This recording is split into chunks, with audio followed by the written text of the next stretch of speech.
Good morning to everybody in the room. This is a continuation of last week's meeting, which could not proceed for reasons known to all of us. We would like to thank everybody who is here. We thank you for your patience and for your willingness to assist this process to get to the bottom of this saga. We take note of the recent developments regarding the rearresting of Mr. Bester and his associates, but that does not discharge our oversight responsibility as the committee. We still have to get to the bottom of this, what led to this escape. We need to ensure that we have a report to the House and also what needs to be done. We must have clear recommendations at the end of this process.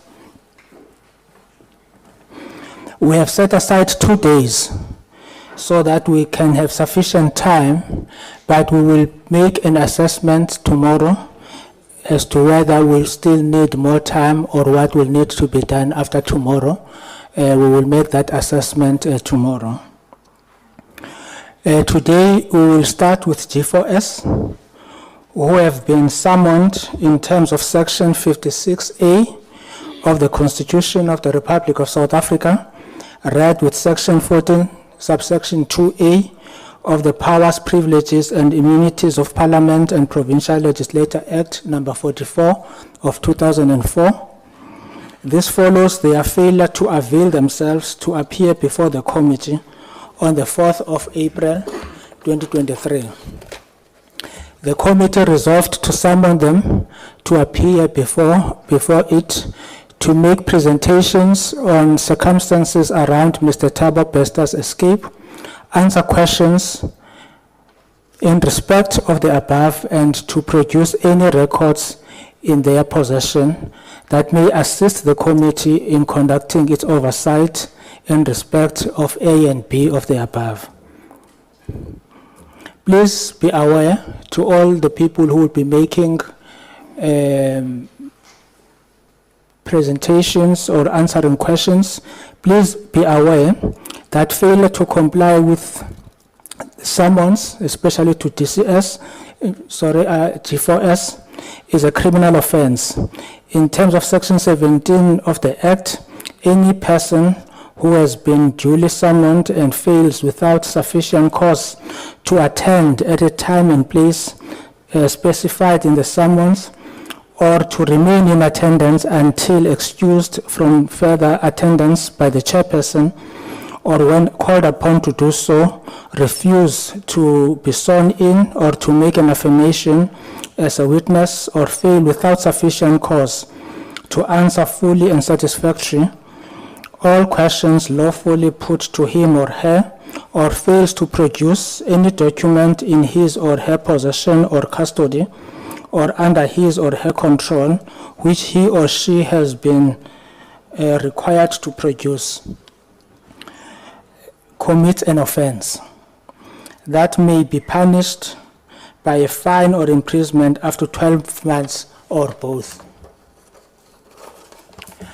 Because GCS, you have been summoned in terms of Section 14 of the Act, Powers and Privileges and Immunities of Parliament and Provincial Legislature Act, Section 15 of the Act provides that prior to your examination or asking you to produce documents, the chairperson may call upon and cause an oath to be administered or accept from such person who has been summoned in terms of Section 14 of the Act. I will now ask the legal advisor to administer the oath on G4S. Thank you, Chair. The chairperson has given a summary of the oath. However, I will repeat it. You have been summoned or invited subject to the provisions of Section 16 of the Powers, Privileges and Immunities of Parliament and Provincial Legislatures Act, Act 44 of 2004, to appear before this committee to answer questions in respect of the committee's oversight meeting into the circumstances relating to the escape of Mr. Thabo Bester from the Mangaung Correctional Centre and related matters. Please be informed that by law you're required to answer fully and satisfactorily all the questions lawfully put to you, or to produce any document that you're required to produce in connection with the subject matter of the inquiry, notwithstanding the fact that the answer or the document could incriminate you or expose you to a criminal or civil proceedings or damages. You are, however, protected in that evidence given under oath or affirmation before a House or committee may not be used against you in any court or place outside Parliament, except in criminal proceedings concerning a charge of perjury or a charge relating to the evidence or documents required in these proceedings. Please be aware that in terms of Section 17(2) of the Powers, Privileges and Immunities of Parliament and Provincial Legislatures Act, a person who willfully furnishes a House or committee with information or makes a statement before it which is false or misleading commits an offence and is liable to a fine or to imprisonment for a period not exceeding 2 years. I'd like the gentlemen before the committee to please state their full name and designation for the record. This is for G4S. Good morning. My name is Jacobus Johannes Groenewoud, and I'm the Regional Commercial Director for G4S Africa. Thank you, Mr. Groenewoud. Good morning, Chair, as well as the Portfolio Committee members. My name is Joseph Ngabisile Munyante, and I'm the head of the Correctional Center at Mangaung. Thank you, Chair. Good morning, Chair. Sorry, maybe before you proceed, I think it will be important that witnesses sit there.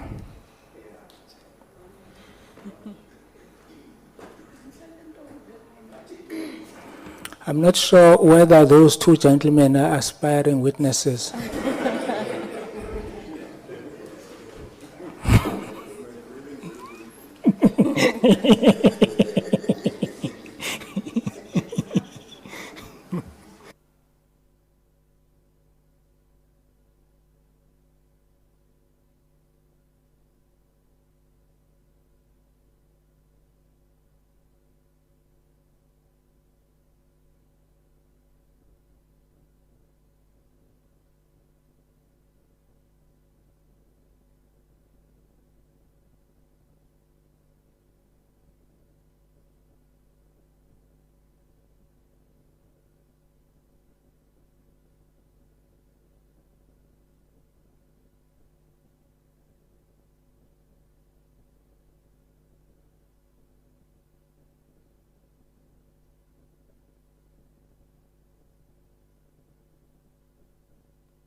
I think it's Mr. Groenewoud. Yes.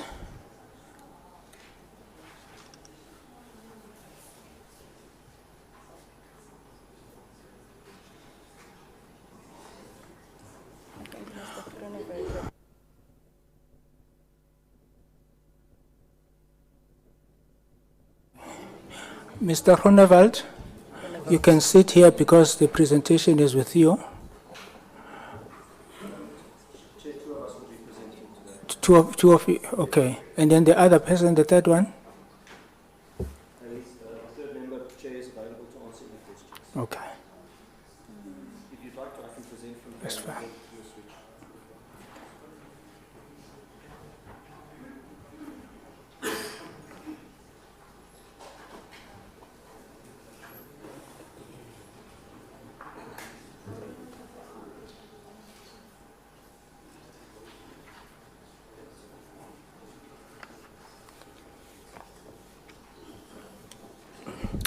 You are ready?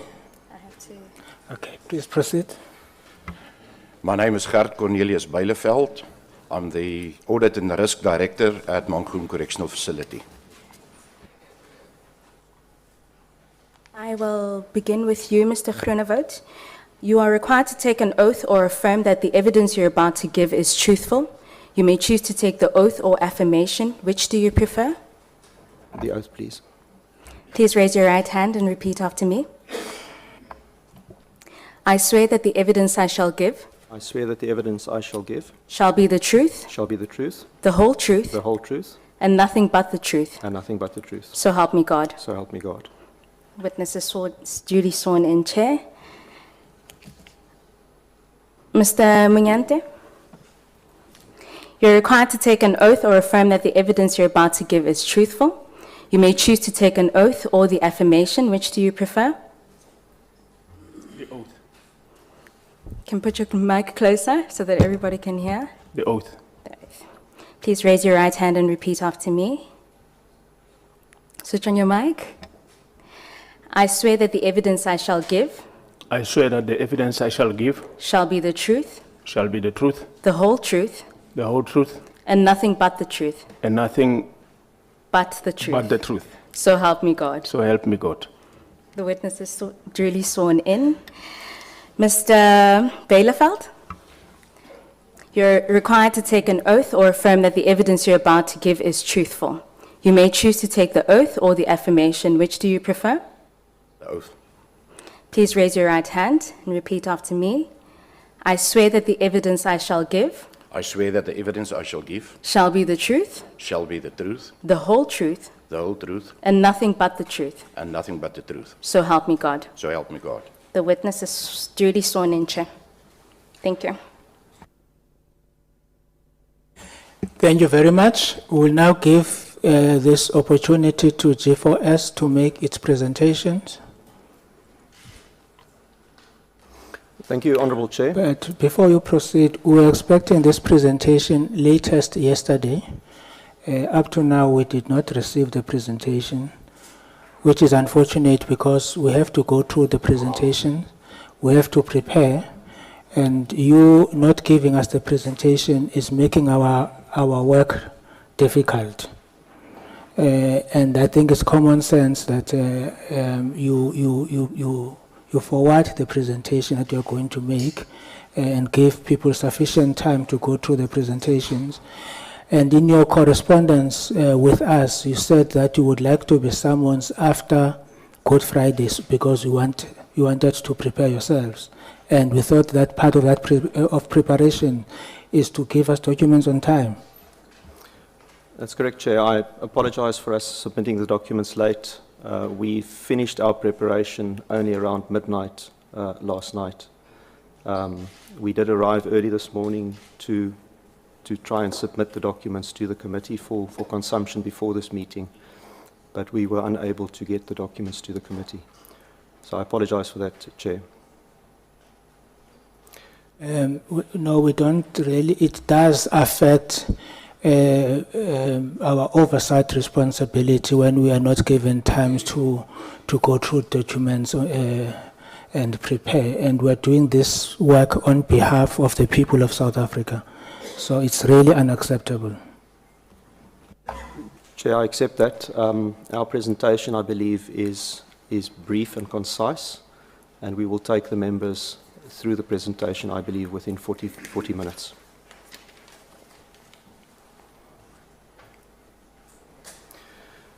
You can proceed. Thank you.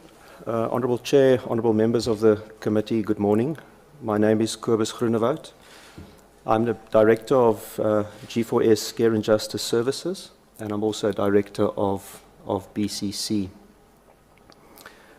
Honourable Chair, before I move to take the members through our presentation, and before I give my colleagues an opportunity to introduce themselves formally, allow me to thank you for sending us the summons that we asked for and making it possible for us to attend today. Chair, we have the greatest respect for this committee and for its work, and we sincerely regret the inconvenience that we caused last week and for us not being available or possible to attend. Chair, had we attended last week, we would have been legally barred, I think for known reasons, from acting and participating fully and sharing all information available to us with this committee. Thanks to the summons, we are in that position today where we can participate fully and we can answer all questions that you have. And Chair, we have participated fully from the outset with all investigating authorities. Chair, with your indulgence, I'd like my two colleagues to present themselves or introduce themselves to the committee this morning. Thank you, Chair. Good morning, Chair, as well as to the Honourable Portfolio Committee members. Like I said, my name is Joseph Mnyante. I'm the head of the Correctional Center at Mangaung, and my responsibilities are... Can you use your mic?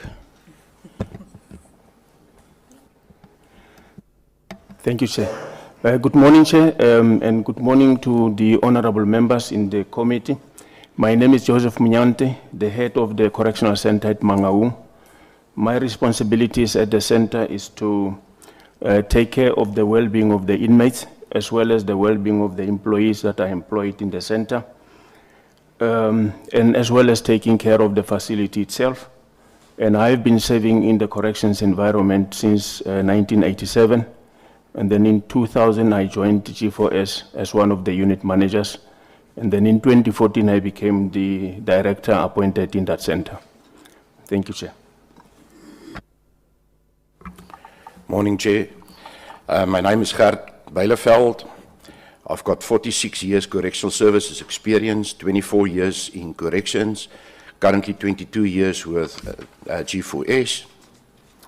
In my time in corrections, I served as the auditor for the Free State province for a period of just over 10 years, and I'm currently overseeing the contract at the center as Director Director Audit and Risks. Thank you, Mr. Chair. Honourable Chair, honourable members of the committee, our presentation today is split into a number of sections.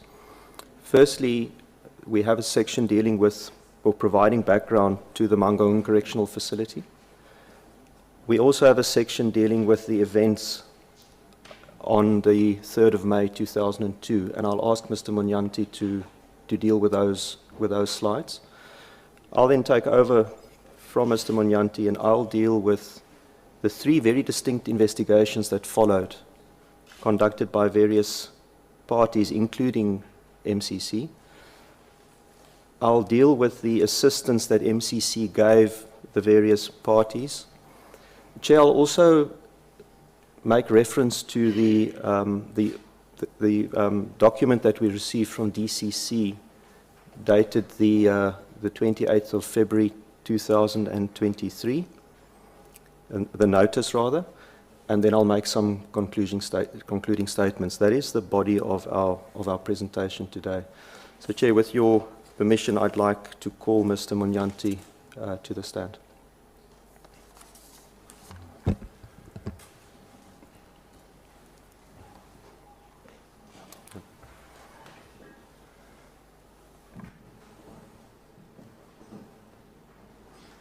Thank you, Chair.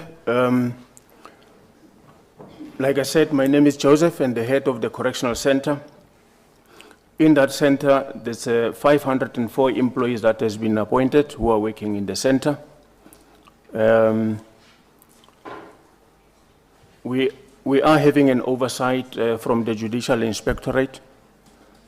According to the annual report that we received, which was covering a period of 2021 and 2022, in this report we have learned that GICS has evaluated and assessed a number of correctional centers, 39 of them, and out of 39 correctional centers, 7 of these correctional centers were rated to be the good ones, and out of the 7, 1 of them is Mangaung Correctional Center.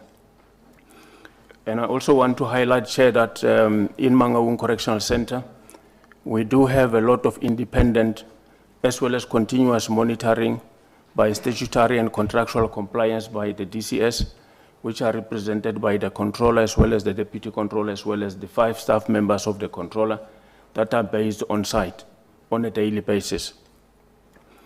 We also want to highlight that at this center we do have 2 officials from the Judicial Inspectorate that are visiting the correctional center. Both the controller as well as the Judicial Inspectorate officials, they do have access to all the parts of the center. They do have access to all information that is applicable on the center or in the center. Like I've mentioned, we've got also the risk and the audit function at MCC, where the operations and independency of this audit, Mr. Beilechert, is also applicable to ensure that we do comply with the set contractual standards. And we have also learned on the media about the contrary information that the inmate we are avoiding or preventing the inmates to write. We want to assure the committee that we do allow inmates to write to whoever body that they are allowed to write to.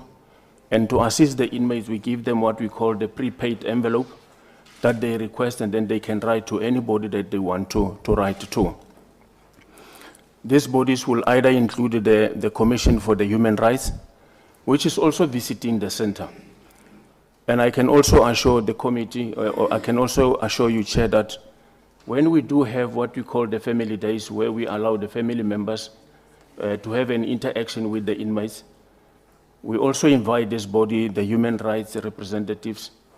We also invite the GICS representatives to be with the families or to be with the inmates. If there are any concerns, then the inmates can have platform, or family members can have platform to raise these concerns. We're also having the visits from the high courts. And Chair, these visits from the high courts judges is normally unannounced. And we have been receiving, the last visit that we received, it was on the 12th October 2022. And I will also show you, Chair, on the next slide, one of the remarks that was made by one of the judges that visited the center. It was really, really positive. Also in 2019, the South African Human Rights Commission recognized Mangaung Correctional Center as the center of excellence in ensuring the human dignity of the inmates. The infrastructure talks to this, where inmates can have access to all what they are supposed to have as the human beings. On the second bullet, I want to also present, Chair, that we've got the robust processes that are designed to prevent the escapes that might happen at MCC. In this regard, MCC has been of the most secure correctional centers in South Africa. Why I'm saying that, on the second sub-bullet, on bullet number 2, is that on over 22 years period, there has been 2 escapes incidents from Mangaung. The second one, which includes this one of Thabo Bester. And then the other one is the inmate that escaped from the outside hospital when he went for medical attention.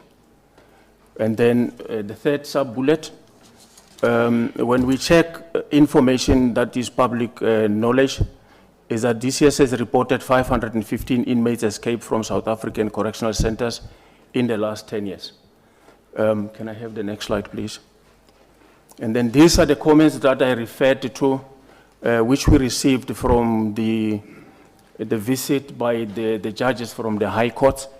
I will really not be going through that, but these were really motivational and they were very impressive, and this gave us courage to say whatever that we are doing in the center is still seen to be excellent, despite the challenges that we are facing. And then the incident summary. Chair, on the 30th April, which is last year in 2022, we received an application from inmate Bester where he was requesting to be transferred to a single cell, in single cells, which we normally call Broadway, in one of the units at MCC. And this request, it was an own request. He was not sent there either for disciplinary hearing or whatever. And procedurally, such applications, we forward them to the Office of the Controller, who is the representative of DCS, and it was indeed approved accordingly. Sorry, sir. There is noise up there, and it's affecting us down here.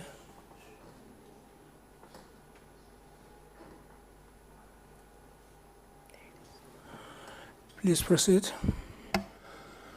Okay, on the 30th April 2022, we received an application from inmate Bester where he was applying to be kept in a single cell for his own safety, of which we handled accordingly, and it was approved by the DCS controller on site, and inmate Bester was placed in cell 35. And then on the 2nd May 2022, at 7:30 the evening, after we have done the roll count, because we are doing four roll counts per day, the last one, which is 7:30 the evening, we can confirm that all the cells were locked for the night, as well as the cell of inmate Bester. Because the locking and the checking of the locking system, it is a standard operating procedure at MCC. At the same time, the security system technician, he went to the central control and then to check whether it's all electronic system operational, which he confirmed it to be operational and functioning. In the central control room, we do have 2 control officers or central control officers which were on duty, and their function or their main function is to monitor camera footages, to open doors and to manage the system. The next day, which was the 3rd May 2022, at 4 o'clock, early hours of the morning, fire was discovered from cell 35, and it was extinguished by the MCC trained personnel. After they have distinguished this fire, that cell was cordoned off.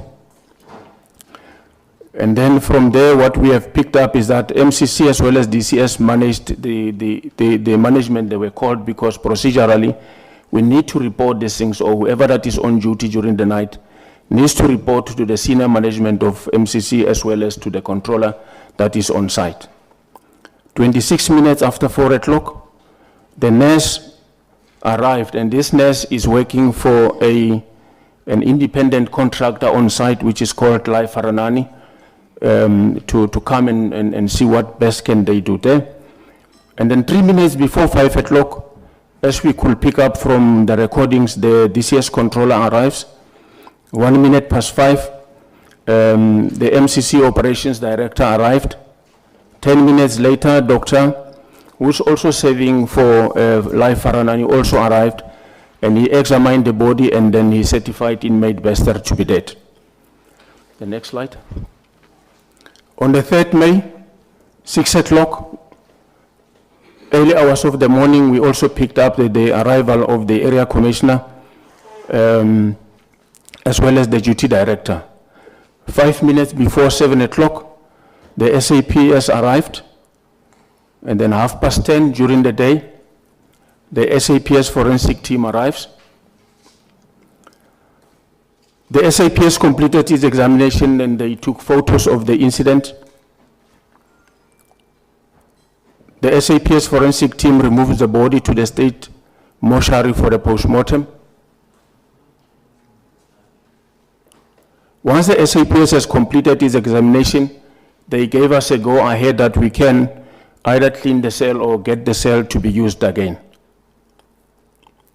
And then after the body was removed, the MCC retrieved the deceased position for safekeeping in the administration building stores. Amongst the items that were found, it was a laptop which was authorized, as well as the cell phone which was not authorized to be in the possession of the inmate. That morning, that evening, 7:30, a final road check, when the final road check was done, we can confirm that all the 2,928 inmates, they were accounted for. The next day, which was the 4th May 2022, we received a notice of death for inmate Bester, where the pathologist has certified the inmate, which we received from the Department of Health. On the same date, Chairperson, MCC administration staff raises concerns for a smell that they picked up from the deceased position that was removed from the cell. And then the MCC operations director then informed the SAPS about this unusual smell that we picked up of a petrol from inmate Bester's possession belongings. On the 5th May 2022, based on MCC concerns, SAPS returns to MCC to inspect the deceased position, as we have reported that we picked up a smell of an unusual smell. On the 6th May, the Department of Home Affairs then issued a death certificate for inmate Bester. 2 days later, which was the 8th May, the SAPS Forensics returns to MCC to collect the belongings recovered from cell 35, including the laptop as well as the cell phone. And Chair, I will then hand over to Mr. Groenewald to continue with the presentation.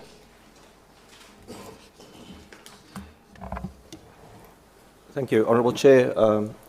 Mr. Manyanti has taken the committee through some background regarding Mangaung Correctional Centre, which has been in operation now for almost 22 years, and has also taken you through the events of the 3rd of May 2022 and the days immediately thereafter.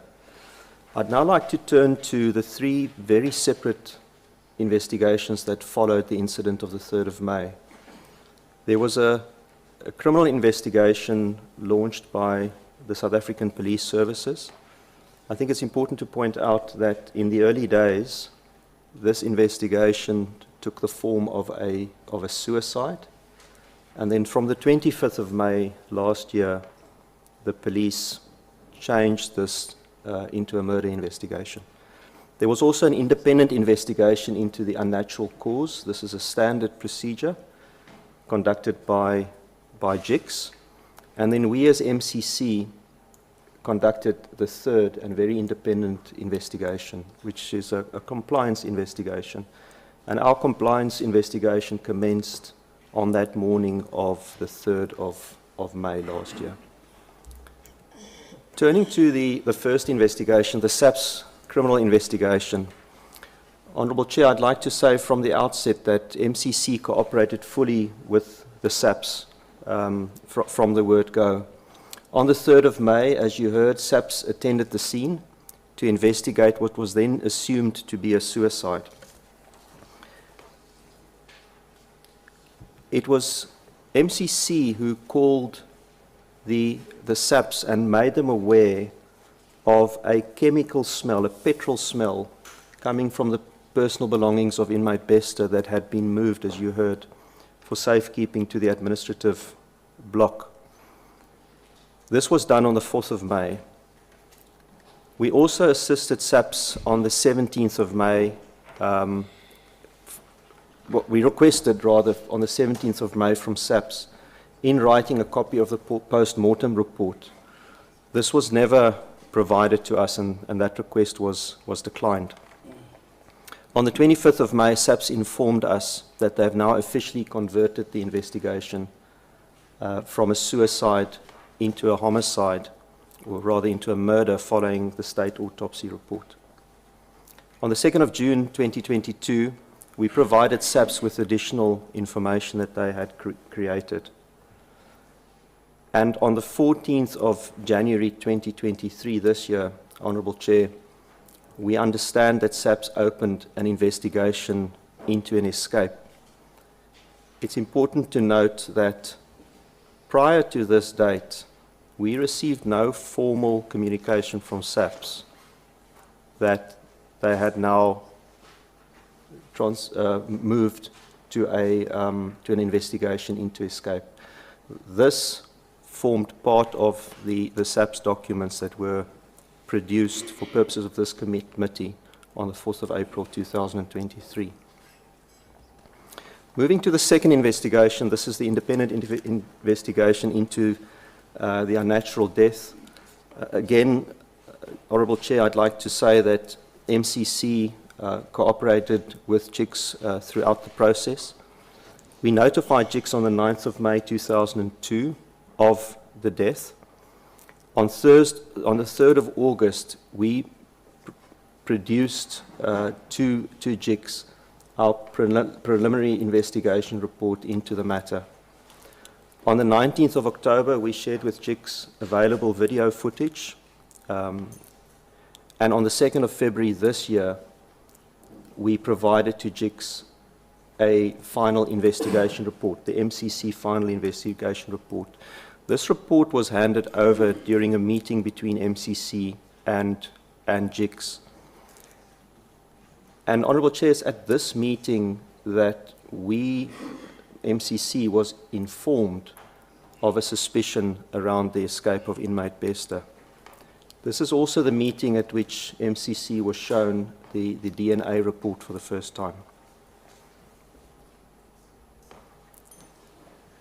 Moving to the third investigation, conducted by MCC, and as I said, Honourable Chair, we commenced this investigation on the 3rd of May 2002. I want to point out that we do not, as MCC, have the authority nor the skills to conduct a criminal or a forensic investigation. This is the purview of the other parties represented in the room today. We started this investigation, as I said, on the 3rd of May 2002. This was initiated by G4S, Care and Justice Services. And as I said, this is a compliance investigation. We had to analyze the actions of our staff leading up to the events of the 3rd of May, through that night and in the days that followed. And we had to ensure and test our actions against the Correctional Services Act, our obligations in terms of that act, in terms of the contract that we have with BCC, and BCC in turn has with the Department of Correctional Services. And thirdly, we had to check the conduct against the very stringent policies and procedures that we have governing the management of the correctional facility. Consistent with best practice, the Audit and Risk Director, Mr. Bielefeld, who is independent of the Centre Director, Mr. Monyante, was assigned by us to lead the investigation. In conducting the investigation, we included interviews with staff members, and we considered registers, documents, and CCTV footage. DCS, through the members present on a daily basis at the correctional centre, had full access to this evidence. And as you heard earlier on, we also shared this evidence with the South African Police Service. Evidence and reports, as you heard, were also shared with JICS. Honourable Chair, we made a number of notable findings through our investigation. The first finding was that the CCTV system was fully operational, except for the cameras covering the Broadway unit, where inmate Bester was held, and the administrative building. The video cameras for these two buildings function off the same power circuit, and it came to our attention that power to that circuit had failed during the period 1938 on the evening of 2 May and 04:1100 hours on the morning of 3 May. Other than this failure, there were no other power interruptions recorded at MCC during this time. 2 Central Control Room officials failed to follow clearly established MCC policies and procedures, and they did not monitor or report events in a timely manner. That was another notable finding. A further notable finding was that the on-site night duty supervisor, who was on duty from the evening of the 2nd of May to the morning of the 3rd of May, also failed to follow clear and well-established MCC policies and procedures. This person failed to complete his inspection rounds according to policy. This individual failed to attend to incidents on time. This individual directed staff to insignificant tasks. He ignored a call to attend a report of smoke in Broadway, cell 35, where inmate Bester was housed, and he failed to properly account for his movements and actions on the night of 2 May and the morning of 3 May. The last notable finding that we made, Honourable Chair, was that there is video footage, distant video footage, of 2 individuals running towards the administrative building in the early hours of that morning. The footage is distant because the cameras that I believe were better placed to record that movement were near the administrative building and the Broadway unit, and they were not working. We were unable to identify whether these 2 individuals are G4S staff members, Mangaung prison officials, or whether they were inmates. We were unable to determine that. Honourable committee members, we shared information as it became available to us. Video footage and information was shared with the DCS, SAPS and JICS, and this information was shared from as early as May 2022 through to October 2022 to support them in their various investigations. I highlighted earlier on that there were a number of concurrent investigations running. Following the MCC investigation, we took three actions. 3 employees were suspended shortly after the incident. I believe the first suspension was as early as the 6th of May, and ultimately led to the dismissal of Mr. Senoi Motswara on the 29th of September 2022. Mr. Motswara was the on-site night duty supervisor on the evening of the 2nd of May, morning of the 3rd of May, on that night shift. He was also arrested last week by the SAPS. We also reinforced controls. This is physical access controls to the digital video recorder room, where the recordings of these various cameras was to have been collated. And we will be improving the latest smart lock technology to control, monitor, and audit access to this room. In addition, we've installed tamper-proof cameras following this event. Honourable Chair, I'd now like to move to the cooperation that MCC provided to SAPS, followed by JICS, and then finally the DCS in that order. On the 3rd of May, MCC, upon discovering the fire and what then appeared to be an attempted suicide, we called SAPS to the scene immediately. They arrived just before 7 o'clock in the morning. The forensic team from SAPS arrived around 10:30. SAPS took control of the scene. They completed their investigation. They took the necessary photographs. And once they had completed their investigation, they handed the cell back to us. SAPS gave no indication on that morning that anything other than a suicide appeared to be at play. As I mentioned before, the next morning on the 4th of May, staff in our administrative block noticed a smell of petrol, some accelerant coming from the personal belongings of inmate Bester that had been placed in that block for safekeeping to later be be handed to his next of kin, and we immediately advised SAPS of this issue. They attended the MCC via their forensic unit the next day on the 5th, and they concurred with us that there was traces of an accelerant present. On the 8th of May, SAPS returned to MCC and they collected all the deceased possessions, and they also again confirmed the presence of this accelerant. On the 9th of May, our MCC administrative staff handed to SAPS the state mortuary notification of death form that was dated the 6th of May 2022.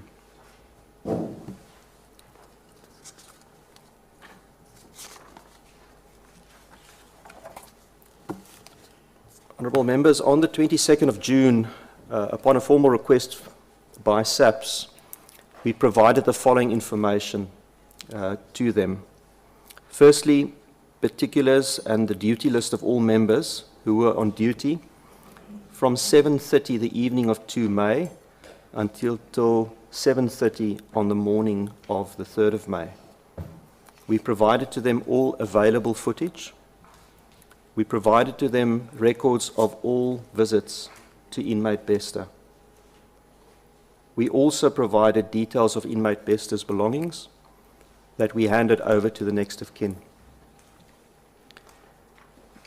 Details of the individuals who reported inmate Bester's death to the next of kin was also handed over to the SAPS. And finally, we gave them the MCC incident report of what transpired between 2 May and 3 May.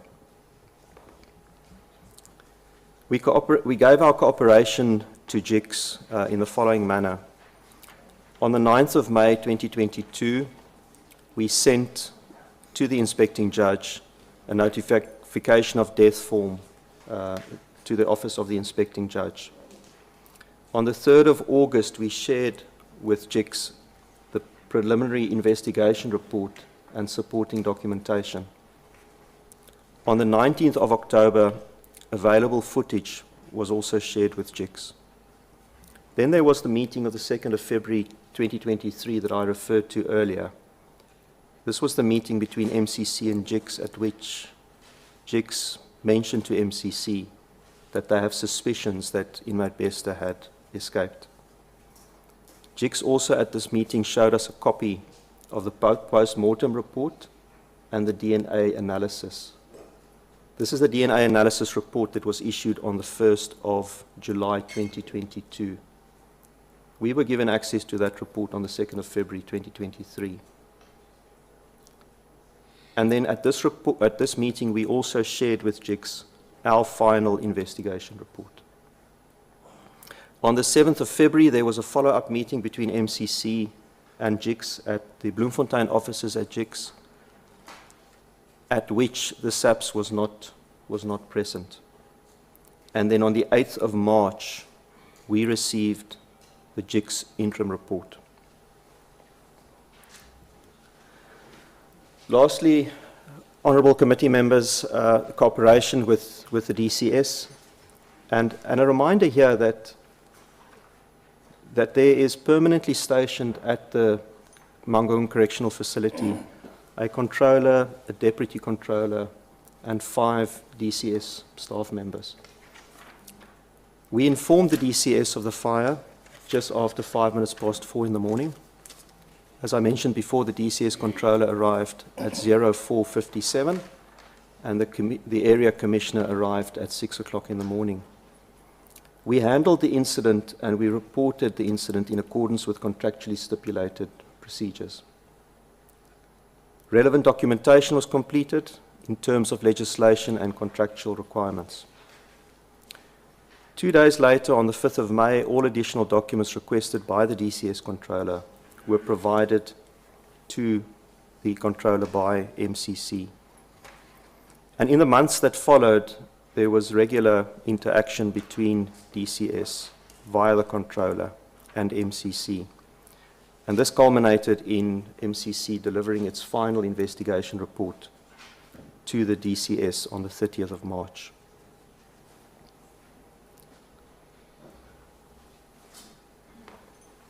Honourable Chair, allow me just to speak on the observation notice that we received from the DCS on the 28th of February of this year before I conclude. And maybe just for the benefit of everyone, an observation notice is the official process through which the DCS escalates any perceived incidents of non-compliance to MCC. The observation notice that we received stated that 10 months prior to the date of the observation notice, a vehicle had passed through the Sally Port, which is a vehicle gate that you pass from outside the secure part of the facility to the secure part of the facility, without a gate pass.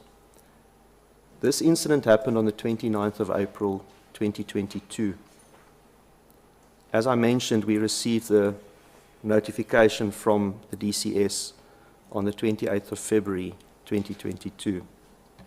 This observation notice was based by the DCS on a sworn affidavit it had received from a G4S staff member around, I believe it was mid-November of 2022. We immediately launched an investigation into the events cited in this observation notice. As I said, we were only made aware of this observation notice recently, and for that reason our investigation is still ongoing. And we will provide our response and our conclusions from our investigation to the DCS within the timeframes agreed with the DCS. Honourable Chair, I draw attention to this observation notice simply because the date of the incident is the 29th of February 2022, which predates the fire at Mangaung Correctional Centre by a few days.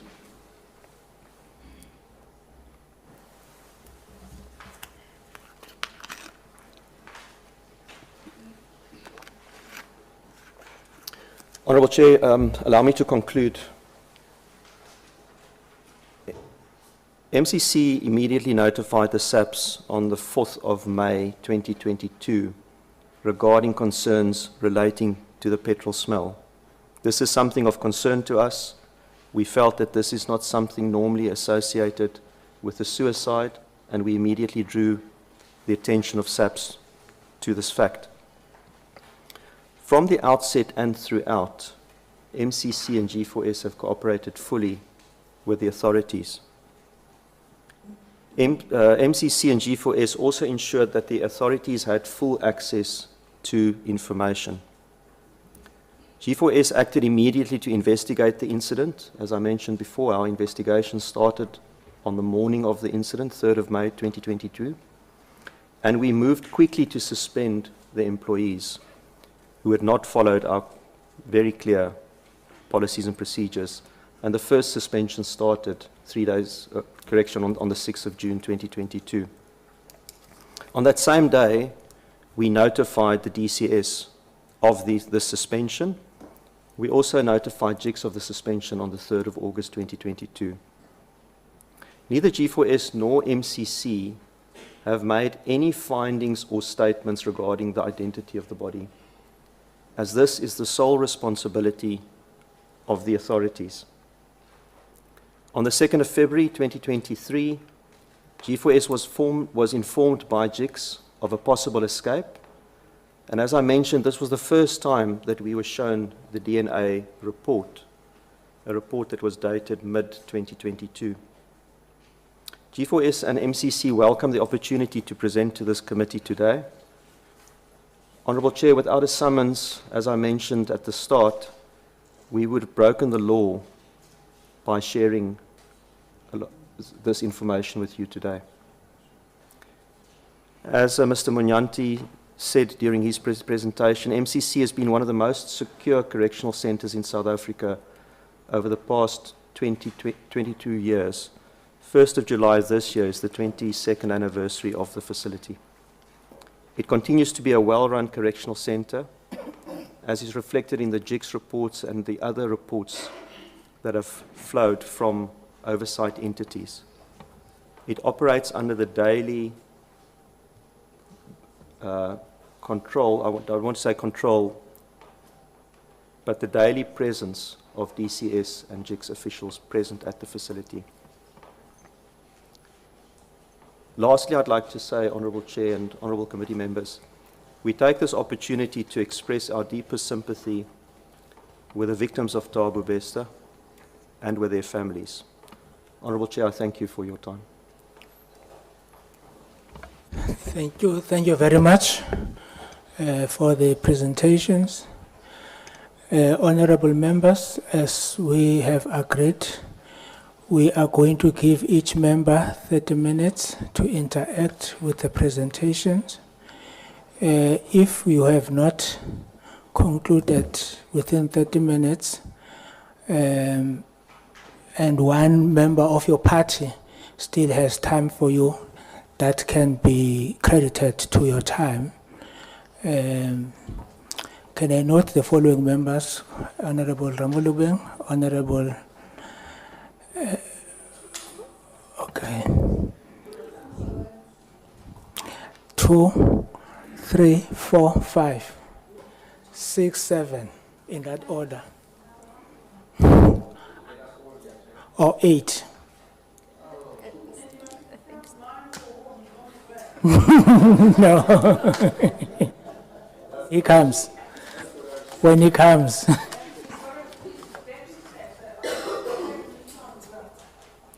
Thank you very much. Honorable Ramulubeng, 30 minutes. Thanks, Chair.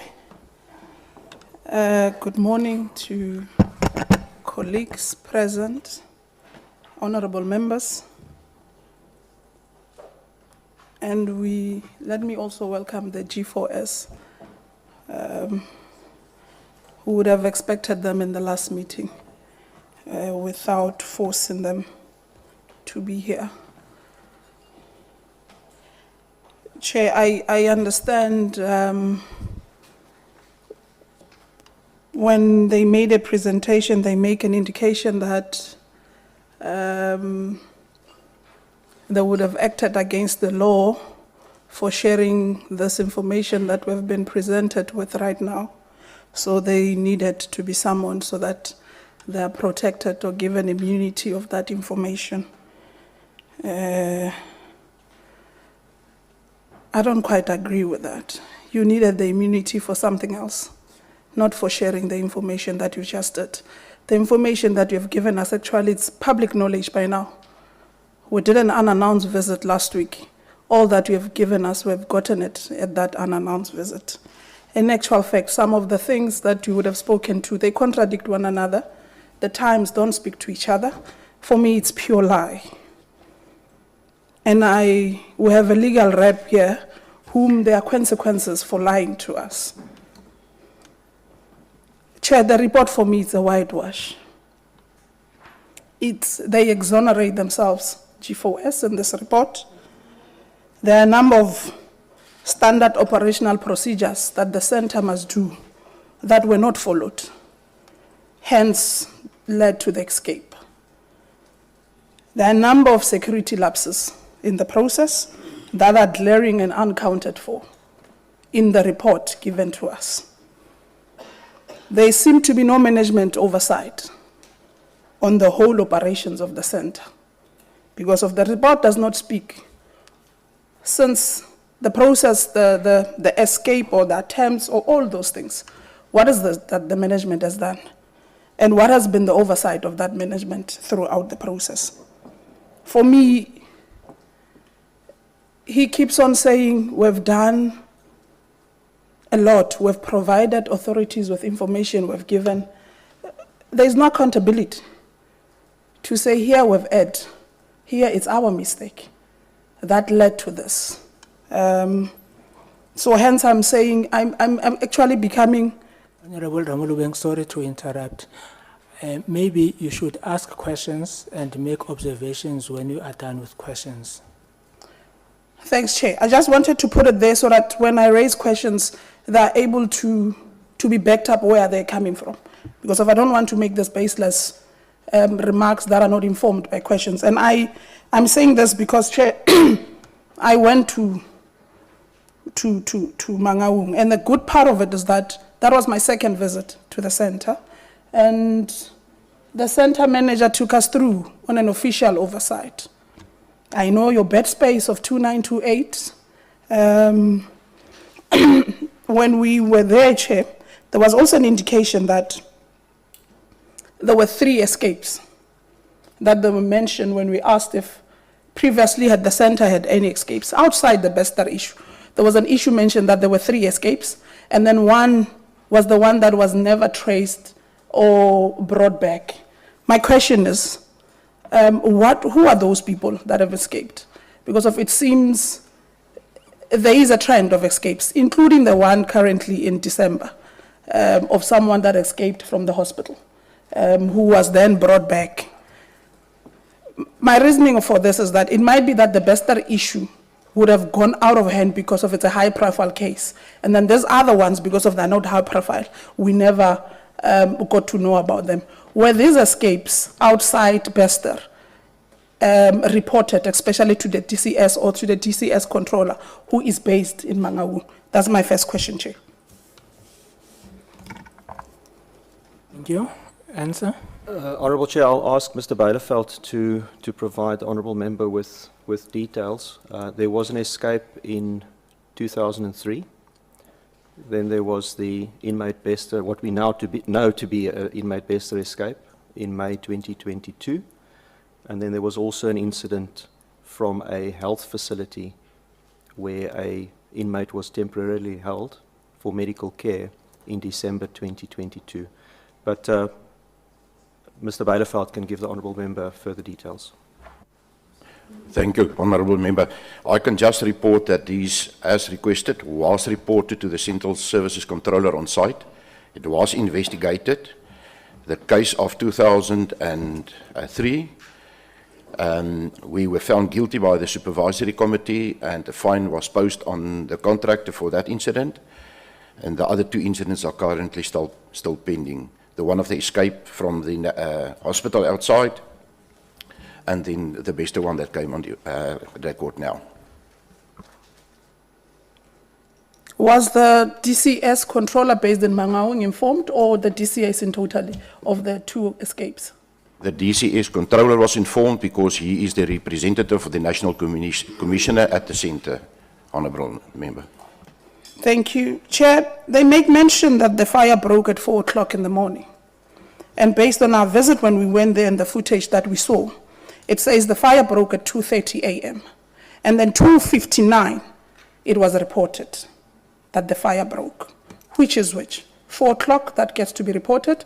The CCTV footage that we have seen with honourable members that were present on the site on the day says 2:30, the fire broke. 2:59, it was reported. And 2:30 exactly, the 2 gentlemen who you spoke of were seen running towards that main block. So how do 2 people run when the fire, it shows on the CCTV that it has broke, but it gets to be reported at 4 o'clock? Which one is it? Thanks, Chair. Honourable Member, if I can answer you to that, there was 2 reports that night. A report at 3 o'clock that reported there was a fire. It was investigated by the supervisor, Senoi. It formed part of the reason why he was suspended and found guilty and dismissed, as he did not investigate that properly. The reason why the 4 o'clock is this is when the official incident happened, what led to the investigation. So that's why there's 4 o'clock on the document. There was an incident of 3 o'clock, I confirm that, and it's in the same time that the 2 officials that we referred to, or 2 persons, was viewed on the camera for a few seconds on the video footage that was shown to the committee. Why are you telling us that 2:30, 2:59 the fire broke? It was then reported at 4 o'clock. Why are you giving us 4 o'clock at the fire broke? Because that's the official time that the fire broke, Your Honourable Member, that led to the incident. That is not. The CCTV footage says 2:59 it was reported from your controller room. 2:30 fire broke. You are saying here 4 o'clock fire broke. Why are you not saying to us that at 4 o'clock in terms of your documentation and your administrational processes, that's when it was recorded?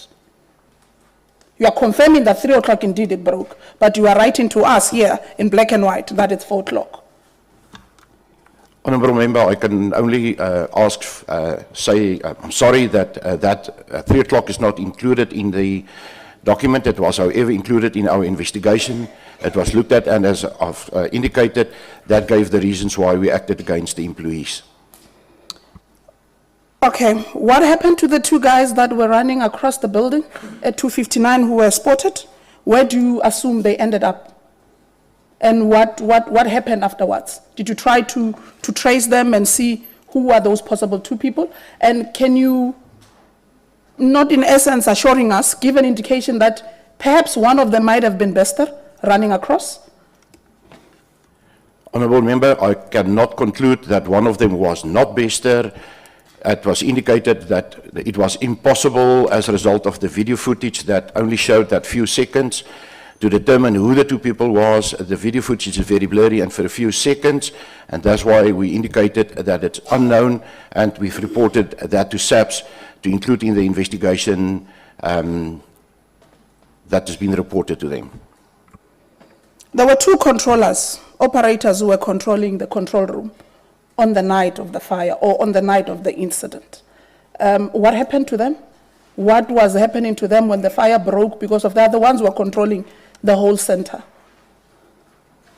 Honourable Member, they were both investigated, found to be not in line with policies and procedures. Both of them were suspended and then afterwards dismissed, so they're not in the employ of the company anymore. When was this? The dismissal, the investigation, when did they start? The investigation started on the 3rd of May. The suspension started on the 6th of June. And the one was dismissed on the 6th of December, and the other one on the 31st of January 2023.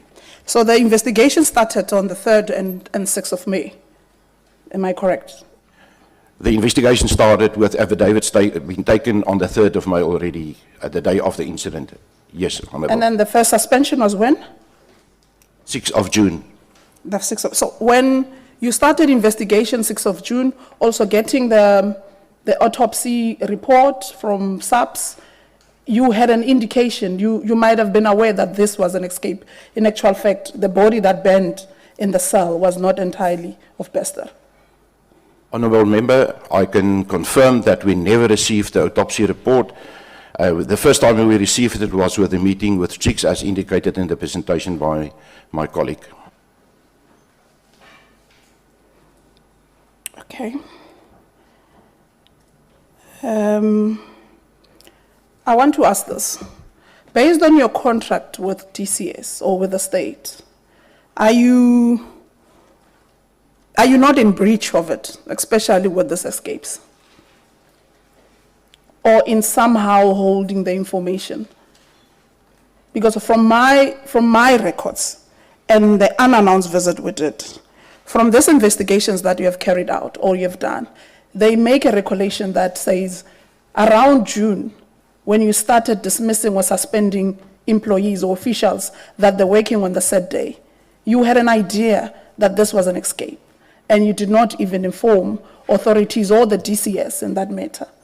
So hence you would have you wanted to be summoned to this meeting so that you are protected with what you are going to say here, so that it's not used against you outside. Is this why you wanted to be summoned in this meeting? Not the legal issue of being on the, don't bring that rhetoric, please. Honourable Chair, we did not want to be summoned to seek immunity for fear of what we will say to this committee. In terms of the Correctional Services Act, and in terms of the contract that we have with BCC, and the contract BCC in turn has with the Department of Correctional Services, we are legally restricted from talking to any third party regarding the operations of the Mangaung facility. All information that we have regarding that facility has to go to the outside world, for lack of a better word, through the DCS. And that is the sole reason why we sought a summons, because the summons allows us to say to this committee what we cannot say to anyone other but the DCS. We did not seek immunity for fear of saying something today that would incriminate ourselves. Okay, can I put it this bluntly? Do you agree this is a breach of contract between the two, between DCS and G4S, with this escapes? Honourable Member, I don't know if it's a breach or not. I think one will need to look at the contract. I think it's clear, as Mr. Bijleveld has said, or Mr. Munyante has said, that in 22 years of operations, we have had 3 incidences of escape. Now, no incidents of escape should be condoned. These are serious matters. Chair, he's not answering me. I'll pass on that, because this is a breach. How you put it in jargons, it's still a breach of contract between G4S and DCS. The night that Thabo Bester applied for isolation for his own safety, that's what we're told. That he applied for his own safety on the basis that he feared that he did not pay for the protection fee on whatever, then he needed to be taken away to isolation, which in terms of segregation. This was done on the 15th of April, 2022, 2 weeks before, the actual day of the fire. He was in South 16th Street, 2 Walls unit, before he moved to segregation. And upon moving to segregation, whilst his paperwork was still pending approval to guarantee him to be in segregation, he was automatically moved to cell 35. And when he was taken to cell 35, there was an inmate already in that cell 35 who was moved for Thabo to be taken in. Who was in charge of that process of approval? And why did we move Bester to 35 whilst he was supposed to be at holding cells, waiting approval to be taken in? Who deals with that approval? And why did we take that decision of taking him pending the approval? Honourable Member, I'll ask Mr. Bijleveld to answer that question in terms of the process that was applied. I just want to correct one date that you mentioned. Inmate Bester applied to be moved to Broadway on the 30th of April and not, as you suggested, on the 15th of April. Then it means you officials of G4S and management are not speaking. Mr. Ndondolo, who took us to an unannounced visit last week on Wednesday, we're in Bloemfontein in Mangaung, indicated that Thabo Bester applied on the 15th of April. But he was moved to isolation, and we were taken through that process. You see, I speak on authority because of I was there. I'm able to detect, and whilst we were there, I was taking notes. I normally use my phone for taking notes. So, Mr. Ndondolo, it's unfortunate you did not bring him here. And we did ask him last week that would like G4S to bring Ndondolo here so that what we say here and what he would have said to us there, they're able to correlate. He makes mention, my colleagues are with me here, that 15th of April, Thabo Bester applied for isolation in fear of his life. Apologies, Honourable Member. I thought that you mentioned that on 15th of April, Mr. Bester was moved to Broadway. So my apologies for that. You were referring to the date he applied to be moved. Yes, he applied on the 15th, even pending even when you moved him to segregation. His papers were pending approval. He was not approved, but he was moved already. Okay. Why was he put in isolation whilst his papers were pending approval? Okay. Who authorized for that? Okay, I will hand over to Mr. Bijleveld, who can give you all the information. Honourable Member, I can possibly give a little bit of light on that. There was 2 times that Mr. Bester requested to be removed to Broadway segregation. The first time was on 15th of April, as mentioned by you correctly.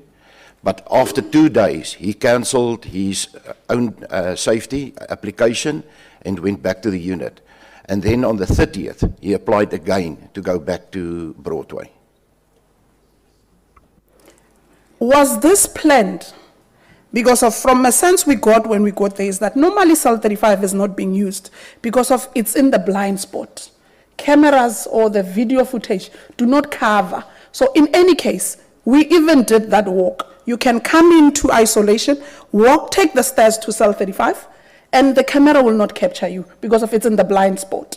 Even when you go out, only a person that knows that that is cell 35 will be able to identify it on the CCTV. Who authorized for him to be put in that blind spot? And why did an inmate that was in there removed for him to go in? Wouldn't it was possible for him to be allocated in a cell that was empty? Because already Dondolo made an indication that there was an inmate in 35, meaning they took that inmate to another cell to put Thabo Bester. So there was an orchestration of a plan for him to escape. Honourable Member, Mr. Beideveld can answer your question, but I want to state that there was an inmate in cell 35 on the morning of the 2nd of May. That inmate applied to be sent back to the normal part, the multi-accommodation part of the prison. That inmate applied on that day, and according with his wishes, he was reallocated. That inmate was not moved to make to accommodate inmate Bester in that area or in that cell. That cell happened to become available on that day.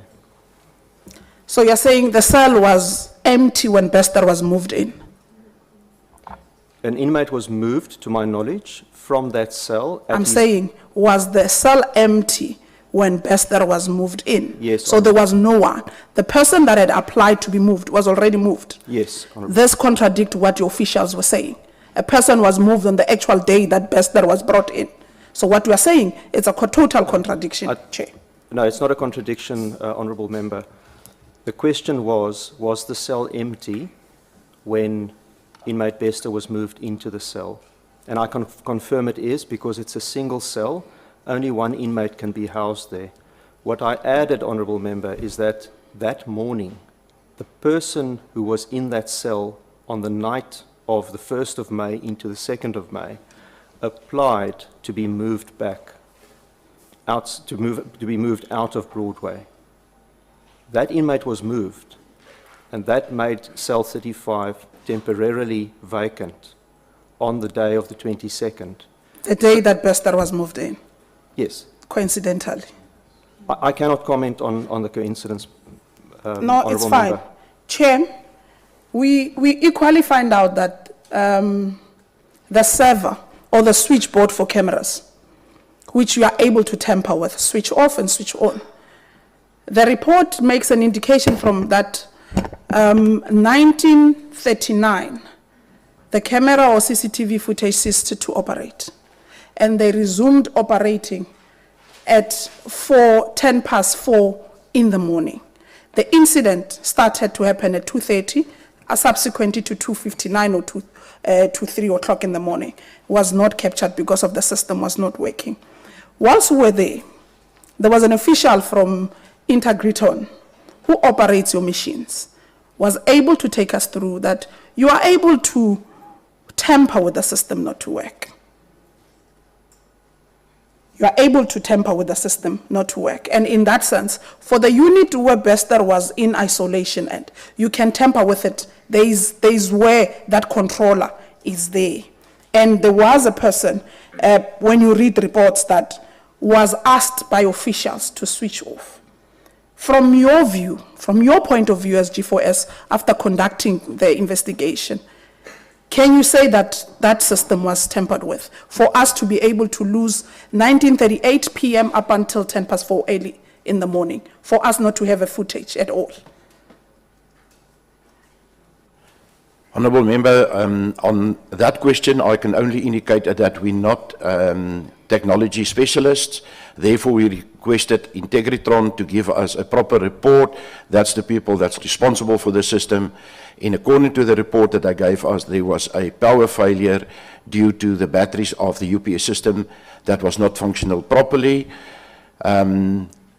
And if somebody had attempted with that, that they couldn't supply us with, so we had to work with a document that was submitted by the specialist on this. Chair, there was an inmate that wrote a letter to the President and the Minister seeking audience on the event of the escape in detail. And we have an email coming from G4S officials that it makes an indication that that letter must not be entertained. In essence, no complaint must be entertained to official. Why was the letter of that inmate held? And this inmate, I don't want to mention the inmate's name.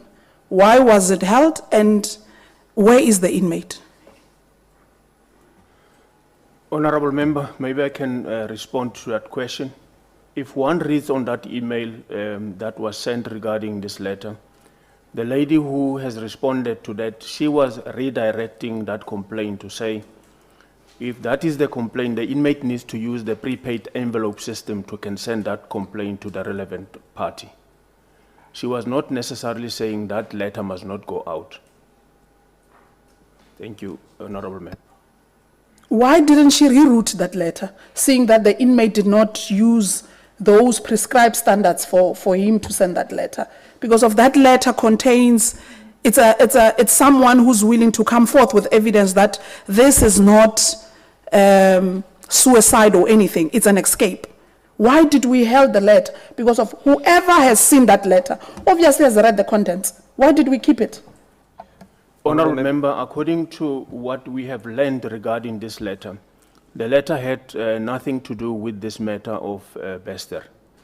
The content of the letter, according to the information we received, it was an inmate who was requesting to be provided with the footage of the use of planned force that was applied on him. And then that request was denied. But the sending of the letter was redirected to say, don't use the means that you are using, rather use your prepaid envelope, which will be administered at the Inmate Information System office, that will then be sent to the relevant office. When did you learn of the escape? Honorable Member, you have 5 minutes. When did you learn of the escape? When did you realize this was actually an escape? Honourable Member, during the GICS meeting that I referred to on the 2nd of February of this year, GICS mentioned to us that they suspect that inmate Bester had escaped. And it's only in reading the SABC papers prepared for purposes of this committee, dated the 4th of April, it's only in those papers that we saw that SABC had, I believe on the 14th of January, my date might be wrong, but it was somewhere mid-January, opened a case of escape relating to inmate Bester. Why are we not making sure that all the units are covered with CCTVs and video? Why did we leave the cell 35 in the blind spot and we left it at that, especially the cells at the back? Honourable Member, just to can respond on that, according to our knowledge, the design of the prison, it has been designed and specified like that from the inception, before it was even built. Thank you. I'll take my colleagues' time, Chair. I'll rephrase my questions. Whoever from my colleagues who did not finish, I'll come in. Thank you.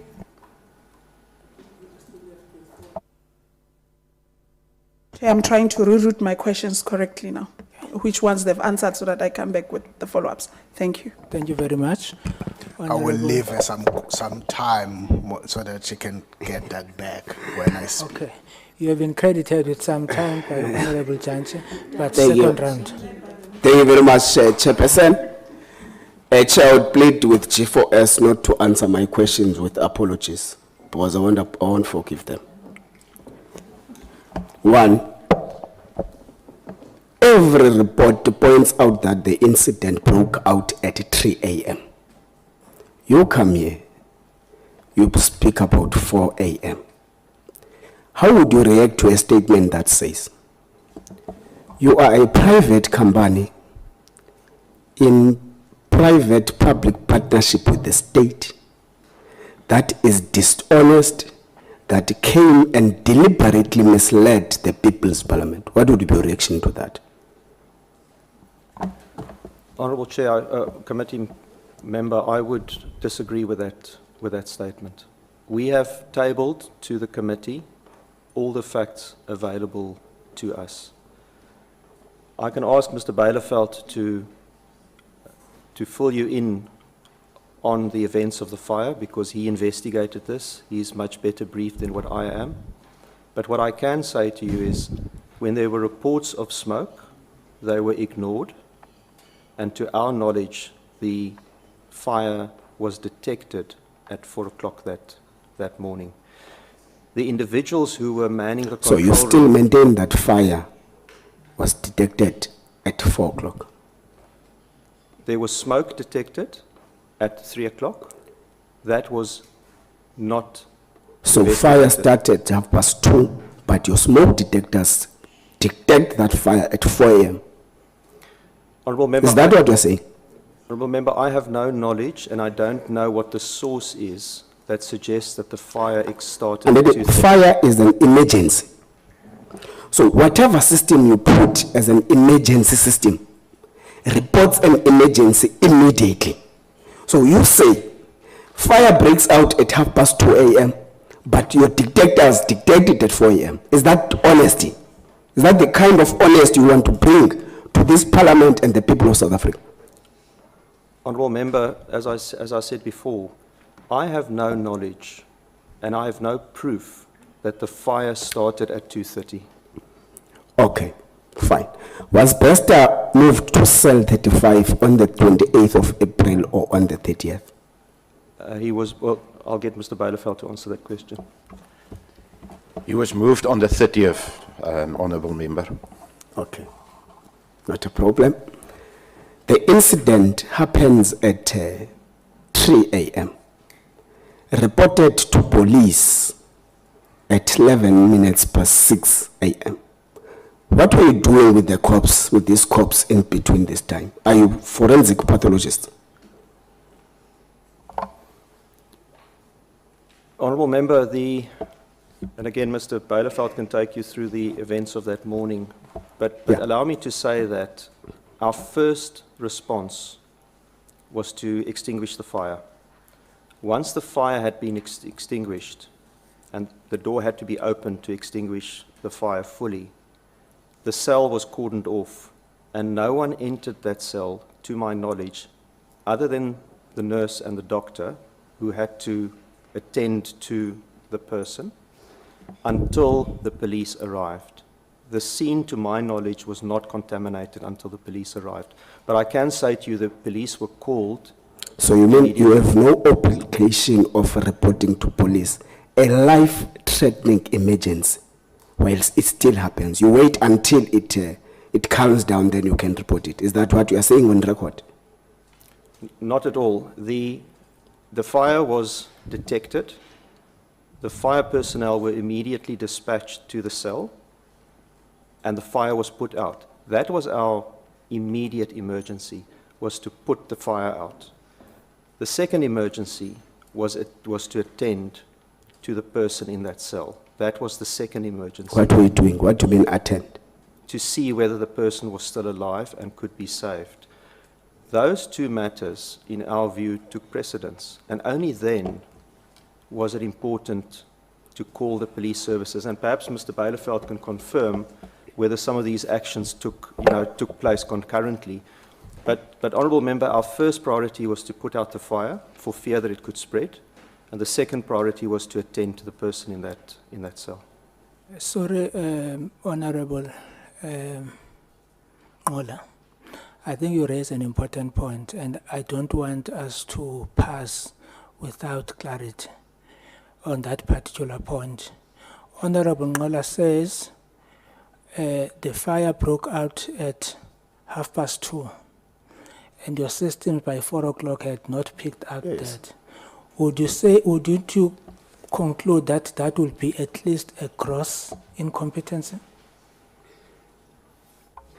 Honourable Chair, I'll ask Mr. Monyante to answer that question, and perhaps he should start by informing the committee of the fire system, if any, that we have in the facility.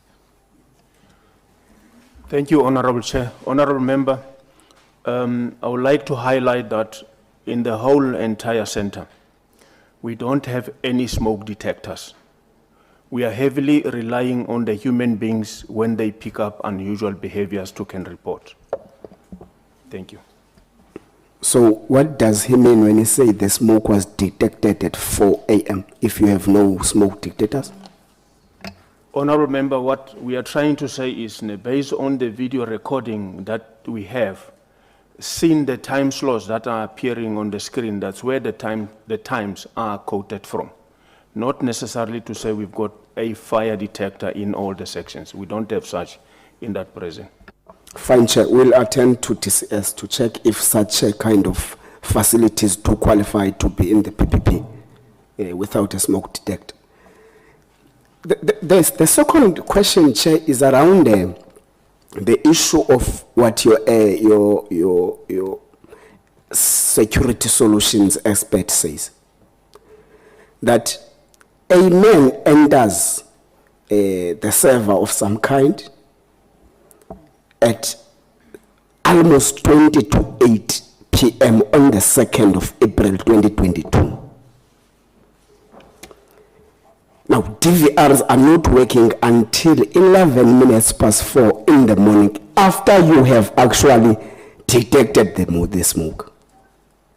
But that it further says, when there is a malfunction in the DVRs, it automatically reports to the control room operators. Was it reported? Who was working at the control room during that night of the incident? Has this reported to the control rooms? If the answer is not in the affirmative, why did the DVRs not report the malfunction to the control room operators? Honourable Member, Mr. Beideveld can tell you who was in the control room that evening. What I can say to you is, of the 3 members that we suspended very soon after the incident, and of the 3 members that we dismissed for not following policies and procedures, 2 of them operated the control room that night. Mr. Beileveld can give you the names of those individuals.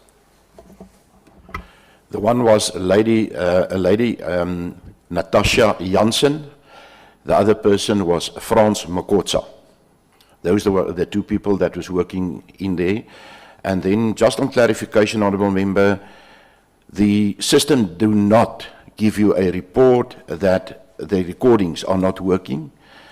I can confirm that, and you can determine that as well by asking the question to Integriton, who will be available to you. Because as far as my knowledge concerned, and in the investigation, that does not appear on the screen if the recordings are not working. That's fine, let's pass. Did you do a forensic investigation on what actually caused the fire?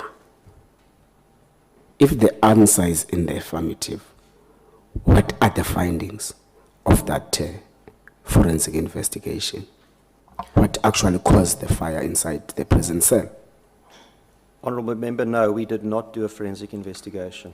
As I So said, you don't know what caused the fire in the prison cell? no, we don't. Okay. As I No, said, leave it like that. You don't know what caused the fire in the prison cell. You are operating. we suspected the accelerant. No, we are not going to operate on suspicions.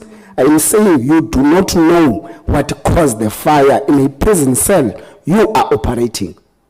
Honourable Member, I'm trying to answer your question. No, you said you did not do any forensic investigation, and you don't know what caused the fire. What are you answering now? I want to explain why we didn't do a forensic investigation. As 2 I said- seconds. My time is running. As I said during my presentation, there were 3 very clear investigations that followed. I mentioned that MCC, it's not within our remit and it's not within our skill set to perform a forensic investigation or a pathological investigation or anything of that kind. We are not, we don't have a Thank you. criminal I think you have investigation covered the in question. Thank you very much. I want to ask you a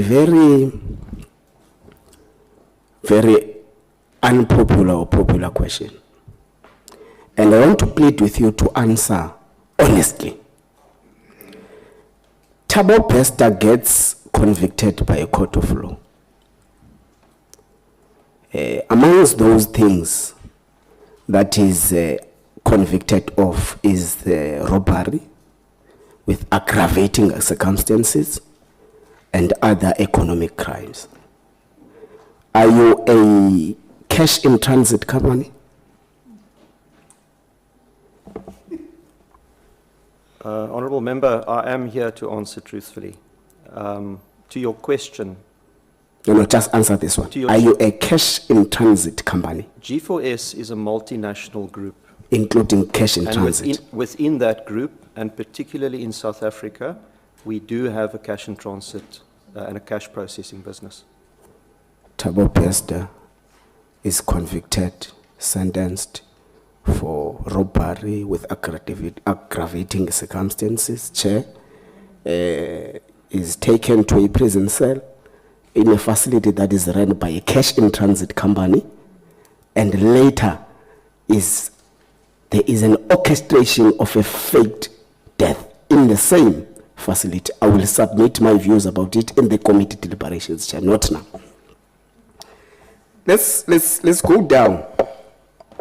You say part of the things you have found in the prison cell where the alleged offender died is the cell phone and the laptop. And you say the laptop was authorized. And reports across the world say Thabo Bester was running a multi-billion company inside a prison cell. What was the laptop authorized to do in a cell in a prison cell? What was the purpose for the authorization of a laptop inside a prison cell? What was the intention? Honourable Member, I will answer and then I'll ask my colleague to give you further information. Inmates who study, who have a study formal, who are registered students, have the right, and I believe it's in terms of court cases that the DCS lost in 2015 and 2018, they have the right, if they are registered with a formal institution of learning, to have access to a laptop. And for that reason, inmate Bester had access to that laptop. Okay. That's fine. Let's pass there. Maybe Honorable Ngola, with which institution was he registered? He was registered with Damlin. Was the laptop belong to him or to DCS or to G4S? I'll ask my colleague To whom did the laptop belong? Honourable Member, the laptop belonged to him. To him. That's correct. Do our correctional centers provide personal laptop to offenders who are studying within? Because you must understand that we talk from a point where we have crisscrossed the country going to correctional centers. Where we find there is laptops that are organized by DCS for their own students. Why was Thabo Bester with his personal laptop? How did it enter the prison facility? Honourable Member, I'll ask Mr. Munyanti to explain to you the controls that are put in place when a laptop is brought into the facility for use by an inmate to ensure that that laptop is used exclusively for study purposes. Honourable Member, But before you go there, I think the question was why. Before you move to the security features, let's start with the first question. Let's start answering the first question. Honourable Member, can I request you to repeat the first question? The first question was that you authorized an inmate to have a laptop inside a prison cell. What were the reasons behind that? And your honourable colleague speaks about something related to education. And we're trying to talk to him that we have visited prison cells where student inmates do not use their personal laptops, but those of TCS or whoever is running the prison facility? Why was he specially given his personal laptop, which you may not know if he actually used that laptop to commit those crimes? Honourable Member, I can confirm that not only Bester was allowed to No, have... let's talk about Baxter. Let's leave other inmates. Let's talk about Baxter. Why was he allowed to have his personal laptop when you ran a risk of giving him a tool he used to commit the crimes? Why? Honourable Member, the reasons are he qualified. What are the qualifications? Based on the criteria that we have set to say before we can allocate a laptop to an inmate, there needs to be evidence that he has registered with an institution and the qualification in which he is studying. We are able to take note of that in our prison. Therefore, those are the reasons that prompted us to allow Bester to be in possession of the laptop. Chair, thank you. You took the inmate wherever he was serving his sentence, whatever cell it is. Because the only popular cell now is cell 35 Minister. It's very popular. It's known by everyone that there in Mangaung there is cell 35. I think we need to... You took him on the basis of whatever reason. We're going to go to those reasons as well. You take him and isolate him from other prisoners, take him alone, segregate him. So, is the solitary confinement and segregation of inmates legal? Honourable Member, Section 30 of the Correctional Services Act stipulates that an inmate can apply for own safety reasons to be kept in a single cell. In our case, that needs to be approved by the Department of Correctional Services person on site, and that was the case in Bester's situation. Was that single cell not segregation or solitary confinement? No, it was... Do you not call it what you did there? Do you not call it a solitary confinement? No. Or a segregation? No, Honourable Member, it's been called own safety. Fine, let's go to the reasons. Part of the reasons you actually mention is that Thabo Bester could not pay his protection fee to a 26 gang, which is something completely illegal within prison cells. But you approve it. You approve an application on the basis of illegal operations inside correctional centers. Is that not a way of you approving the gangsterism that is happening in those prison cells? Honourable Member, I'll ask Mr. Manyanti to answer that. I just want to clarify, I did not make the statement regarding... You did not what? I did not make the statement regarding the 26 gang during the session this morning. Honourable Member, it's not to say we are promoting gangsterism. The reasons that are provided to us by inmates, even if we've got a view that this reason is not so legitimate, but we cannot take a risk and deny that inmate that opportunity, because if the inmate is of the view that his life is in danger, we need to be cautious. We really need to take an urgent step. And for the inmate to apply to be kept in single cell, it is a formal process that we need to follow. There was nothing wrong with the administration and the placement of the inmate in the single cell. So you chose to isolate the inmate under threat and not deal with those who are threatening him?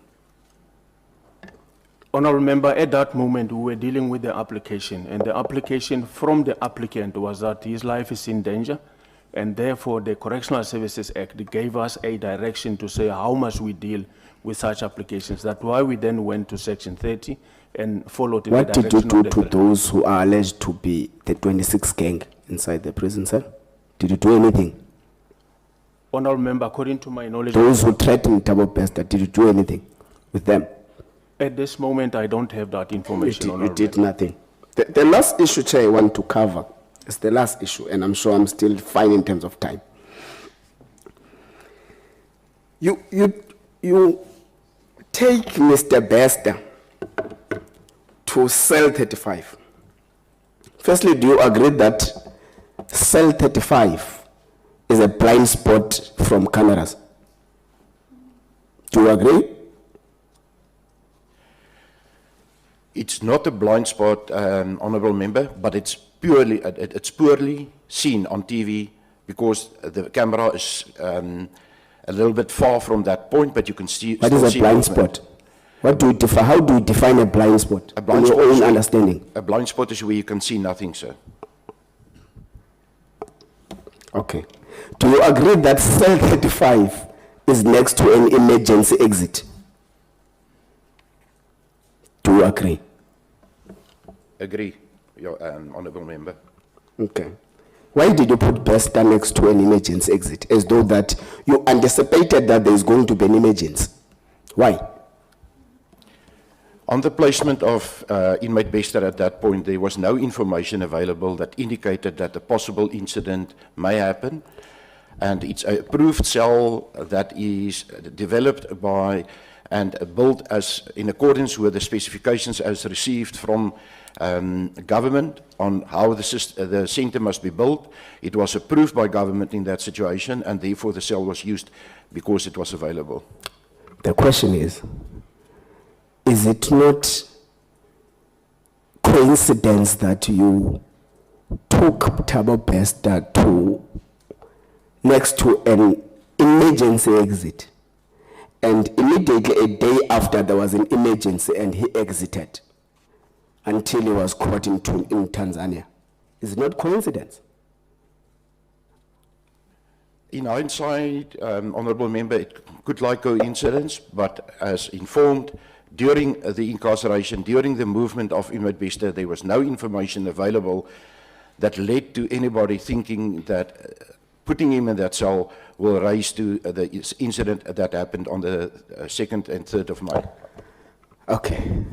Chair, I will submit to the committee that Thabo Bester was deliberately taken to next to an exit because the escape was thoroughly planned. But I'll do that when the committee deliberates for us to take the report to the National Assembly. Thabo Bester makes an application on the 15th of April. On the 16th of April, Thabo Bester receives a secret visit. Who is this person who visited Bester on the 16th of April? Name him.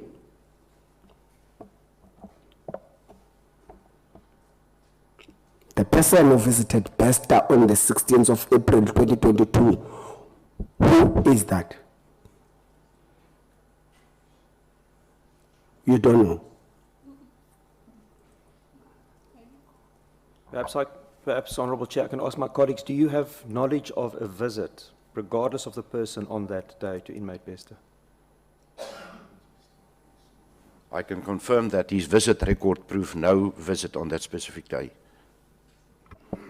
Chair, I will submit to the committee deliberations that Bester had a secret visitor on the 16th of April 2022, and G4S is dishonest. Thank you very much. No, thank you very much. On the issue of the computer, what measures have you put in place to ensure that people who are using their private computers, those computers cannot be used for any other unlawful activity? Honourable Chair, according to the direction of this ruling from the court, it says those laptops that are provided to inmates must not have a modem. So the measures that we have put in place is that we need to have a proof that indeed has registered with the institution, which we can also confirm. And then after that, we do provide the laptop to the learner. How many times do you check the laptop? Honourable Member, we don't physically check the laptop. but from our IT system office, they've got a screen where they monitor the use of these laptops if the students are using their laptops in the school. Thank you very much. Honorable Breitenbach. Thank you, Honourable Chair.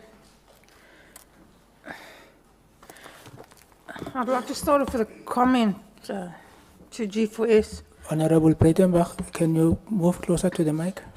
I can't move these chairs, unfortunately. So, you've provided us with a 21-page report, because on page 22 you say thank you. So, 21-page report that's largely exculpatory. In fact, it's completely exculpatory. It acknowledges no responsibility for this incident.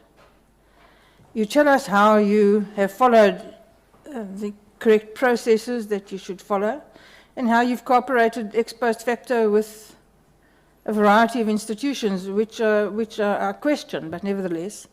And that's what you tell us.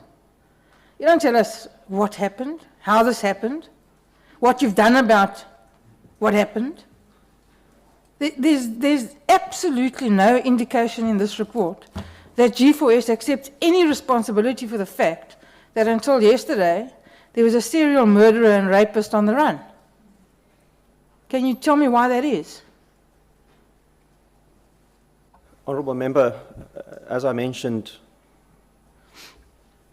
when it comes to the investigation of what happened that night, we could only investigate what happened under our control, what happened at the MCC that night. And I believe that investigation we have done. We have determined who the people under our control are who did not comply with policies and procedures that evening that may have contributed to the escape. We suspended them and we dismissed them. Incidentally, they have taken their suspensions to the CCMA for review. So they disagree with the decisions that we arrived at. But as far as the initial investigation around a suicide is concerned, and we need to remind ourselves that was the initial facts that we had to deal with. And then later the murder investigation, as far as that's concerned, those are criminal and forensic matters that we do not have the skills, nor I guess the permission to investigate. Our obligation is to investigate internally, to deal with those individuals, and to pass that information to the police services so that they can take that information and assist them with their investigations. I think, Honourable Member, with respect, it's harsh to say that we did nothing. Well, harsh, not harsh, be that as it may, it's my view. You can like it, you can lump it, don't really care. So, you're saying we complied with protocols and procedures and that's it, we stand back and we have no further obligation here. So your job is merely to incarcerate people, make sure that your bed count is full, and come what may. Is that what you're telling me? No, that's not what I'm telling you. Well, it appears to be what you're telling me. No. We investigated the actions of those under our control. We suspended them and we dismissed them. I see. You aware of the fact that there's a view at DCS that you in fact suspended and fired and transferred a whole bunch of people so that DCS couldn't get hold of them to in fact do their own investigation. Have you got a comment on that? I'm not aware of those. Perhaps my colleagues have knowledge of transfers. Well, perhaps you or one of your colleagues can tell me who was investigated, who was suspended, who was fired, and who was transferred, and why. Mr. Beiderveld can and I would have expected to find those details in this report, not this whitewash, quite frankly. So I'd like to hear from you then, Mr. Beiderveld. Can you help me? Honourable Member, Firstly, the night supervisor in charge, Mr. Sonoy Matswara, was suspended and fired. Dismissed, using the wrong word. Then Natasha Janssen, the operator in the control room, was suspended and dismissed. Tix Makotsa, the person in the control room with Natasha that night, was suspended and dismissed. No employees of us is being transferred. Yes, we did indeed suspend these employees, but information can be made available to the committee where the controller requested to see these people. He's given the times to us, and we've arranged with those people to come back to the center to see the controller on site for his investigation. Do you do lifestyle audits on your employees? I don't know, pick a straw, whichever one of you is going to answer. Honourable Member, we don't do any life audit. Why not? We really don't have any reason to do the lifestyle audit on our employees. I beg your pardon? Do you want to repeat that? Yes, we don't see any reason to do the lifestyle audits on our employees. You employ people to look after hardened criminals. Your facility looks after, it's a maximum security facility, right? So we're not looking at shoplifters. And you don't think it's necessary to do lifestyle audits on your staff? Honourable Member. I'm busy. Sorry. And when I'm done, you'll have an opportunity. And don't make the mistake of interrupting me again. And you don't think it's necessary to do lifestyle audits on people who look after criminals like that, who have access to money, who are known for bribery and corruption? Are you saying your staff is above that? And if you are saying so, on what basis?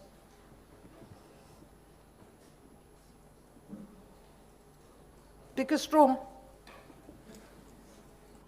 Honourable Member, I can answer that when employees are being appointed at the centre, there's a full police investigation or a police report being done on them, a vetting report has been done.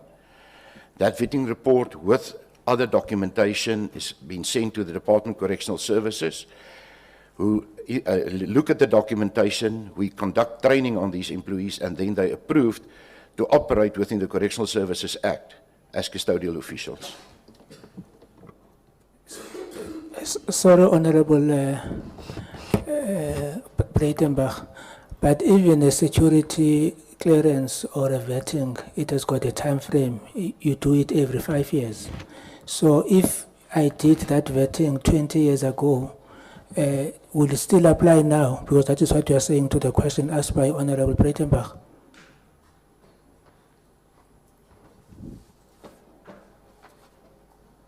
Honourable Member, I cannot speculate on that. The people from our HR department that's directly dealing with the employees are unfortunately not available. So I will have to write it down and come back with the answer to Honourable Breitenbach on that one. I presume the answer will be no. So, in this report, or this document, I hesitate to call it a report, so in this document that you've provided, that took you so long to prepare, that says nothing that's not in the public domain, took you so long to prepare that we could only get it this morning, because you only finished it around midnight last night. Just incidentally, what were you doing for the previous year, if this is what you prepared until 12 o'clock last night? All of this information must have been available on a computer somewhere, and all you had to do was print it. So what took so long? I mean, just tell me that first. Honourable Member, we had to collate all the information. It was not all available on a single laptop. We had to collate it from various sources. We had to analyse it and put the presentation together. We also wanted it independently vetted to ensure that everything contained in this report is factually correct. I see. You think you succeeded? Yes, I think we have. Wow. So I'll put it to you, my view is that you're evading responsibility here. You're ducking all the institutional, the systemic issues that point to your own culpability in this matter. And the only things that you've included in this report are exculpatory. I take it you don't agree. Honourable Member, apologies, English is my second language. Can you please explain I the can word tell that it you to you, use? I can put it to you in Afrikaans if you like. Please. Hierdie dokumentjie wat julle as 'n verslag voorlê, is regtig nie die papier werd waarop dit geskryf is nie.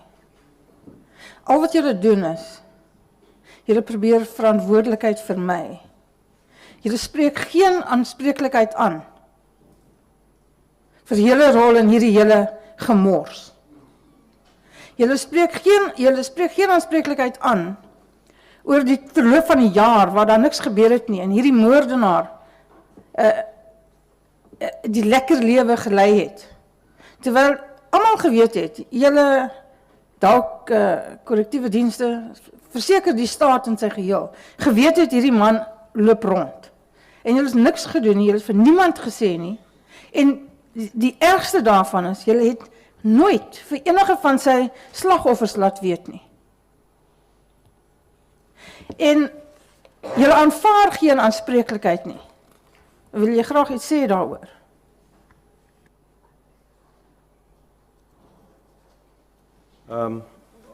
Honourable Member, thank you for clarifying. The statement is made that we're not accepting any responsibility.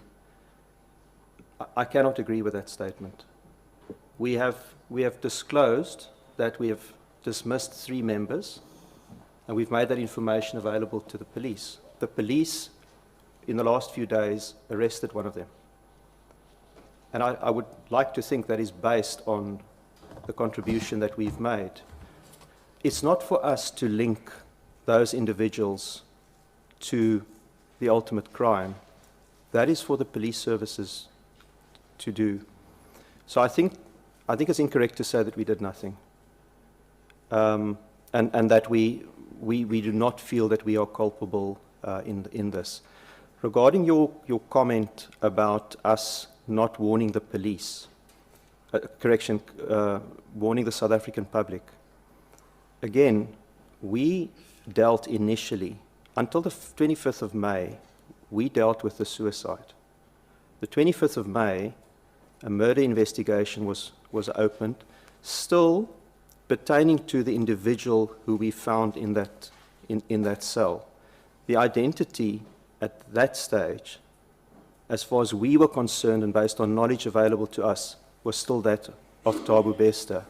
And that remained the theme and the facts available certainly to us until the 2nd of February of this year, when JIC said, we're investigating a possible escape, and until it became known to us that in the very early months of this year, SABC had opened an investigation into escape. Until then, the facts that now are available to us with hindsight, that's available with hindsight to judge our actions, were not available to us at the time. Well, I'm glad you went there. Are you finished? Sorry.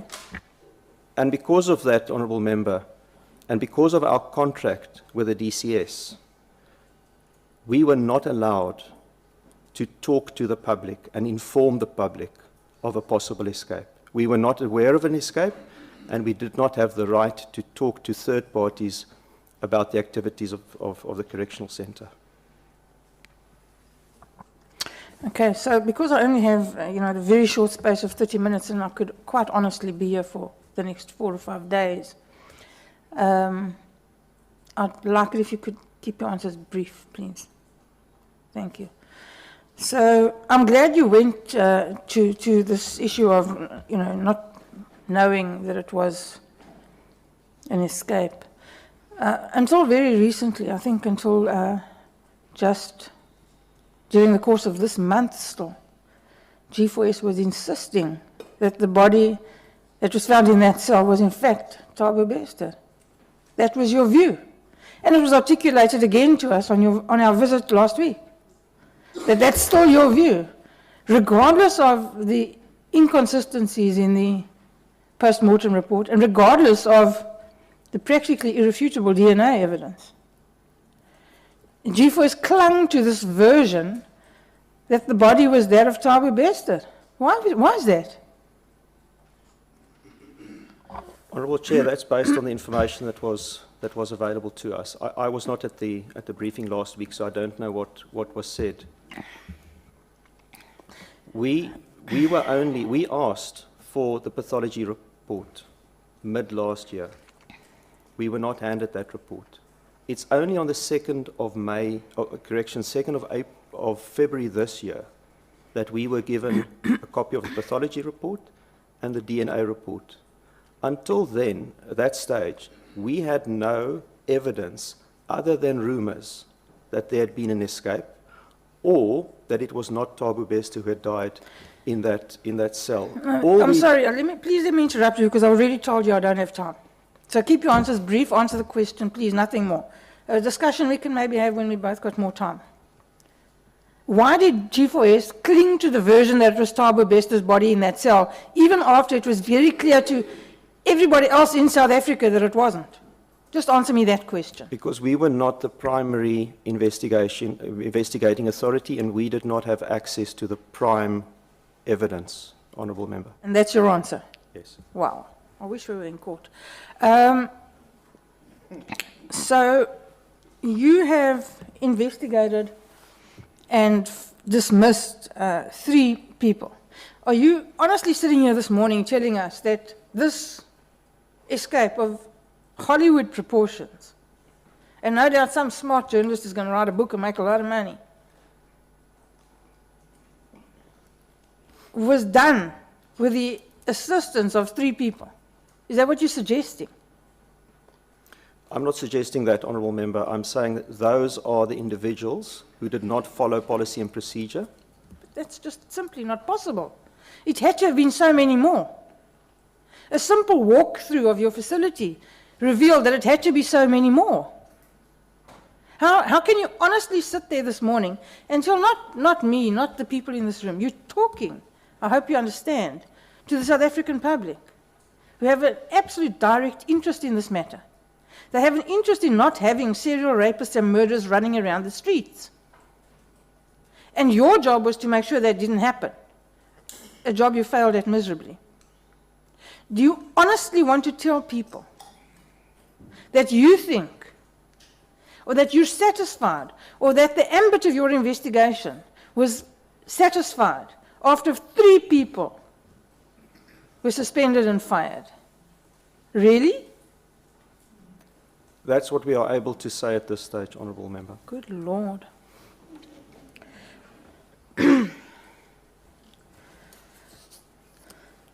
You'll agree with me that, just tell me, how would this propellant, this petrol, let's assume it was petrol, have gotten into the cell?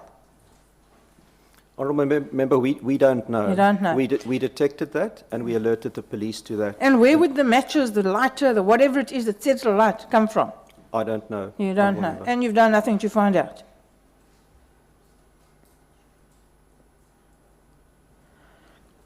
Cell 35 has been traversed quite thoroughly by my colleagues. But you'll agree with me that it's a massive confluence of coincidences that Bester was moved there on that particular date, to that particular cell. Right in the corner, where unless you're really paying attention, you will not see somebody walking up and down there. Because we looked, we did an experiment. And we saw the person because we were watching him.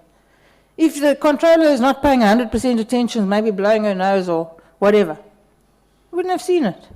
Because it's the only cell that's so far away that you can't see.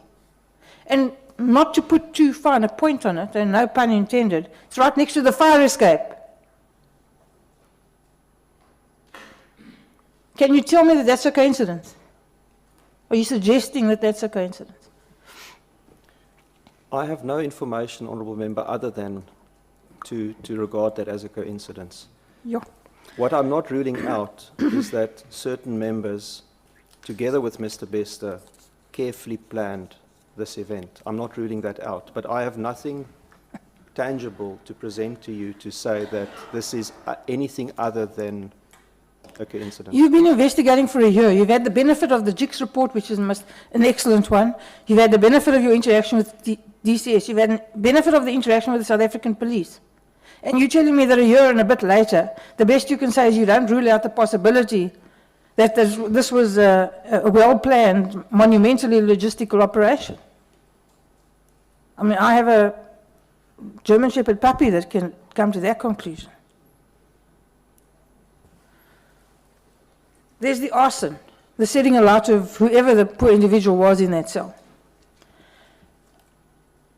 There's the corpse substitution. Who is that person in the cell? Where did they come from? Did they come from inside the prison? Because then your head count wouldn't have matched. Did they come in from the outside? How? Did they walk in? Were they murdered in the prison? Did they come in dead? You can't answer any of these questions. We don't know. You don't know. A year and a bit later, you don't know. We have provided all information pertaining to the movement of our personnel that evening to the SAPs, and it's for them to investigate I see. based on our information. You have no responsibilities. I'm not saying we have no responsibilities. I'm Well, saying that we have investigated this saying matter so. to the extent possible. You appear to be saying you have no responsibilities. You've done what you could. Given bits of paper to other people and that's it. Wash your hands. Not at all. Well, that's the impression you create. And I want to tell you it's not good enough. It's impossible to believe that this whole operation could have taken place without the greasing of many palms. Where would that money have come from? Whose palms were greased? Which of your officials are living above their means? You don't know because you don't do lifestyle audits. No, we don't. You don't think you should? We need to take that recommendation to heart, Honourable Member. How many G4S employees were on duty at that facility that night? I'll ask my colleagues to answer that. Good. It was 23, Honourable Member, that was on duty. 23 people had to look the other way. Honourable Member, the investigation proved that the 3 people that was involved, that was suspended, were there. There was 2 people that was moved by the supervisor in charge that formed part of his disciplinary offence. In hindsight, we can now do realize that they were moved to be out of sight. Then the other people were inside units which will make the viewing to that specific unit very limited. And just days prior to this incident, a vehicle made an unauthorized entry into the prison facility, correct? That's correct. How come? Why? That's currently being investigated. We've been notified by the notice that my colleague has referred to during the presentation, which we received on the 28th of February this year.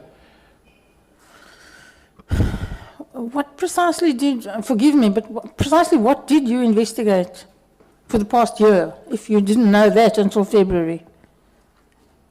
I mean, what form did your investigation take? Honourable Member, if I may, I think the timelines here should not be overlooked. The incident, as you pointed out, happened on the 29th of April last year. It became known to the DCS through an affidavit filed by one of our employees in mid-November. This incident was raised for the first time. The DCS made that information available to us for the first time, I believe it was 3.5 months later, on the 28th of February. And it's then that we started to investigate this matter. So even though the incident happened 10 months ago, we've only had knowledge of this matter for a few weeks. And it's not that we've done nothing. We have commenced this investigation, and these investigations are very sensitive if you want to conduct them properly. Very sensitive, you want to conduct them properly. I know a thing or two about investigations. Secondly, the incident book, where it was recorded that the vehicle had entered and 8 minutes later had left the facility, suggests nothing untoward with that entry. So by any independent party looking at that log, they would not have detected anything untoward as far as that vehicle's entry and exit is concerned. So your system is deficient, doesn't pick up, there's no checks and balances, doesn't pick up this kind of thing, can go undetected for a year. There could have been many more such entries and exits, who would know? So clearly your system is not foolproof. Your staff didn't report it for some odd reason. How many people are on duty at the gate? One. I'll ask my colleagues to, I don't know what that answer is. There was one on duty, honourable member, yes, correct. And how did the vehicle get in without authorization? The process will still reveal it, but currently I can confirm that we've got 7 people that suspended pending this investigation on the involvement on that specific incident. You've had 6 weeks. So how far have you got with your investigation? Tell us, that's what you're here to do. We've taken most of the affidavits. There was one affidavit that was still pending on an employee that wasn't available. The investigator will deal with that. And then unfortunately, the investigator that's investigating that had the operation and was out of context for a week. Thank you. So the vehicle came in, it was bringing in what, a kist, a box, a quasi-coffin. You agree with me? I presume your investigation has at least revealed that. Yes, it was a TV stand cabinet that came in. A TV stand cabinet, okay. And where did that TV stand cabinet go to? It went into the skills development area, and according to the people that currently being investigated, this stand was brought in by the supervisor that is currently suspended, not suspended, being dismissed, and that came in for rectification purposes. To be repaired. Was it repaired, do you know? No, it was not repaired, Your Honor. I see, and that didn't raise a red flag with anybody. A large wooden box comes into the prison in contravention of all the protocols for repair and doesn't get repaired. Didn't bother anyone? I cannot answer on that at this stage. As I said, I will be able to answer that when the investigation has been finalized. I see. Could a corpse have fitted into that TV stand?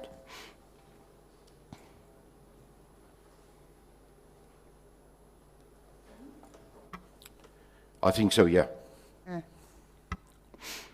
And it wasn't searched? It wasn't inspected? That's one of the reasons why the employee that was working there has been suspended. Currently, he didn't do his work properly. Yeah, but it's a year later. A bit sad, that. So your Sally Porter's got all these fancy mirrors and lights and cameras and whatever. Nobody noticed on any of the cameras that the thing had come in and wasn't inspected? Honourable Member, once again, the investigation is currently pending, but the people that's working in the CCR room that had to monitor this is also currently being suspended because they did not report it. So the list of those whose palms were greased is getting longer. It's not just 3 people. We're standing now at around 10, is that right? We're currently there, but remember, we're currently still busy with the investigation. And I've got no doubt the numbers will increase. It may be that's from the 7, some of them can come back to work because you suspend to ensure that you can conduct a proper investigation without interference of people. Honorable Breitenbach, you are left with 4 minutes. Unless you can speak nicely to Honorable Ngola. Oh, okay.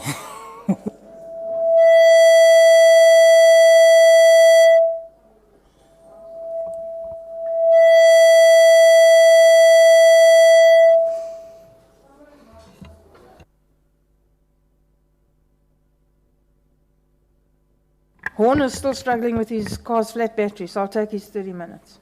I've told him so, it's fine.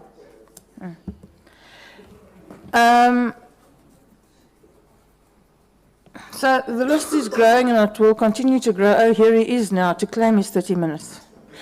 I've just said I'm taking your 30 minutes, so there, you can come and settle down.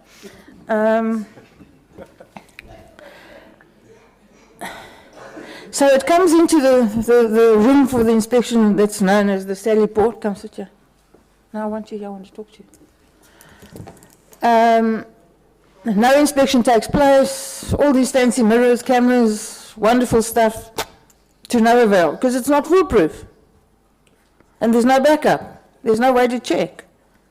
Again, the system fails. You agree? Pick a straw, guys. Honourable Chair, the camera would not have detected whether the vehicle passed without a gate pass. That the camera would not have detected. The camera would have, and the question is very simple, the camera would have detected that it wasn't inspected. Correct. But that wasn't detected. It was detected by people in the video, in the what's that room called? In the control room. It was not reported on, and for that reason, those individuals have been suspended pending the investigation. So again, the system failed.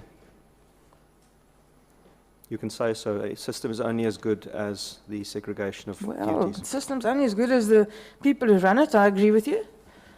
But if you're running a maximum security prison and you're under contract to keep the South African public safe, then I expect you to have a backup. And I expect it to work better than it did, because it didn't work, and you'll agree with me. That's fair comment, Honourable Member. And what about this fight that broke out elsewhere in the prison that the people were called away to, so that only one person had to authorize the passing of this vehicle? I'll ask my colleague to answer that. The information is correct, Honourable Member. Honourable Breitenbach, you are now on Mr. Horn's time. That's fine, he's donated it to me, it's all good. That information is correct, and as it says, currently part of our investigation to ensure that all possible steps are being taken to rectify if policies and procedures were breached and to take action in that regard. Mr. Butterfield, I don't understand how this information could only be available now. This happened a year ago, over a year ago. And now all of a sudden, these last 6 weeks, there's this big flurry of investigations. This can't be news to you. G4S could not have lived in blissful ignorance of all these systemic failures until February this year. I don't believe you. Or is that what you're telling me? That you operated in blissful ignorance, failure after failure after failure, as long as you've handed over your forms to everybody and you've washed your hands off this matter, everything's just fine. I cannot agree. We run a very good prison. We've run a very good facility with security over the years. Our track record explains for itself. This unfortunate incident is a result of non-reporting, and because it was not reported and misused, we're currently investigating and taking actions to get this right and to sort it out. Thank you.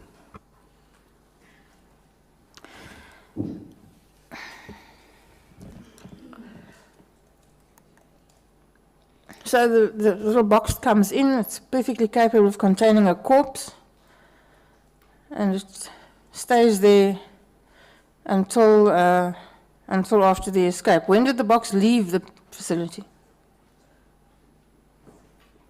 I had it removed during the investigation to a secure placement. When? Can't exactly tell the date now. It was a few days after the notice of the controller was received, informing us of the incident. So that would have been in February sometime? No, early March, because we only received the document on the 28th of February from the controller's office. So that box has been standing at the prison for a year, no repair work done, no questions asked, and now you've had it removed to a safe place. Is that correct? That's correct. And has the box been examined? Has it been forensically examined? We've reported to the SAPS, and that's what we did because they're doing the criminal investigation on it. I accept that you have no facility to do forensic examinations, but has the box been forensically examined? Have the police come and examine the box? It's an important piece of evidence.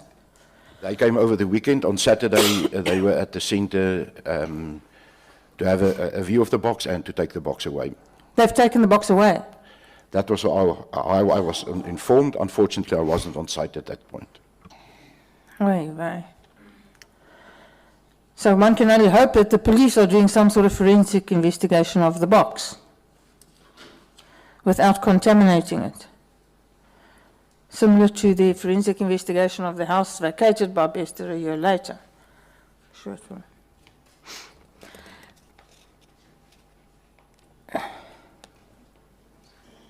So you say you have no record of Bester being visited on the 16th?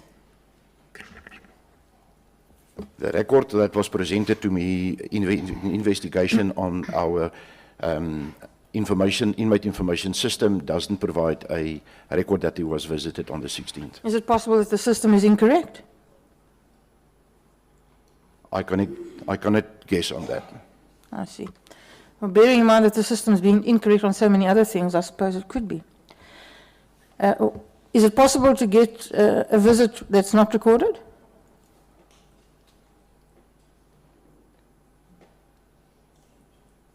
A straw, time's ticking. Honourable Member, for the data to be captured on the system, we are heavily relying on human beings. Therefore, there is also a possibility that if that visit happened, we were relying on our employees to capture that data. So if the visit happened and the data is not captured, it can't be a system problem. It should be a human being error or intentions not to capture that data. Honourable Member, if I may, just to complete the explanation, we keep footage for only 7 days, video footage for only 7 days, so it's not possible for us to go back to the date that you mentioned to do further investigation. I understand that system, but I assume that and when something happens, like a fire in a cell, you keep that video footage. Correct. Unfortunately, in this case, there was none. Coincidentally. Of those cameras on that circuit, Yes. that is correct. Just for that short period of time. They worked until the evening, they started working again later in the morning. Just that little slot, and it didn't work. You'll agree with me that that's not a coincidence. Yes, that coincidence is strange. It must stretch even your imagination. It does. Yes, Yeah. quite. So now, assuming the body came in the box and it's now transferred to the cell, how would it get transferred to the cell unnoticed, undetected? Anybody? If the body was moved, it's currently not clear to us how the body was moved, and that will form part of the criminal investigation by SABC. As we indicated before, we did a proper investigation on all the policies and procedures that had to be followed. Where these were not followed, we've taken action to ensure that people that's responsible to follow these are being liable. See, there's the problem, Mr. Badenfeld. Every time you semi-answer a question, then you tack that bit on at the end about how it's not really your responsibility. Nothing here is your responsibility. Every time there's this little exculpatory phrase about we've done this, we've done that, we've reported. It's not us. Who, sir? Me, sir? No, sir. Anybody else, sir, but not me, sir. It's a little bit, it's wearing a bit thin. You maybe want to not do that. So you say if the body was moved, well, it must have been moved because it got into the cell. Or are you suggesting that somebody walked in there, was murdered in the cell, and then set alight? No, Honourable Member, I'm suggesting no such thing. I've indicated what's available to my information and answered it to the best of my ability to the committee. Okay, and then how did Bester get out?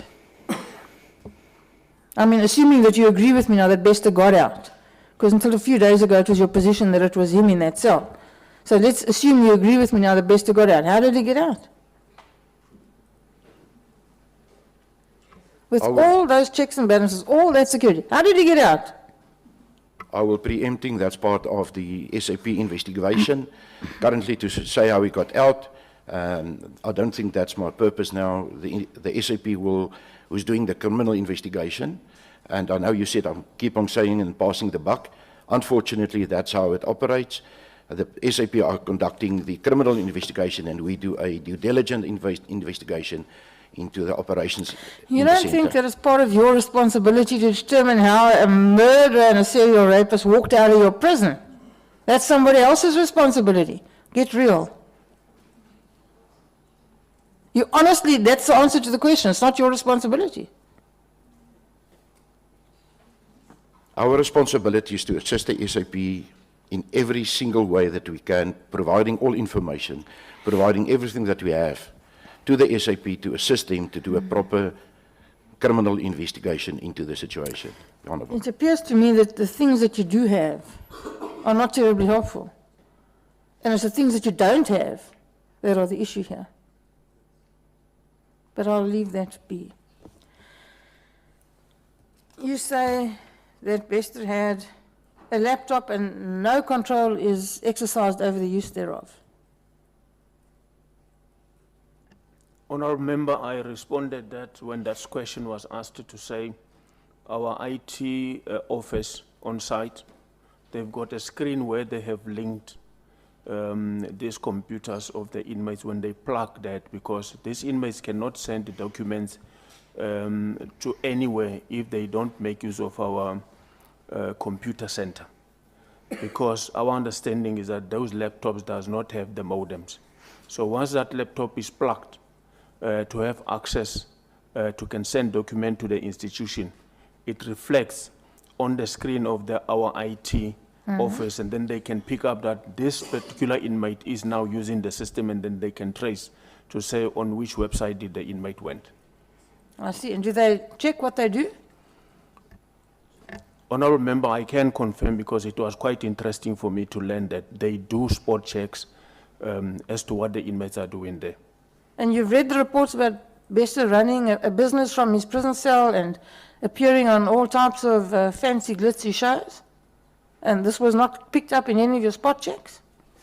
Honourable Member, I can say I have seen those media reports, but from what I have learned from the investigation, we did not pick up that to say we can confirm that all what the media was saying, it is true, it happened at MCC. I cannot commit myself to that. A lot of things you can't commit to. When the laptop comes in, do you check it? Is it inspected? And if so, by whom? Honourable Member, the laptop is being checked, although it is not been opened, because these laptops, most of them are coming brand new. They still have got the warranty and the like. So you don't really check it? No, they are being checked. What do you do? You look at it? But to what extent? I think the IT office will have said the right language. Do you not know that? I mean, is it not something that you should know? No, I know, Honourable Member, to say they are being checked. Yeah, but you don't know how. So look at it. There's a box, there's a laptop. So have a look. There's a laptop. All right, off you go. That's it. Is that how it's checked? Honourable Member, they are being checked. But really, I'm not... If they don't open it, how do they check it? Honourable Member, I'm really unable to explain exactly. I don't know. I see. Okay. Mr. Horn, would you like some of your time back? Huh? Honourable Petenbach, are you done? No, Mr. Horn wants to use some of his own time. Number 9 was the last one. Okay, it's fine. Whatever I haven't used of his is his. Honourable Engelbach. Thank you, Mr. Chair. Gentlemen, in your report and through the interactions that we had up to now, you stated that firstly you cooperated with DCS, SABS, JICS fully, and it also became clear that you said that you only found out on the 2nd of February 2023 that the body in the cell was in fact not that of Bester. So I just want to know. In a report that we received from GICS, it is stated there that on the 11th of August 2022,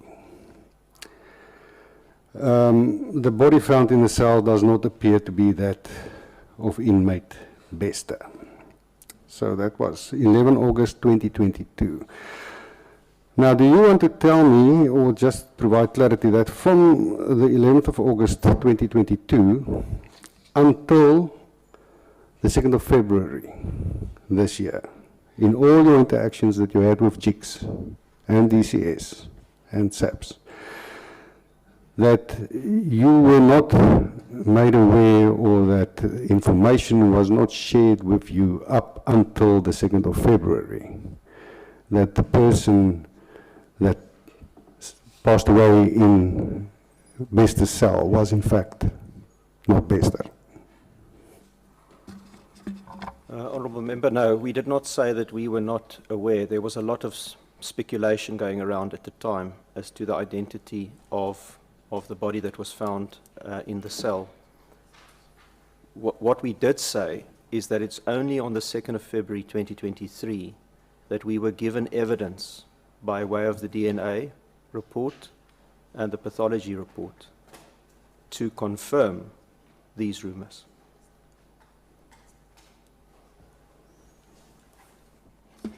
So just a short follow-up on that one. So what you're saying is that even if the inspecting judge or his representative or someone from the Department of Correctional Services or the South African Police Service spoke to you and told you that we believe that that person that died there is not in fact Bester, it means nothing to you until you receive a DNA report, and then and only then you will act upon such information. Honourable Member, it wasn't up to us to act. We waited for this proof as confirmation of the fact that the person in that cell was not inmate Bester. We acted prior to that by doing our internal investigation and exhausting all information, reviewing and exhausting all information available to us to arrive at a conclusion as to what happened that evening. As far as the criminal investigation is concerned, other than provide the information available to us, we were not able to continue with a criminal investigation. Thank you. About this missing video footage. Now, in your report that you sent to us, you say that these camera systems were working. I can find the page for you if you missed that. Incident summary, 2nd of May 2022, 19:30. Security systems technician confirms security system is operational. Right. So then, and it's not about, I'm not asking a question about the security system, it's just a lead on. So, in between the 11th of August and the 2nd of February, when you became aware or that someone mentioned to you that we don't believe that dead body belongs to Bester, and with everything that transpired with the cameras that was turned away, certain cameras that were switched off and not working, footage that was not available, the very suspicious way that a vehicle entered the facility, the fire, which is a very serious incident. Don't you think that it was probably the correct thing from your company side to do, to check due diligence and whether all your systems are operational? And, you know, because it is very clear that a crime has been committed on a facility managed by yourself where none other than people employed by you were involved. It is clear, undisputable. So, and in your answering up to this point, you stated that, yes, well, we handed it to SAPS and we told GICS about it and we told DCS about it. Was there nothing done from your side? Because obviously there is a big problem with your system and the security at that facility.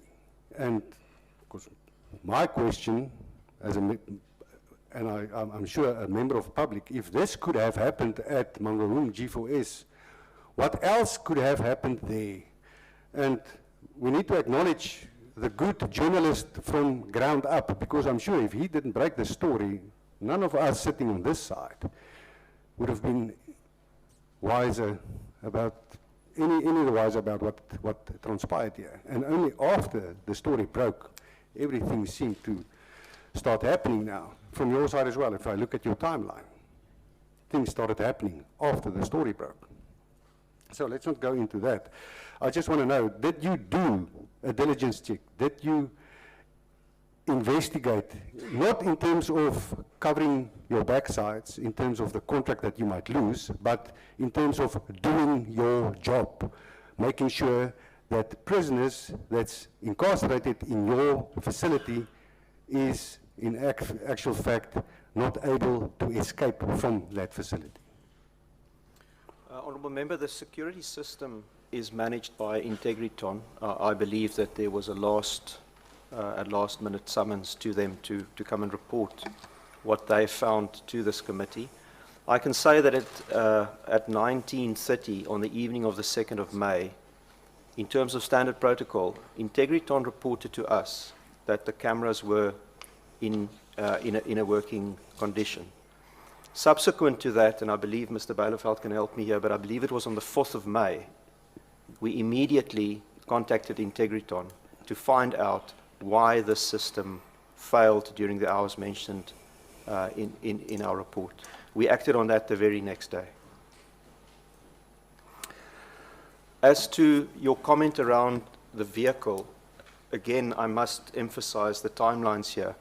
We were made available only on the 28th of February 2023 by the DCS of this incident.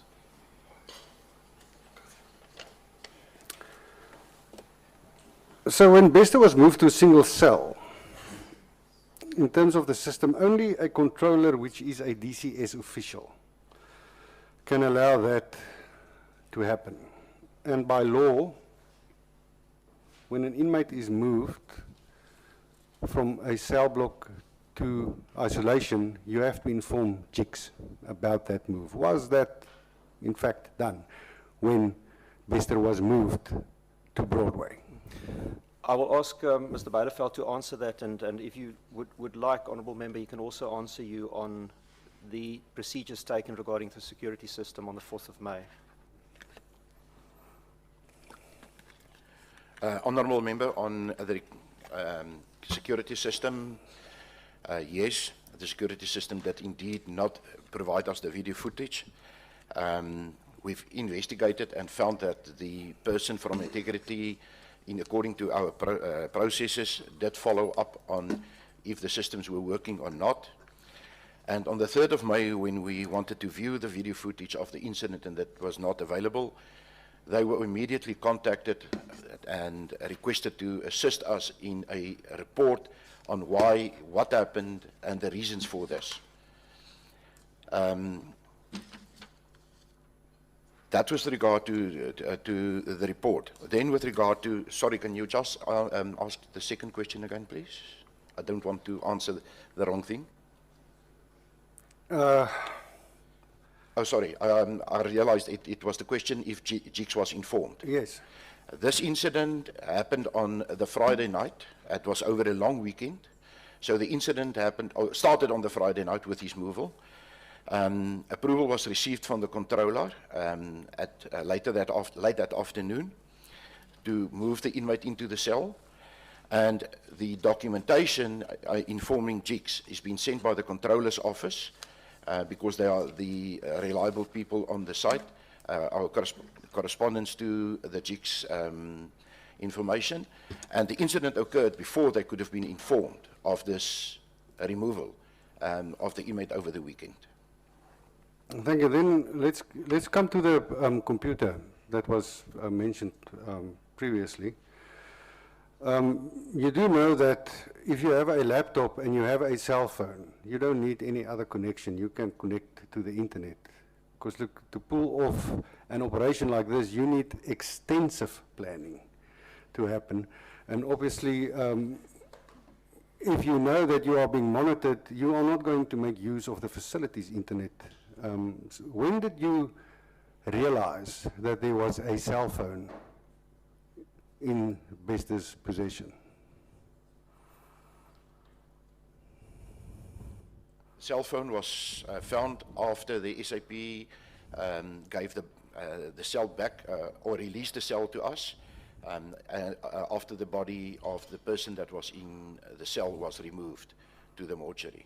It was then when the items in the cell was taken and to be put in a box and into a black bag that the cell phone was found in between these. Sorry, when you are moved from a one cell block to isolation, all your personal belongings need to be moved with. Are those personal belongings checked before you enter into your isolation cell?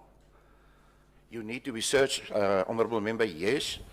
The employee that did not do that searching was charged and received a 12 months written warning on this case for not searching the inmate when he moved from one cell to another cell. Yes, sir. I must note that a lot of things seem to not have happened the way that they should have happened, particularly when it comes to this inmate. From the time that he was incarcerated, secret visitor received, and everything up to the time that he walked out of your facility without being noticed for months. When a serious incident occurs, there must be a head count must be done. And this is a very specific way that the head count is done. And it's not that call a name and you stick up your hand. There's a piece of paper with your photograph on, and you do a thumbprint to check. After this incident, a head count was done, apparently, and everyone was accounted for. Was that procedure followed where you checked the thumbprint with the document of each inmate in that facility?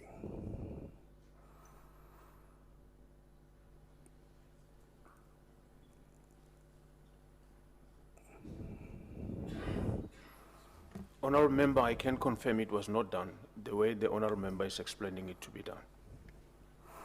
Was it not supposed to be done, or has the regulations changed in the meantime? Honourable Member, the procedure that we are doing to account for the inmates, since they are kept in about 8 sections in that facility, the 6 units, the 1 unit in the hospital, and the 1 unit which we call this Broadway, where the incident took place. Individually, those departments are sending their roll count, physical roll count, to central control room, which will make the whole calculation, and then if the numbers tally, which is supposed to be 2928, we take it for that all the inmates have been accounted for. Okay. I want to know, we did send a request last week for information, but we unfortunately have not received it. So I have to, because I really don't want to ask this question, but I'm going to ask it in any case now, since we did not receive the information. Can you please tell me, from all the people that you have in your employment at Mangaung, how many of your employees are either children or direct family members of Department of Correctional Services officials? If you know the answer, who are they? And to which DCS officials are they related?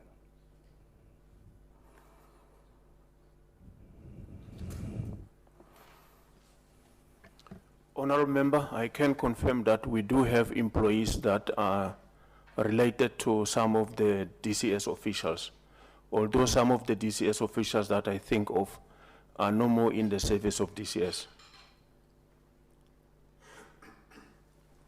Yes, it would have been nice if we could have received that information when we requested that. Honorable Engelbrecht, don't you think that it will still be important that that information be submitted? Yes, yes, of course. I would like to see that very much, Mr. Chair. Maybe we should give you 7 days to submit that information. Honorable Chair, we took note of that and we are committing that we will submit such information. Also, the other information that we requested, every single program that you offer at the facility, who's the contractors, who's involved, and what exactly do they do? How long does it take? What does it cost? Lastly, I saw on social media that a journalist named Ruth Hopkins did a investigated journalistic piece on the Mangaung facility. Now she claims that there were 7 escapes that took place in that facility, of which 4 was not reported. It's a claim by her. So, has this ever been looked into, or are you not aware of Ms. Hopkins's expose on G4S Mangaung? Honourable Member, maybe I can answer that question, and then specific to the escapes, my colleagues can address you on that. We are aware of all the allegations made by Ruth Hopkins. They were investigated, to my knowledge, by JICS and by the DCS at the time, and no matters were brought to our attention that raised any concern. To my knowledge also, we received no observation notices in respect of the allegations that she had raised. I cannot comment on recent social media posts because I'm not aware of those. As far as the additional escapes is concerned, other than those that we've informed this committee on, I need to defer to my colleagues. I've got one more question, Mr. Chair. It entails the entering of the vehicle from outside the facility and the sally port. Nobody knows what happened there because apparently, the footage does not exist now. But apparently this body had to be taken to a holding area which was a workshop, or still is a workshop. When I was there last week, when you exit the sally port, it is to your right, and then there is a workshop right there. Now, according to regulations, EST officials are not allowed to enter the workshop. There's also no cameras installed within the workshop. Now, if you think about a box or a wooden casket or something that contains a body, it's quite heavy. And in our visit last week, I was told that the EST officials that worked on the day right there assisted to offload this box into the workshop, and then from there, obviously, nobody knows how that body was then transported or taken up the stairs into C35 and set alight. But that's another issue that I think was dealt with. I just want to know, have any investigation been done about the EST officials that was doing on duty on that particular day, because they must have assisted offloading the dead body in a wooden box from the vehicle that entered the facility illegally to get the body into the holding area, which was the workshop that is not so very far away from Broadway cell block, as I can remember. Honourable Member, yes, I can confirm that these 2 EST persons currently at the center being investigated pending this investigation because of the involvement on that specific day. Honorable Engelbrecht, I regret your time is up. Thank you, Mr. Thank you very much. The last questions will come from Honorable Maseko Jele before we adjourn for lunch. And then after lunch, it will be Honorable Janji, Honorable Yako, and then Honorable Swart. The Chair, last one order. will be Order, Chair. Honorable Chair, no, order. Hon. Because I was number 5 on the list, if you remember. Yes, So I am yes. next to speak now. So after him, it is myself. Okay. So I will ask Honorable Maseko Jele to kindly allow me to the space to speak. Honorable Jele, you agree? Oh, okay. My apologies, Honorable Yako. You may proceed. Thank you very much, Chair. No disaula, because I have to fight right now for my space to speak. Thank you very much, Chairperson. I think what I wanted to speak to is the fact that I think that Mr. Greveld, Mr. Munyate, and Mr. Belefeld did caucus before coming here with G4S. And they caucused prior, when everything started blowing up, they caucused, and they decided that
Can we come back at 20 past 1?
inmate Bester from his previous cell to cell 35. Okay, my next question is, on the notice of the death of the inmate, who was then the next of kin who was supposed to come and claim the body?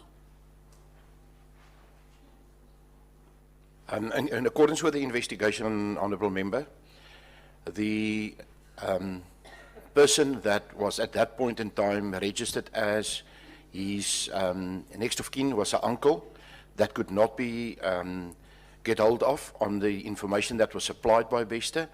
So the next person that was informed was the doctor in Dipa, which was on his contact list as a contact to inform of the death. But was not registered as a next of kin. So in that case, when a prisoner dies in your cells and you cannot locate the next of kin, do you just take any contact from, or any listed contact from the prisoner? No, you don't do any. You don't just take any contact, Honourable Member. You investigate. That's the person that did visit the inmate over the past few years. That was the person that you then contacted to determine if there's any other next of kin, and she informed us that the inmate is alone. He don't have any other next of kin except she, and she's currently customarily married to him. Did you then seek any kind of documentation? Sorry, did you have any kind of documentation? Because I can't just claim a body if there's no black and white that says I am married to this person via customary marriage. Was there any kind of paperwork that you as G4S did or you do on a systematic basis when there is a person who dies in your premises? There is paperwork, and we will submit it with the other document that was requested by the committee. Thank you. I'm moving with the report that was given to us, Chair. And again, Mr. Groenewald, you speak a lot about the timeline and how that timeline exonerates you from lack of action and how that timeline speaks to how much action you conducted. But looking at this timeline that you have, an investigation was only opened in January 2023 by SAPS. And do you know why that is? No, I don't, Honourable Chair. The SAPS investigation, being a criminal investigation, was not our remit. So it was not within you to inform SAPS to do an investigation on the suspected abscondment of Mr. Bester? No, we dealt with a suicide. That was later amended to a murder by the police services on the 25th of May. And that was, to our knowledge, the facts until there was news of a possible escape. Chair, I'm not answered. Can you please repeat that? Honourable Member, I said that we did not inform. I think your question was, did we inform the police on the 25th in January? And my answer is we did not inform them. We were dealing initially with a suicide based on what the police had identified, having viewed the cell. On the 25th of May, the police changed that to a murder investigation. And as I mentioned earlier, it's only during February of this year that evidence was made available to us, suggesting through the autopsy report and the DNA that the individual removed from the cell on the morning of the 3rd of May was not that of Thabo Bester. A year later? Yes, but I think the timelines you are quoting, Honourable Member, those timelines are in control of the SAPS, not in control of our investigation, which was an internal investigation that we launched on the 3rd of May. Okay, with that internal investigation, do you not liaise with the police to say that we have, as intelligence within the prison, do you not liaise with the police to say we suspect that this person is not, in fact, Mr. Thabo Bester, which means there's a dead body that we cannot account for in our prison system, knowing that the DNA has revealed that that person is not, in fact, Thabo Bester, is not related to anyone who's connected to Thabo Bester? We were made aware, or we were given the DNA evidence only on the 2nd of February 2023. Prior to that, we had no evidence available to us to suggest factually that the body in the prison was not that of Thabo Bester. We had no evidence. We did assist the police by making the information available that was available to us, available to the police to assist them in their investigation. I don't know, through you, Chair, I put it to you that, Mr. Groenewald, you're not being honest with us, because it cannot be that there is a murder or a death, and you're not accounting for it, you don't investigate it, firstly, that you don't know there's something that happened. I think that you are merely reacting to an explosion that was about to come onto your doorstep, and that is why you then sent it to SAPS. Otherwise, I think that as it looks right now, G4S would have kept quiet, and Thabo Bester would have lived his best life and raped more people and murdered more people if he could, had this not blown up the way it did. Not at all, Honourable Member. I think you will hear when the SAPS give their testimony that there was a very close and early cooperation between members of the MCC and members of the SAPS. As I said in my presentation this morning, as early as the 26th of June, we furnished the SAPS with all the information that they had requested to assist them in the criminal investigation. Prior to that, we conducted our internal investigation, which was an investigation against policies and procedures. That was our remit. The criminal investigation was the remit and also fitted the skill sets of the SAPS. Okay, I'm looking at your timeline presentation on page 12, which says MCC compliance investigation. Firstly, it says that MCC does not have the authority to conduct a criminal or forensic investigation. But do you not request one? Isn't the onus for you to request a criminal or a forensic investigation? Honourable Chair, that was not necessary because the police were involved from as early as 6 o'clock on the morning of the 3rd of May and remained involved right up to today. So they were conducting their obligation. There was no reason for us to formally request them to engage. That speaks against what you're saying in that you did your own internal investigation. So that internal investigation would then have revealed that that person was not in fact Thabo Bester.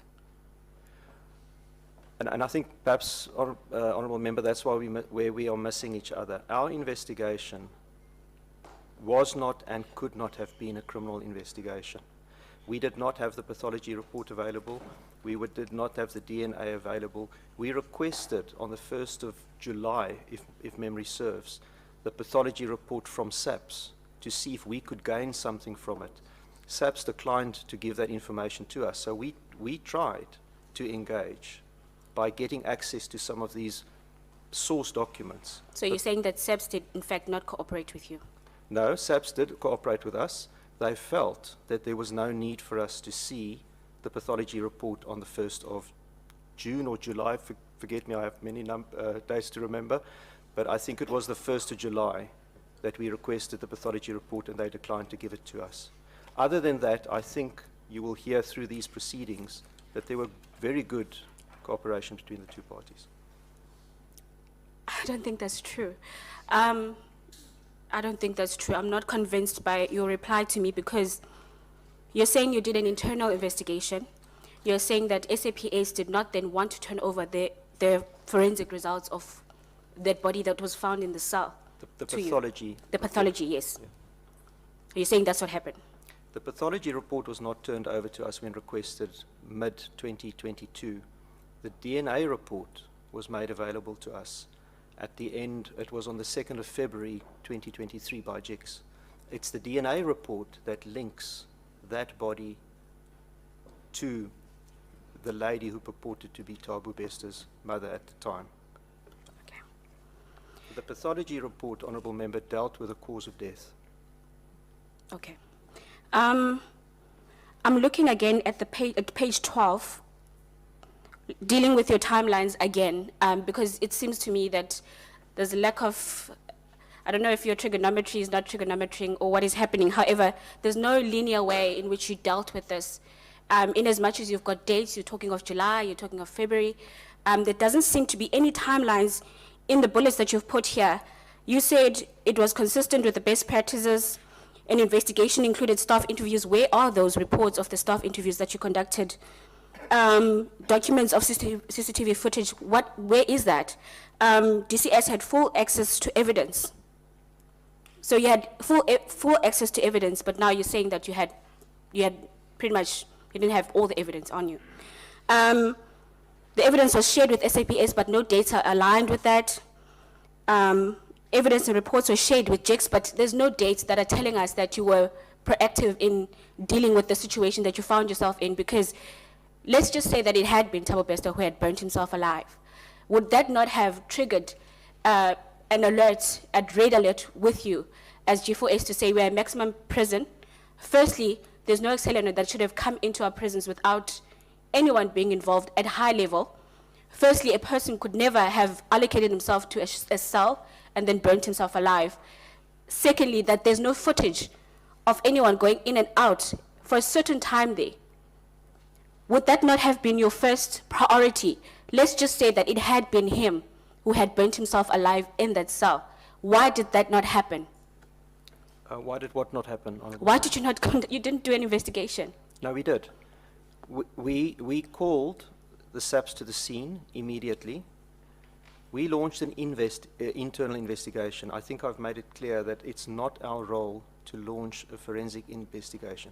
Keep in mind that in a very, very early stages, in the the day of the 3rd of May and the days that followed that, right up to the 25th of May, we were dealing with an apparent suicide. And we had a death notice for Thabo Bester. Those were the facts available to us. And those were the facts that were made available to the police services that they were investigating. The report... No, Chair, I think Mr. I keep forgetting, so Mr. Groenewald is not understanding my line of questioning. I'm asking, because you're here to account for your part in this whole debacle. Yes. And your part in this whole debacle was to investigate what happened. How did an accelerant come in? So in this report, you should have outlined directly what your responsibility was, which was to investigate. Give us dates. How far did you go with that investigation? What was your liaising with the SAPS? What was the involvement of SAPS through you? We understand that you could not conduct a criminal investigation. We get that. However, as G4S, who's tasked with keeping prisoners at that caliber within, how did that happen? Why did you not investigate? Because there's no sign of investigation with what you're giving us. You keep shifting dates, and that is the issue that we have, is that it feels like you're not seeing the seriousness of this matter. Had it been Thabo Bester, because now it's not him, it's even worse. Honourable Member, I'm not shifting dates. I think that the dates that are in the report are clear, and I stand by those dates. We launched an investigation on the 3rd of May 2022, the morning of the incident. That investigation was to assess the actions of members at the MCC to see to what extent they breached policies and procedures, so that we could potentially link those breaches of policies and procedures to what happened at the facility on the night of the 2nd and the morning of the 3rd of May. That investigation we launched immediately. As you heard from Mr. Bielefeld earlier today, we started suspending staff on the 6th of June in order for the investigation to proceed. Moving to those suspensions, are you still paying those that are suspended now? I don't know, Mr. Bielefeld. They were suspended with salary, yes, but they are in the meantime all three been dismissed. The supervisor was dismissed on the 29th of September, one of the CCR employees on the 6th of December, and the other one on the 31st of January 2023. So the entire time they were being paid before they were dismissed? That's correct, Honourable Member. I'm going to move back to your investigation. Can you confirm or deny that Mr. Sehore left your prison? He went out and then came back just 10 minutes before the CCTV footage kicked back on. Honourable Chair, I'll ask Mr. Bielefeld, as the investigator, to report to you on that.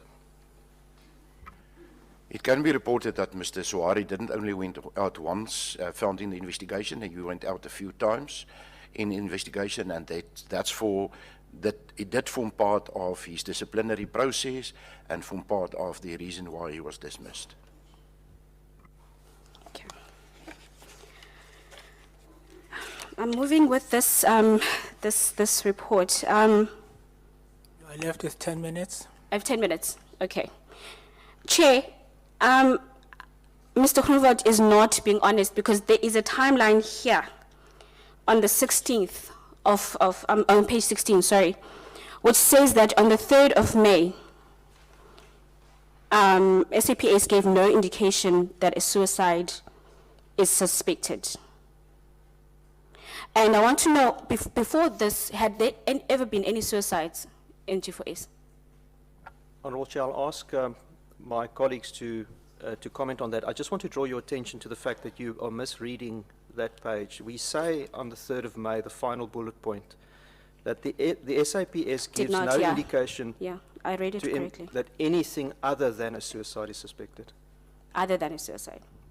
Anything other than a suicide. This means that at that stage, we were dealing with a suicide. The SAPS concurred that that is what we were dealing with. I'll hand over to Mr. Bielefeld. I think hence I'm asking, had there been any suicides before? I can answer you that, Honourable Member. Yes, there was suicides before. And what was your process of investigation for a suicide?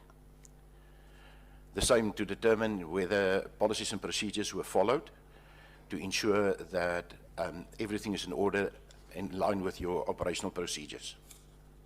Okay. My next question is, belongings of Mr. Bester were given to the next of kin. You put here they were given to the next of kin. Was that the uncle or the now wife? Honourable Member, I'll ask Mr. Bielefeld to confirm that. I just want to draw your attention to the fact that there were two sets of personal belongings for inmate Bester. The one set was what was removed from cell 35 on the morning of the 3rd of May. This was the set that was held in the administrative building, and it's with this set that we detected a petrol smell, or generally referred to as the accelerant, that the police later investigated and removed from our premises on the 8th of May. There's another set of personal belongings that was given to the next of kin, and this is the belongings that inmate Bester handed over the day he entered the prison, before he was taken to his cell on the very first date. Those were another set of evidence. I almost want to say that. So you're saying that the cell phone and the laptop were given to someone else, and then the rest of his clothes were given to the next of kin? No, that's not what I'm saying. What I'm saying is, on the date inmate Bester originally was incarcerated at Mangaung Correctional Facilities, his personal belongings were taken from him, and they were held. So those were the ones given? Those were the ones that were sent to the next of kin. The belongings. No, I think my question is, who was the next of kin? Was it the wife or was it the uncle? No, it was Dr. Ndipa. Okay. Nandipa. Yeah. I think my last question, Chair, I don't know, I'm not entirely covered by the answers of G4S. I don't think you came to account. I don't think you came to answer. We're going to oscillate around the same questions, basically, and we're not going to get any accountability. Because looking at the timeline, you said MCC meets with JIX on the 2nd of February and JIX informs MCC of their suspicions that inmate Bester had escaped. So before that, you had no one had come to you as Mangaung Correctional Center to say that we suspect. You had to wait for JIX to come to you to say that we suspect that this was a suicide. Not to me personally, Honourable Member. So what was your final input after your investigation was done? What was your final report to say, we believe as G4S, this is what happened on that day, that there was a suicide in our cell? At the time that our final report was finalized, the criminal investigation had moved on from a suicide to that of murder. Our report being an internal investigation, concluded that the three individuals we've been referring to today cannot account for their actions in line with their operational duties for that day. These are the three individuals that were suspended and then eventually dismissed. One of those is the member who was arrested by the police over the past few days. That was the conclusion of our report. So the outcome of your report was not to say this is basically what happened. These are the measures that we didn't take in order for this suicide and murder to take place in our correctional facility. Was that not the outcome of your report, to say we cannot account for why there was an accelerant in the correctional center, which means that our facilities were tampered with. Therefore, we recommend this and this to take place.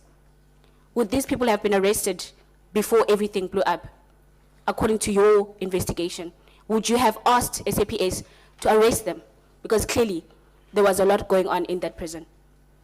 I think our findings, Honourable Member, was shared with the SAPS on an ongoing basis. SAPS was aware that these individuals were being questioned by us and had been suspended and were going through a disciplinary hearing. They knew that. They had the information available. I can't confirm, perhaps my colleagues can, whether SAPS in the intervening period interviewed those individuals. I don't know. I need to defer to my colleagues. I cannot confirm that the SAPS did investigate or had contact with those people. All I can inform is that the SAPS had continuously engaged with us up until last week on the circumstances of the incident.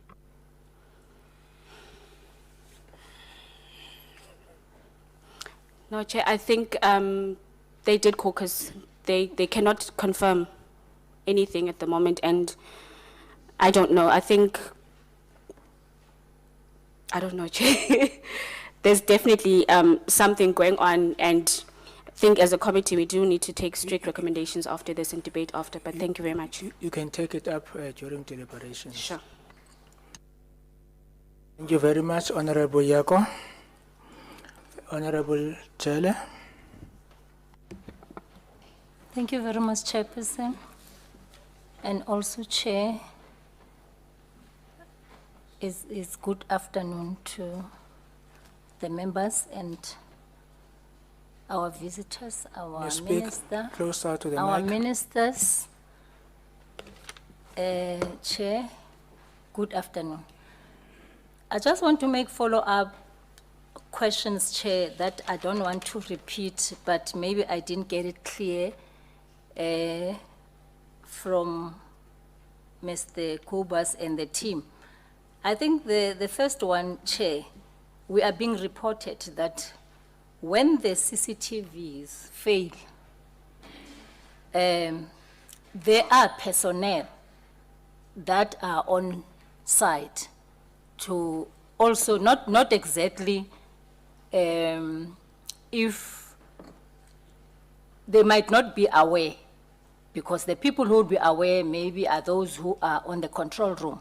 But you are saying to us, there are people who are always there to back up when such a situation happens. So on that day of the incident, were there officials who were used as a backup, and what happened to them, what happened to them? Because I think those officials should have given you information, or are these officials part of those that has been suspended? That is a follow-up question I have for now. Thank you, Honourable Member. With regard to the people on site, Integritron, the service provider, provides people on a daily basis on site to oversee the security system. And that's why in our presentation you would have seen that the person that left that evening to sign off duty, just before he signed off duty at 19:30, visited the control room, ensured on the document in the control room indicating that all systems were in order. There was no problem with the systems.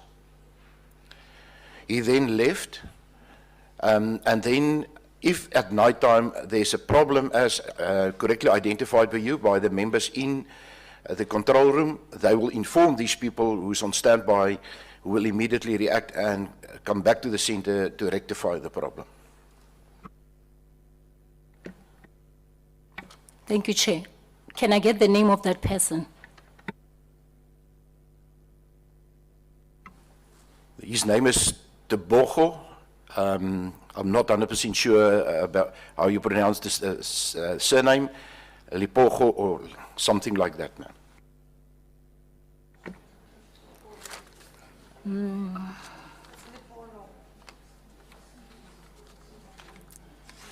Okay. Chair, I'll come back to that one. The other question, follow-up question, how many single cells do you have?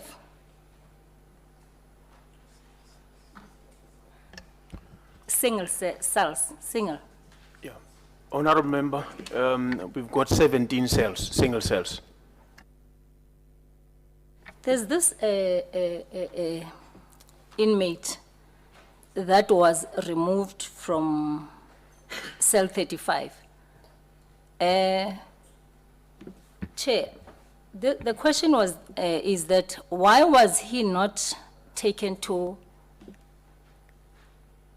in fact, the prisoner who was in cell 35, when did he request to be moved back to the normal cells? Honorable Member, I don't have the exact date, but I think the former Honorable Member has requested that we submit that document that is proving that he did apply. I think from that document it can be deduced as to when did he apply. Okay. Was that application immediately removed?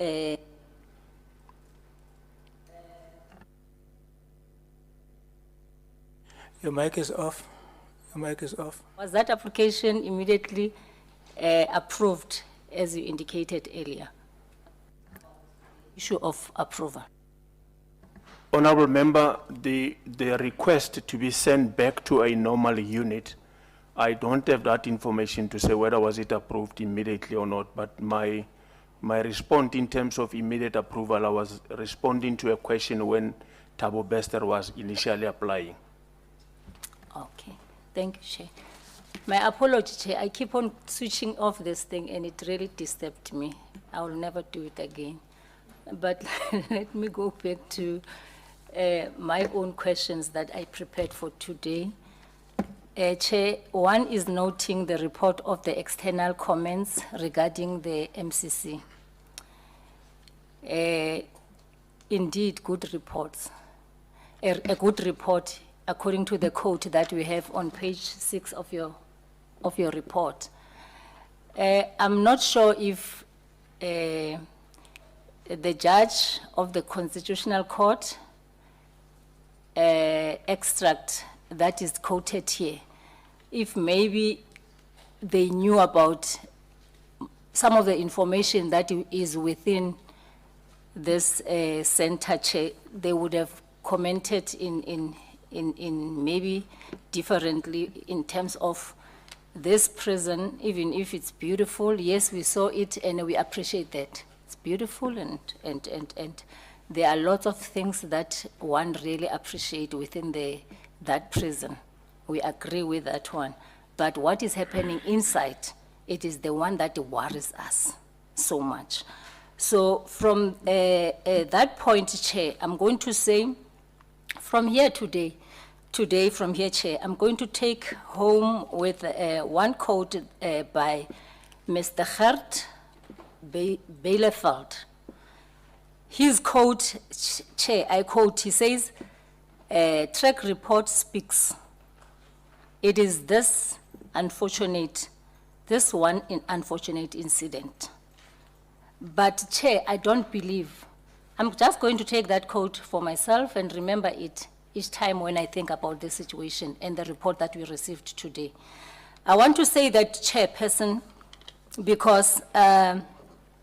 we are being reported, Chair, that there are human errors.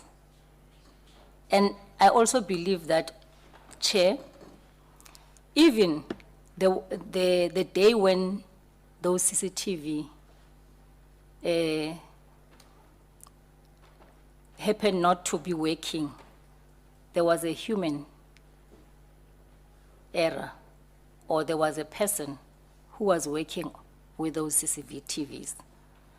I'm not sure what is going to be a comment on that one. But I want to pass to the question, Chair. We are being reported that Mr. Bester is coming back. Chair, all those arrangements are being done. We are hearing that from the Minister of Police and our Minister, that arrangements to make sure that Mr. Bester is coming back home. I just want to find out from G4S team what arrangements or the plans that you have now, currently, knowing very well that you are dealing with this intelligent, manipulative, a corny, and a dangerous man preying on women. Not just ordinary women, but the ones we as a country pride on, and the ones that, without undermining others, that we think that are the cream of this country. What are your plans? Honorable Member, at this stage, we did not receive any formal indication from DCS to say inmate Bester will be coming back to our facility. Because as G4S, we don't have a say as to who or which inmate must come to the center or which inmate must leave the center. It is solely the mandate of the controller on site to decide which inmates must come in and which inmates must go out. Okay, thank you. Therefore, we don't have a plan to accommodate Bester. If it happens that he comes, the department decide that he comes back to his cell, what are you going to do? And it happens tomorrow. Honorable Member, based on the information that we will have received, there's lots of processes that we can follow. It's either we will have to put an intelligence on him and try to monitor him very, very close, as we do have resources, and watch his movements around the center.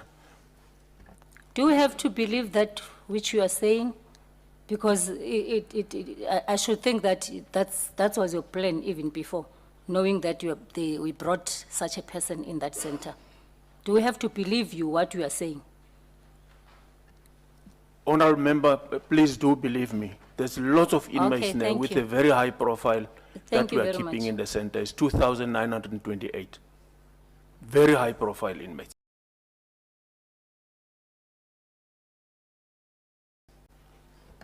Thank you very much. Chair, I just want to find out, Chair, we have Mr. Kobus, who is a national director. We have two directors who their works are your work is very important. Like, let's take, for example, Mr. Munyani. You are responsible for the facility. You are a center director. I believe that you are every day there. You're supposed to be there every day, or maybe you'll tell us if you're not there every day, both of you. Because the other one, Mr. Gert, you are responsible for risk management within the center. And I'm sure you understand the work that you are doing. There's somewhere where I'm going with this question. I want to know, are you always based in the center? Honorable Member, no, because I do take vacation leave. I do experience some life challenges, health challenges. I do take vacation leave, and I don't work during the night shift. and I do take the weekend off. Thank you. Thank you Depending very on the much. challenges that are coming, then I will not find myself I at the got it. center. I get the idea. When you are not there, who is there on your behalf? I do have the Deputy Director, Ms. Derek de Klerk. Where was Mr. Derek de Klerk on the day of the incident? Both of you, one of you was present on. Yes, those Honorable days. Chair, you will have realized on the slide when I have done the presentation is one of the people that has arrived at the scene, those early hours of the morning. No, I'm saying that time, at that time, who was the manager? Supposed to be the on-site operational manager? Or you don't have something like that? Honorable Member, unless I don't understand the question, but how it works, during the night there is a senior official on duty whom we call the night duty operations supervisor. Who's that one, the name? In this case, it was Senue Matsuara. Or the one that you talked about? Yes. Thank you very much. I would like to believe that you have a system of reporting, Mr. Kobas and your team. Can you fashion this or tell us today or how your reporting system goes?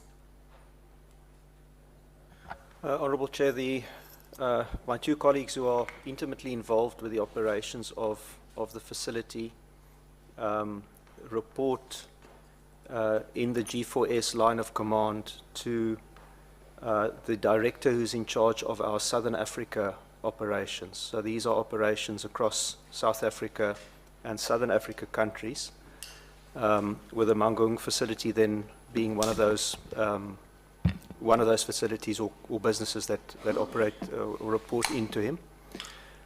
Sorry, Chair, can you raise the voice? I can't hear properly. Am I a bit soft?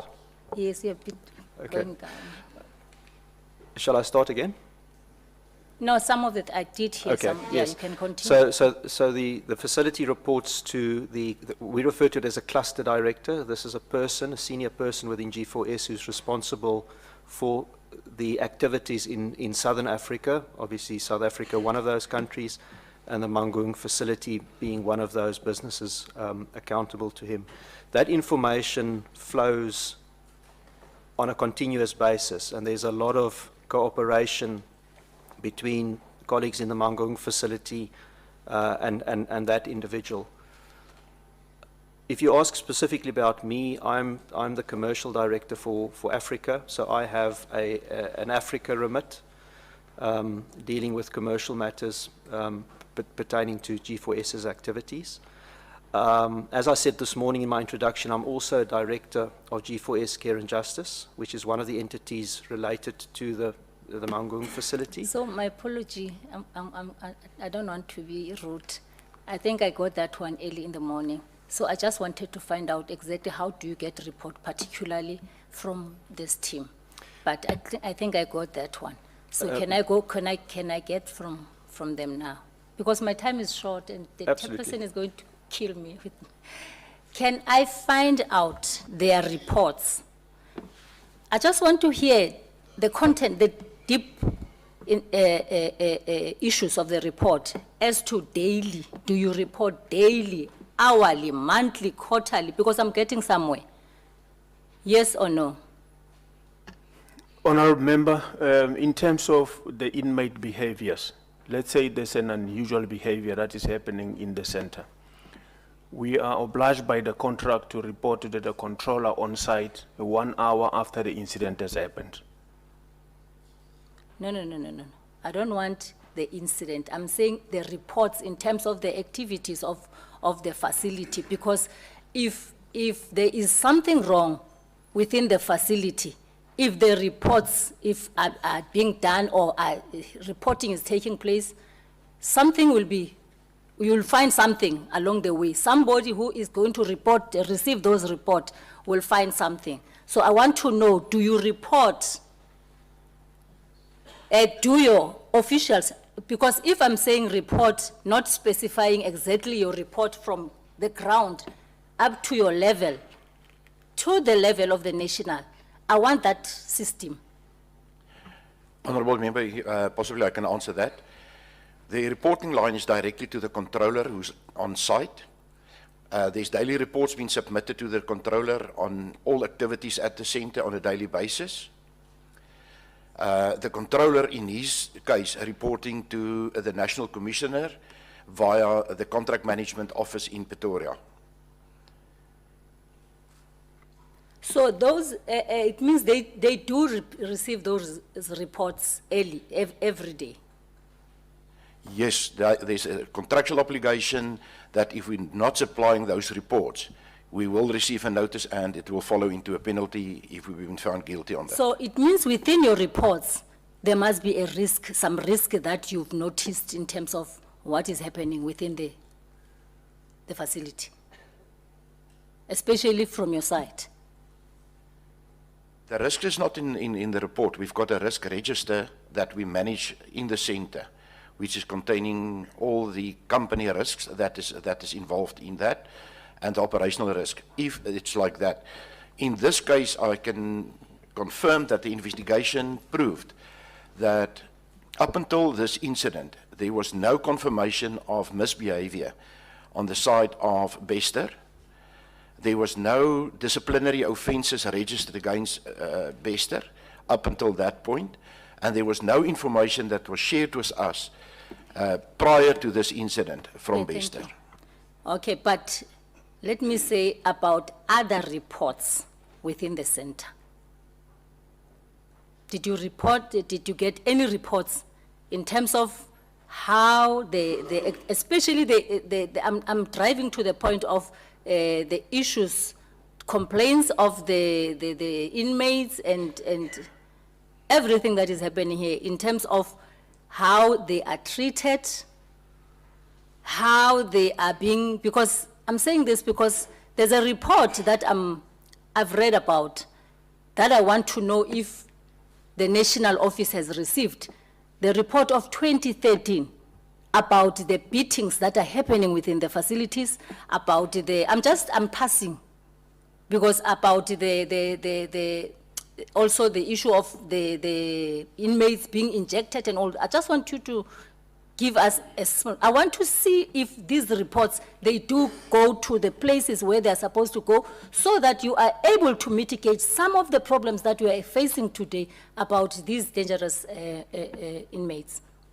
Do you get the report of the wrongdoings within the facility as you're supposed to be receiving, Mr. Kobus? Because I can see that from that side I can't get what I want. Let me answer that question, Honourable Member. Information filters through the organisation like any other organisation. The more material matters are raised to senior levels. So, for example, the report that you're referring to in 2013 is before my time, but that report would have gone to senior levels.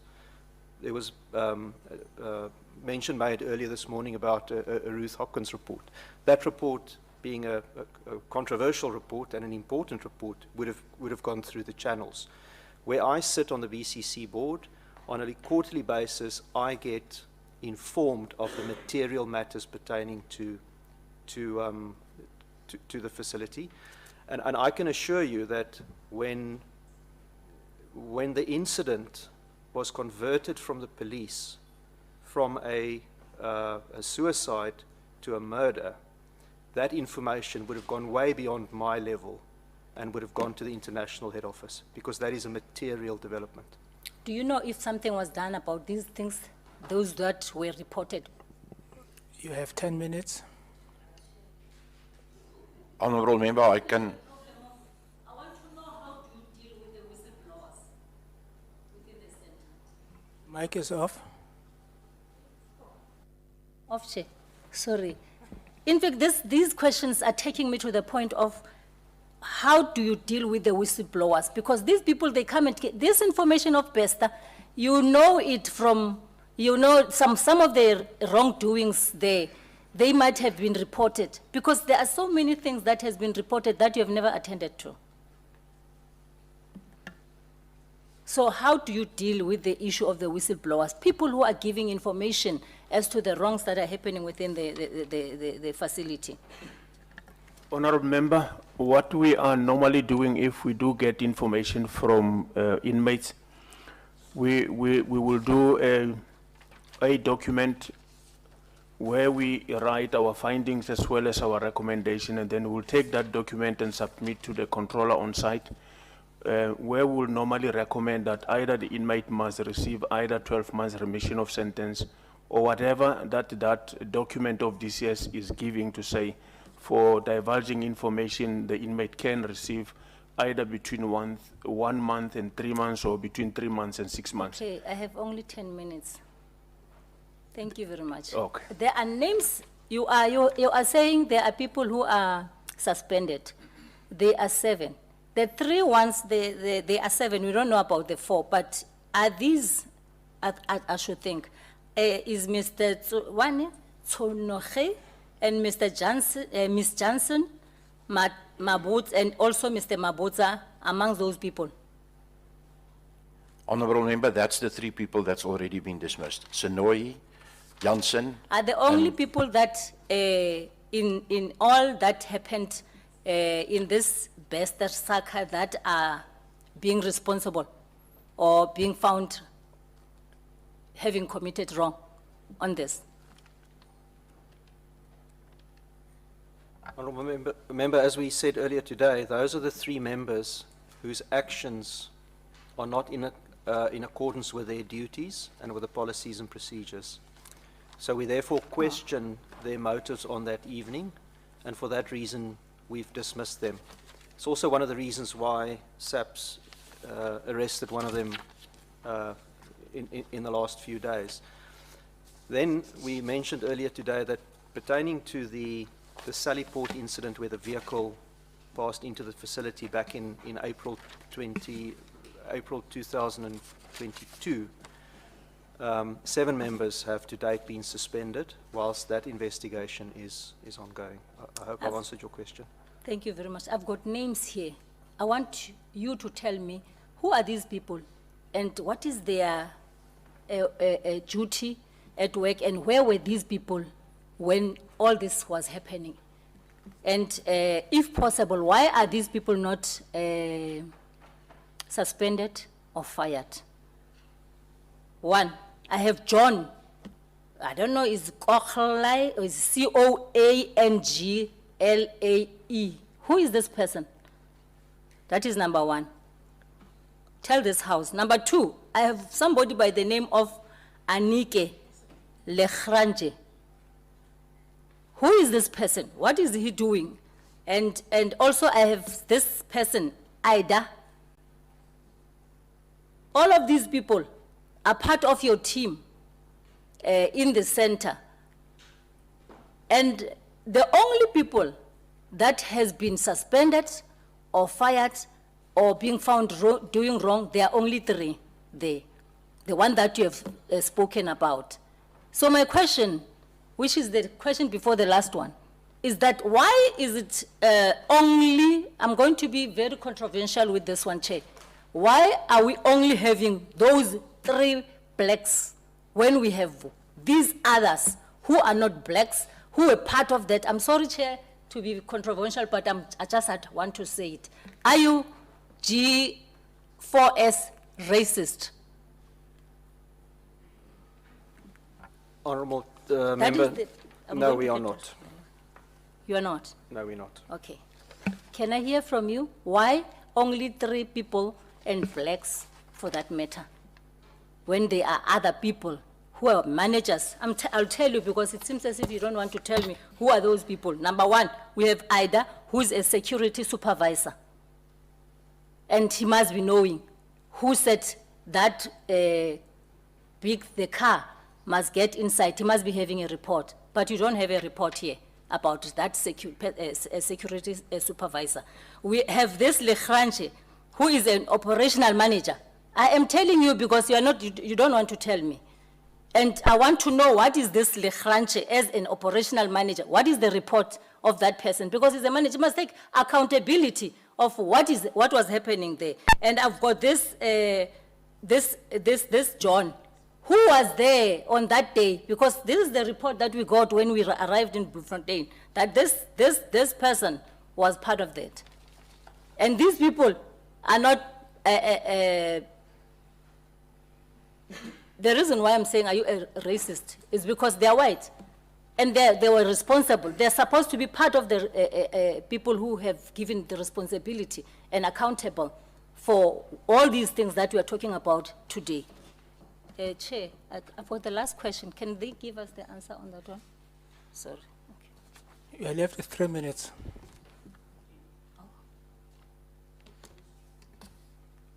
Honourable Member, can I answer you quickly? Ida is the newly appointed supervisor after Sonoy was dismissed. It's a lady that's working for us. She was not working as the supervisor at the date of the incident. Then Gongwai was the person that worked in Broadway the night of the incident, and he reported all the information to us. The investigation did not prove any involvement, and therefore he was not suspended, nor was a disciplinary action against him. And the same with Anneke Legrandsie, the operations manager. This John, is this John who left immediately before the incident happened? That's correct, madam, but he didn't, honourable member, he didn't leave. He was instructed by the supervisor, and that formed part of the supervisor's disciplinary action, why he instructed this person to leave his position to attend to a medical emergency. The same supervisor who allowed the car to come in and removed the person who was refusing to give those people permission to get in. No, honourable member, that supervisor is the one that's currently being detained by the SABC, who was involved in the situation on both occasions, on the 29th as well as on the 2nd and 3rd of May that night. This Anneke Legrand, you are saying is a new person? No, she's not a new person. She's been in a long time in the position as operations manager. Ida is the new person. No, but this Legrand you're saying is an operational manager. That's correct. So I'm Honourable Member. saying, where was she also? Because they are, once we're dealing with these operations there. She was not on duty during that incident. She, the person that was on duty in the incident that was in charge was Sonoy. Why do you think is a coincidence that these people, they decided to leave, they not be in duty on that day, left earlier before the whole thing, the real thing happened? Madam Chair, Honourable Member, that person did not leave. There's a shift pattern according to which people work, and it wasn't those people that had to be on shift. The night shift people was on shift when this incident happened, which was 23 of them, under the supervision of Mr. Sonoy, that's currently being dismissed.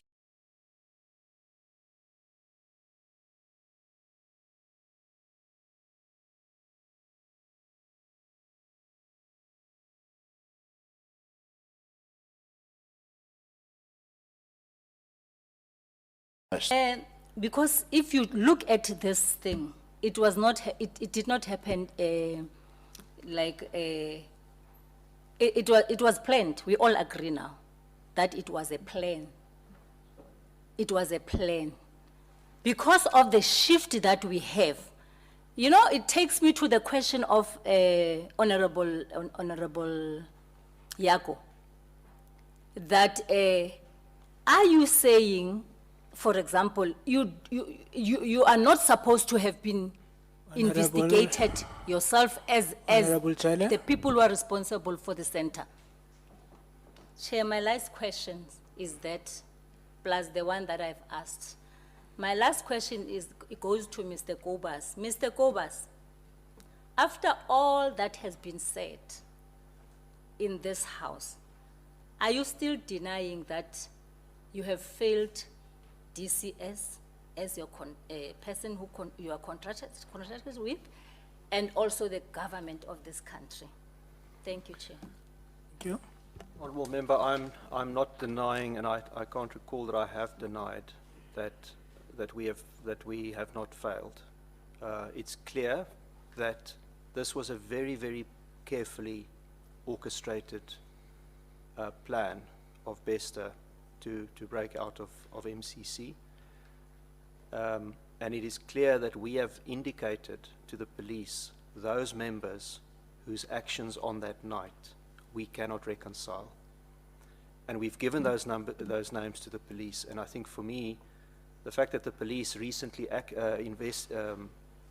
arrested one of them, based, amongst others, on information that we provided, is testament to the fact that we have cooperated throughout. It also proves that certain of our members may have been, well, we know at least one was involved in the incident that evening. I hope I've answered your question. You mean only those three black no, people? Thank you, Chair. Thank you. Honorable Swart. Chair, thank you very much. Just following on with my colleagues' questions, a lot has gone around the role of Integrity-Tron and the issue around the cameras. Have you received any feedback from them as to the involvement of their technician that night, where the technician indicated when he went off duty everything was working? I don't know who answered that question. Have you received a subcontractor of G4S? Honorable Swart, your Yes. voice is too soft today. I don't know why. The voice is too soft. Did you Yes. hear me now? Yeah. I just want to find out whether you've received any information from them relating to their investigations as to their technician. Honourable Member, no. I did not receive any feedback from them as yet on any investigation conducted by them. I understand the affidavit that there was a polygraph test done on one of their technicians, and I'm sure we will deal with that at a later stage, where that technician failed the polygraph test. Just to then move across what the notorious Cell 35, we were there last week. And if you look at the corridor, besides the cameras that were not working, there's an official posted there. In the middle of the corridor, there's an official. So what happened to that official that night? Was he there?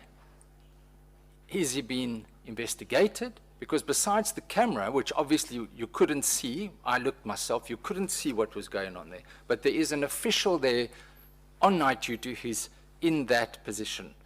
Where was he that night? Honourable Member, that employee is the one that was requested by the previous committee member, Gongwai.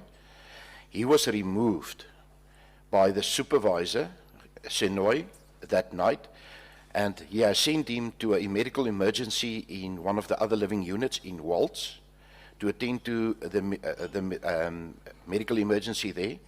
That did form part of the disciplinary procedure against Senoi, which led to his dismissal, because he removed employees from single positions, which he was not allowed to do within the policies and procedures. So the Cell 35, which we know is at the right-hand side looking down, and the emergency exit is below that, which can only be controlled by the control room, who are watching with cameras, but they're also the only ones that can open the emergency and the cell door. Is that correct?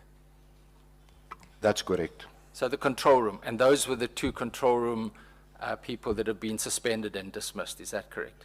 100% correct. And they will be facing criminal action as well, one presumes.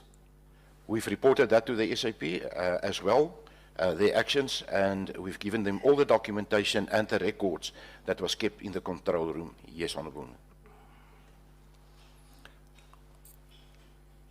When was Mr. Bester admitted to the facility? Roundabout, yeah? I'm not 100% correct. I think it was 24 October 2014 or 13. I might be wrong with the year. 2013. Yes. I think 13, 14, I might be incorrect with that. I can come back with an exact date. So he's been around the prison for a long time. People know him. Is that what wardens would know him in the facility? He's been around there for almost 8, 9 years. That's correct. And yet he's able to allegedly conduct a business from prison. Is that not deeply concerning?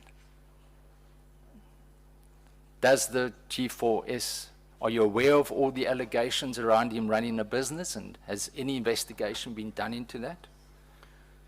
Honourable Member, maybe I can answer that one. We are aware of the allegations. We have no evidence available to us that that in fact took place. Sorry, Mr. Groenewald, there is more than enough evidence. If you go on Facebook, if you can see videos of Mr. Bester addressing a launch conference where he's supposed to be in prison. Are you aware of that? I've not seen that video.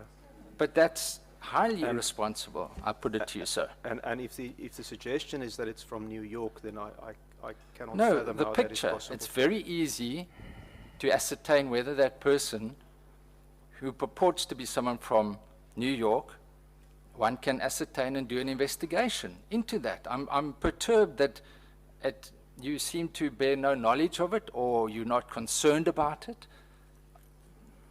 Do you have any response to that? I am concerned about that.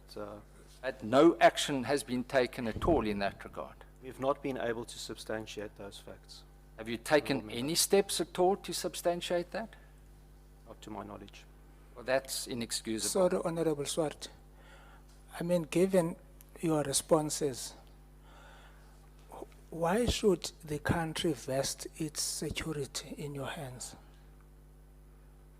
Given your responses, because it's either you are seriously incompetent or you do not care. Honourable Chair, it's not the case that we don't care. I think Or if you don't care, you're incompetent. if you look back at our track record over the last almost 22 years, I think we have a very good track record. Now, leave the track record aside, but a company of your magnitude failing to answer this question asked by Honorable Swart, would anybody listening take that company seriously? Honourable Chair, the best I can answer that question is to say that there are many allegations in social media, and the substance of what one sees nowadays in social media is very difficult to determine. We cannot investigate each and every social media allegation. Mr. Or you leave Groenewald. some of them? Mr. Groenewald, given the outrage of the public about this incident, surely, when you read media reports or whatever, you would have, and given the fact that you sit on the board, and given the fact that you indicated earlier this would have international repercussions, surely it would have had some attention from you. This is very serious. It goes to the heart of the reputation of your company. But I can understand that you are unable to give a satisfactory explanation for that. But one can presume that it causes an uproar amongst the average South African and amongst us as well. I'm sure you'll agree with that. Can I just ask you then, back to the cell, and back to the fact that Mr. Bester was admitted in 2013. He's probably well known. He's been there almost 8 years. How tall was Mr. Bester? Do you know, offhand? Was he tall? Would you know how tall he is?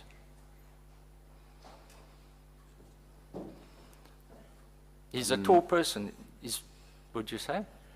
I didn't work with Mr. Bester myself, so I cannot answer that question, but I can look into the records at the center where all this information is Well, available. apparently he's 1.7 meters tall. How long was the body that was found in the cell? Do you have any idea? I saw the length on the report that we What received. was that? The report that we received from JICS Yes. on the 2nd of February, And I think the length there, if I don't misinterpret it, is 1.49, 1.48. 1.45. 45. There's a big difference between 1.7 meters and 1.45 meters. So at first glance, the wardens that came to that cell would have known that the person that is burnt there was highly unlikely to have been Mr. Bester. Would you agree with that, given the fact that Mr. Bester is 1.7 meters, according to your own records, check them, and the body was 1.45 meters? Do you not agree, given the fact that he's been around, he's a tall person, here you have a very short body that is there? Surely it should have raised suspicions immediately. Can anyone explain that?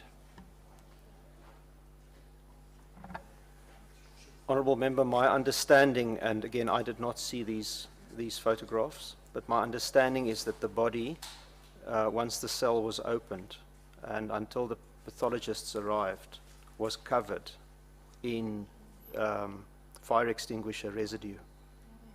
So at that stage, when the police arrived and investigated the scene and eventually removed the body, I don't think it's possible that our wardens, other than extinguishing the fire and then sealing the cell, was able to make that kind of assessment. I'll give you the benefit of the doubt, but it does raise questions as well, I'm sure. One doesn't know exactly the chain of events where the body was taken, but there's a big difference between 1.7, you're looking at a significant difference, but it does raise questions. Can I then just ask, Mr. Groenewald, you've painted, and in your report, you've painted a glowing picture of the facility, and we visited, and it is an impressive facility. But take us back to 2013, when the prison was placed under administration. You'll recall that. I don't know if you were there then. No, Honourable Member. But the prison was placed under administration due to unrest. A warder was taken hostage. What are the implications of a prison being, of the private prison being placed under administration? My understanding, Honourable Member, is that in terms of Section 112 of the Correctional Services Act, the government can step in and take control of a prison if it believes that an operator has lost control of the prison. My understanding of the facts at the time was that there was an illegal strike. My understanding is the prison went into lockdown mode. We were still able to staff the prison based on minimum staff levels. However, it was felt that we were not in control of the prison, and Section 112 was invoked. Now, there's an assertion that that section has been or may be invoked again. Obviously, that has dramatic implications on the companies involved as well. Would you agree? Yes, I do, and I can confirm that Section 112 has again been invoked. And you're busy with litigation in that regard, I presume, as well? We have written, our legal advisors, Honourable Member, have written to the department to say that we do not agree with the fact that we have lost control of the prison. We can only assume that the actions in March of this year to suggest that we lost control of the prison goes back to the events of May last year. But would you not agree, given everything that you've said and all the concessions you've made about this was a very carefully orchestrated plan for someone to escape, that it does indicate that that decision was warranted? Honourable Member, that's to be debated. I think if one had to draw, and I don't want to make this comparison, but I think it's important to look at the numbers. If one had to look at the number of escapes from MCC over the last 20 years, 21 years, in July almost 22 years, and one were to apply that ratio to the total inmate population, correction, if you had to apply that to the DCS statistics, then by now we should have suffered around 20 to 21 escapes. And I don't want to draw that analogy, but I think on that basis, the very few escapes we've had is a record to be proud of. Having said that, each and every escape is a serious matter. Can I just ask you, Mr. Groenewald, given the complicity of so many wardens in this matter, and as it's ongoing, it seems to be more and more, that would seem to me to vindicate a decision that the company has lost control of the facility. This is not just an isolated escape. This is a carefully planned escape with a lot of money being paid off, which seems to vindicate that. But can I just ask you, for every escape, is the company penalized? Is there a financial penalty? Yes, there is a. What is the financial There is a penalty? penalty. I think Mr. Beilerveld can help me on the amount. Currently, the penalty is just under 1 million rand. 1 million 1 rand per escape. So obviously it's in your best interests that an incident like this should rather be seen as a suicide as opposed to an escape, because there's a financial benefit. Do you not agree? If I can answer, Honourable Member, there's no difference in between the penalty for a suicide if negligence is proved, nor is there, on the escape, the penalty stays exactly the same. But I find it astounding that the company has continued to hold the view that this was a suicide, despite the meetings with various state organizations. By the way, can I just ask you, when did you first hear of the High Court application that was brought for the obtaining of the body in Gauteng, the June 2022 application that contained the post-mortem report? You meeting with police on a regular basis? Surely someone would have mentioned that to you. Were you aware of that court case, any of you? And if so, when? It was not mentioned to me during my discussions with the SABC. Were any of you aware of that court case? No, Honourable Chair. Member. Because I noticed that you had meetings with SAPS, with JICS, subsequent to that court case, and I find it, I take your word for it, amazing that that was not raised, because that was in June 2022 already, where the affidavit was available, the post-mortem was available, which clearly indicated it could not have been Mr. Bester. It could not have been Mr. Bester. Firstly, there was no smoke in the lungs. The other issues that are raised there as well in that post-mortem report, that he was killed by a blunt instrument. There were other issues there, and I would think that that is very important. So at what stage was the first time that you became aware of the High Court application?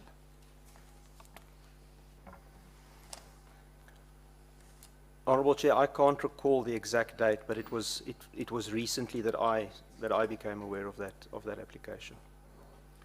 I just want to get back to the Section 112, because obviously there are financial implications. We appreciate, I've been around a long time. I was here in 1999 when all those contracts were signed and everyone supported it. They thought it's a good idea, but it's obviously for profit, let's face it. It's about making a profit. So the Section 112 in 2013, it cost the company, is that correct? There's litigation ongoing at the moment about that. That's correct. How much is involved in that litigation? I believe the number is around 110 million rand. 110 million rand. Correct, yes. So to have another Section 112 imposed on you now could have severe financial implications. You'd agree with that? I do. And so from your side, would it be incorrect to assume that you do everything to cover up as possible up to now? From an objective outsider, because there's a financial incentive here to protect and make sure that you don't have a Section 112 imposed. Cover up what exactly, Honourable Member, if I may ask? To cover up what happened in the prison. Honourable Member, if we had the intention to cover up what happened in the prison, we would not, on the morning of the 3rd of May, immediately have called the police to the facility, and we would not. But that was a suicide, a fire in a cell, a very innocent explanation that you continued with for many, many months, and it's only in the recent past that it's now come out when you say that we've now, it's been brought to your attention that it is now a murder and not a suicide. Only in the last few months, in March only? Yes, and I believe I addressed that earlier on when I said that initially there was a suicide and SAPS agreed with us. On the 25th of May last year, they told us that they're now investigating, based on the pathology report, a murder.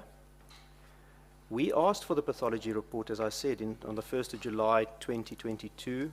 That was not provided to us. We continue to engage with the authorities, and only, I believe, in the SABC report dated the 4th of April to this committee, did we become aware that a case of escape had been opened.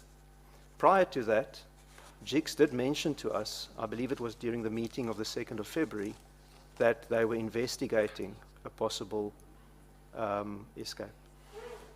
But we received no evidence of that.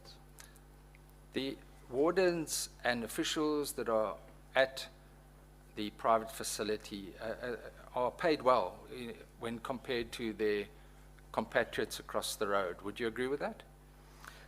I think Mr. Monyante or Beideveld would be better to answer Are they paid more than their colleagues? Or would you say the same, or does it vary?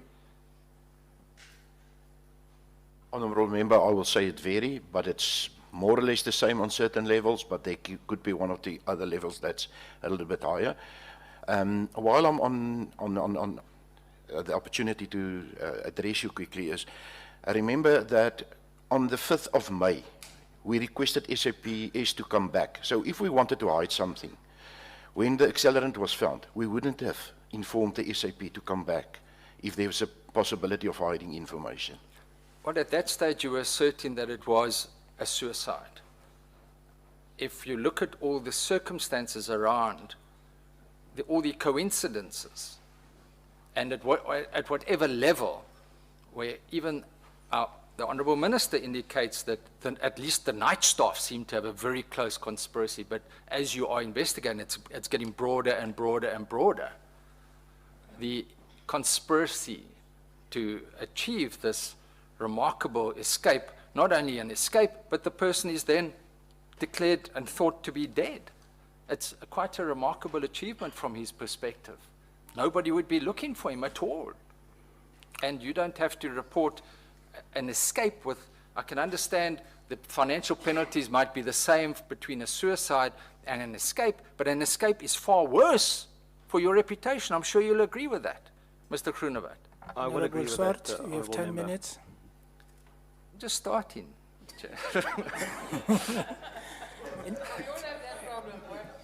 And the 10 minutes is starting. 10 minutes is starting. Mr. Groenewald, you indicated that you've cooperated comprehensively with all the institutions involved. The DCS is concerned because, according to them, the outcome of your investigation was not provided to DCS until 31st of March, despite their formal requests to obtain it. So there doesn't seem to be that close cooperation. How would you comment about that? And why was your report only given to them the 31st of March, and this last week seems to be a great hive of activity for everyone? Honourable Member, the investigation that we conducted, all the relevant information was shared with DCS. It's the report that was only given to them on the 31st of March, 31st of January. The reason why we delayed the report itself, notwithstanding the DCS having access to all the information, was we wanted the DCS to conduct an independent investigation and arrive at their own conclusions. Secondly, we were busy with labour matters. We were busy taking action against members of our staff who we had dismissed, as it was reported earlier today. Those dismissals have been taken or have been filed with the CCMA, and we did not want to prejudice those processes. I'm trying to understand the relationship between you and in terms of the contracts, and we are aware that the DCS alleges a broad number of contract breaches, which has led to the Section 112, which you would obviously dispute. But according to DCS, they requested these reports, and it was not forthcoming. And are you saying it was purely for these reasons of disciplinary actions?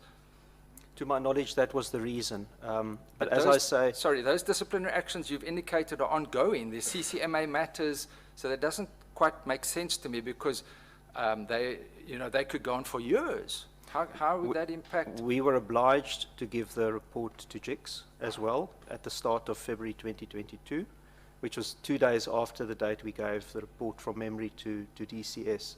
And for that reason, we decided to disclose the report to DCS at that stage, although ideally we would not have wanted to do that, to do so. Do you mind if I just ask you the approval, and I'm sorry I'm jumping around, I've got such limited time. The approval of Mr. Bester to go to Broadway. Now, DCS says there was no approval given for that. You indicated, and I noticed the wording that was used carefully. You kept on saying he applied, then he withdrew his application, he applied on the 15th of April, he withdrew the application, he applied again, and then he was moved. But was approval granted by the CSC at the time of him being moved, or do you do it where, what is the explanation for that? Mr. Bielefeld can answer that Yes. question. Honourable Member, that was at the night of the 30th, and that approval was sent via WhatsApp to the controller that was responsible that night as person on standby, and he replied back on WhatsApp to the duty director that he can go ahead. So that's a point of dispute between you and DCS, I presume. I'm just trying to understand the perimeter security at the night, because now somehow Bester got out. Was that fully operational? What type of security? Do you have cameras? How would, and I understand for many months you thought that Bester had passed away, but he escaped somehow. Now, was the perimeter security operating fully that night that you're aware, besides the cameras that went down, the perimeter? There's no reports that could have been obtained during the investigation that prove otherwise, as only those cameras. And that's the reason why we acted against the 3 employees that was responsible for the perimeter, which is Sonoy and the 2 people in the CCR. I'm trying to understand, besides the cameras, but surely you have other perimeter security as well, besides just the cameras. Because one of the allegations of DCS is that the contractor failed to monitor perimeter security, which led to the aided escape. We've got other systems in place on the perimeters, but that was not reported and it didn't come out in our own investigation. Was that it was all operating that evening? That was fully operating that evening, according to all the investigation information that we could have obtained.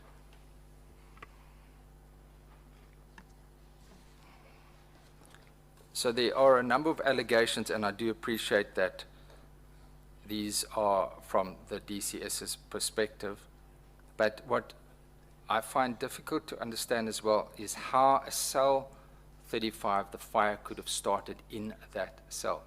And we asked this question earlier, and we were advised that there's no smoke detectors and that you rely on human warning for smoke, for fire. Surely that is a great deficiency. Is there any explanation as to how an accelerant arrived in that cell, 35? Unfortunately, that could not have been determined. Without, currently, one can say in hindsight, without the information of Bester, where this came from, the person that was that night on duty, Sonoy, is already been dismissed. And in that investigation, it could not be obtained specifically how that accelerant came into the center. And then just lastly, I know, Chair, I'm running out of time, but that issue about the desk or the TV cabinet, Meneer Bielefeld, you spoke about it, was it a TV cabinet? It's a TV cabinet, a standing TV cabinet with drawers here. That has been standing there, that came in and has been standing there since the incident, and it is now in the possession of the police. Is that correct? That's correct. It was in our possession up until the weekend when the SAPS came to do a forensic investigation, and in accordance, I wasn't at the center, but I was informed that the cabinet is being taken away by the SAP. Thank you, Chair. I just concluding, and I think you've made a number of concessions during our questioning, that this was a very carefully planned operation with the cooperation of a number of wardens that is being further investigated.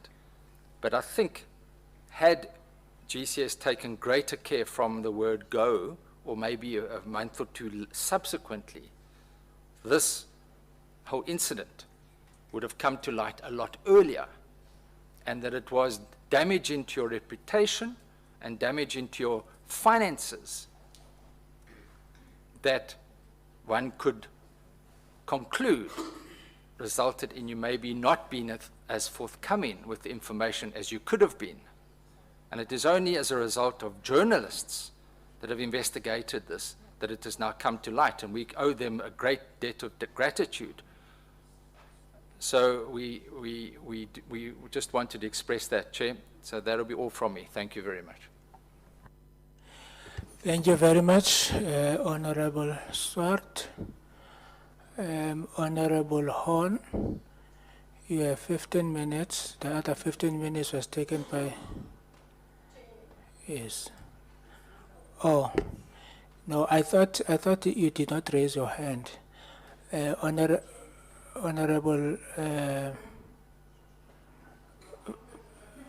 Verman Drogen. Thank you very much, Chair. I'm not, well, good afternoon, first of all, to everyone. I'm not going to go back to my own questions, but I do have some follow-ups of what other members have asked, which I wanted clarity to understand better. Firstly, I wanted to know who is the current controller there right now. Is it the same controller that was there during the time of the fire?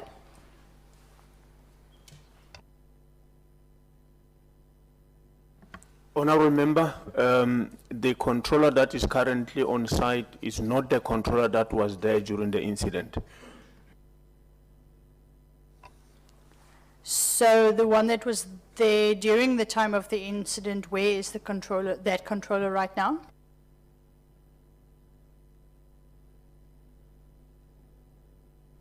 Honourable Member, from the discussion or the information that was shared with me and the National Commissioner is that they will be suspended from MCC. I'm not sure currently where they are.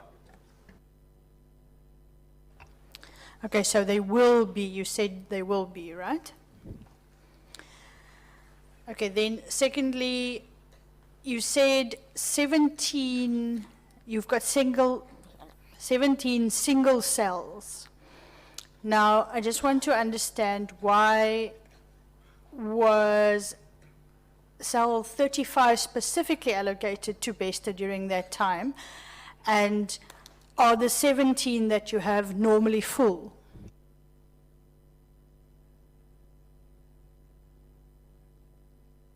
Honourable Member, can I just rectify that it's not 17, it's 70.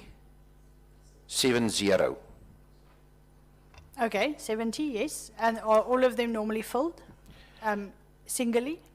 I can't confirm that out of my head. If everyone was filled at that night, there is sometimes that it's filled and there's sometimes that it's not filled.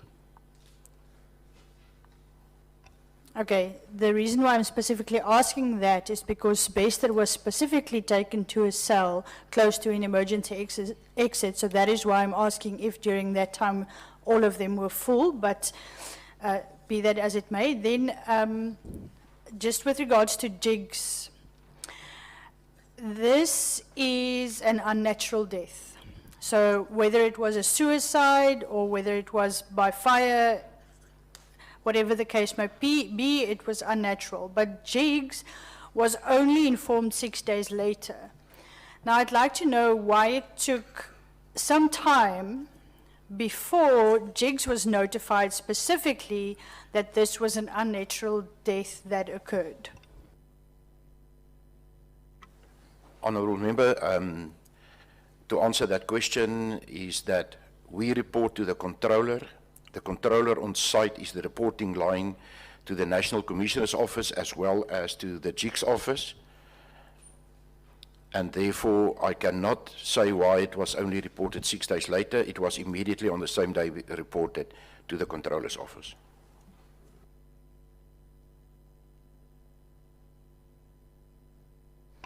So you yourself do not know why it wasn't immediately reported to Jiggs, even though, as you said all the while, that you have a good ongoing relationship with Jiggs themselves?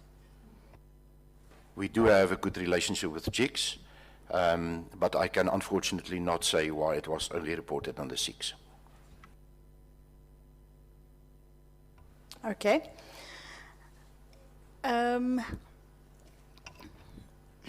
Honourable Swart asked the question of when Bester first entered the prison, and you said it was around 2013. Now, does that mean that the customary wife was already there in 2013, noted as the next of kin? Because you said that his personal possessions when he entered was given to the next of kin. When he was, the things that he handed over when he was entered into the center. So was the customary wife already there, noted as the next of kin? Honourable Member, just a correction. I've indicated that the uncle was the next of kin on his reporting, but we could not obtain contact with the uncle, so that's why we've obtained contact with Dr. Ndipa. But was it in when was it that you couldn't find the uncle? That was to inform the person of, as at that point in time, they reported by the death certificate the death of inmate Bester. Okay, no. So I'm not talking about the time of his death, right? Because I'm talking about the time that he came in 2013. You said that the things he brought into prison, was that then already given to the next of kin at that time? So I'm asking, that's why I'm asking if the customary wife was recorded as the next of kin. Now, a correction again. The stuff that was handed over to the next of kin was after the so-called inmate death of Bester. And that was, I remember my colleague indicated that there was 2 sets. The one set that came from the cell, that all was handed to the SAPS. And then the rest that was kept in the admission store, where inmate belongings are kept, which is not allowed with them, that was handed to the Dr. Ndipa. Okay, one more last question, Chair, or last thing. I wanted to get back to the laptop, because I think it was Honourable Jele who said, we saw on TV, for example, last week, that he was chasing women on Facebook, and he lured women on Facebook. So, which then means that he's a social media expert, obviously. Doesn't matter what you say, that he was registered to study, I still cannot see the connection or get the understanding how a person who lured women to become his victims on Facebook using a cell phone or a laptop, why was he given a device that enabled him to, have meetings, have international meetings, maybe to lure a woman while he was in prison, for all we know, because you do not know what he did with that laptop. So I just wanted to understand why he was given a device that could enable him to still lure women on Facebook? Yes, you said there's a court case, etc., but I mean, if he used Facebook to lure women, and women have been hurt, families of the victims have been hurt, you still give him a device. Authorized, unauthorized, it doesn't matter, both. You know, I just want to know why that was done. Honorable Member, when we approved the issue of the laptop, our objective was to ensure that the inmate is also being rehabilitated. And I also want to indicate that we don't treat inmates differently based on the crimes that they have committed at MCC. All inmates that are incarcerated in that center, we see them as human beings and we try our level best to treat them according to what they are entitled to. Our objective has never been to promote whatever wrong things that Bester has done with the woman when he was committing the crime. Our sole objective was to ensure that he do get rehabilitation, and we committed ourselves to provide whatever tools that he was entitled to as per the court ruling that we have referred to. I hope that you understand and you are aware that the people of South Africa is watching this hearing meeting, or you know, that we are having, and the women of South Africa who are affected by him are hearing what you're saying, that it doesn't matter what his crime was, we gave him a device to continue doing what he was doing. I think you as G4S, I would have expected that you know, it doesn't matter what the crime was, it doesn't matter how the crime was committed, making sure that if a person is in prison, the people outside are safe. But I think I can see that this has failed. And I'm very sorry to say this, Chair, because they haven't investigated, or if they're still going to investigate. I think there's a lot of things that people have been telling us up to now. I think the risk and audit here really failed the women of South Africa. Thank you. That's all, Chair. Thank you very much, Honorable Nevort Tuchen. Honorable Horn, 15 minutes, not 30, 15. Yes, no, thank you, Chair. I'm well aware of the expropriation that took place. Without compensation, yes, and not even from an ANC member. Yeah, thank you, Chair. I just want to pick up on the answer to the...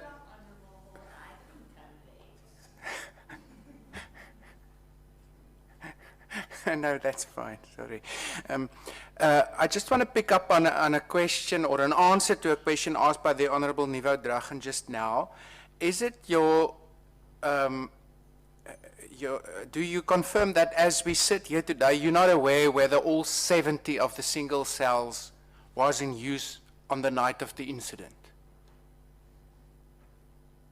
I will be gossiping if I agree to that.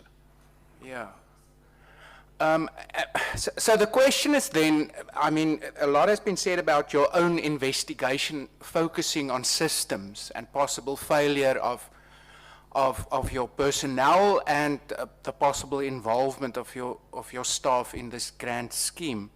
Wouldn't you agree that it's critical, given the strategic situation of Cell 35, to determine as part of an investigation whether Cell 35 was the only option left or was chosen? That was addressed, and it was confirmed by the person in charge of Broadway on the specific day of the 30th, that there was no reason, that was the empty cell, and that's why he placed inmate Bester in that cell. Yeah, but I would think for the investigation to be complete, one must ascertain whether that was the only empty cell. But let me move on. Was it then, as the investigation intensified, was it from your side double-checked with the inmate who cancelled these requests to be kept in isolation, whether that was indeed done voluntarily? No, it was not ascertained. So even though you say, as things unfolded and as SAPS leveled this up from suicide to murder, and as other entities ramped up their investigations, there's clearly still big loopholes in terms of your focus, which you say is only on looking into your own systems. We had a look at the documentation available on the inmate that requested to leave the cell, and there was no indications that he was forced or that he was indicated to, for one or other reason, to complete the document to say he wants to leave that cell. If he was removed within the center, it would have, in the unit itself, it would have most probably raised alarms, but the fact that he requested to go back to normal population did not raise any alarms. So how would you see coercion or intimidation based on a document? You say from the document itself there was no indication that it was not voluntary. In hindsight, one can look at this and ask a number of questions. During the investigation, when it was conducted to look at the actions of the employees that was involved, that didn't become evident and didn't need at that point in time, to me as the investigator, any further action on that specific town. Okay.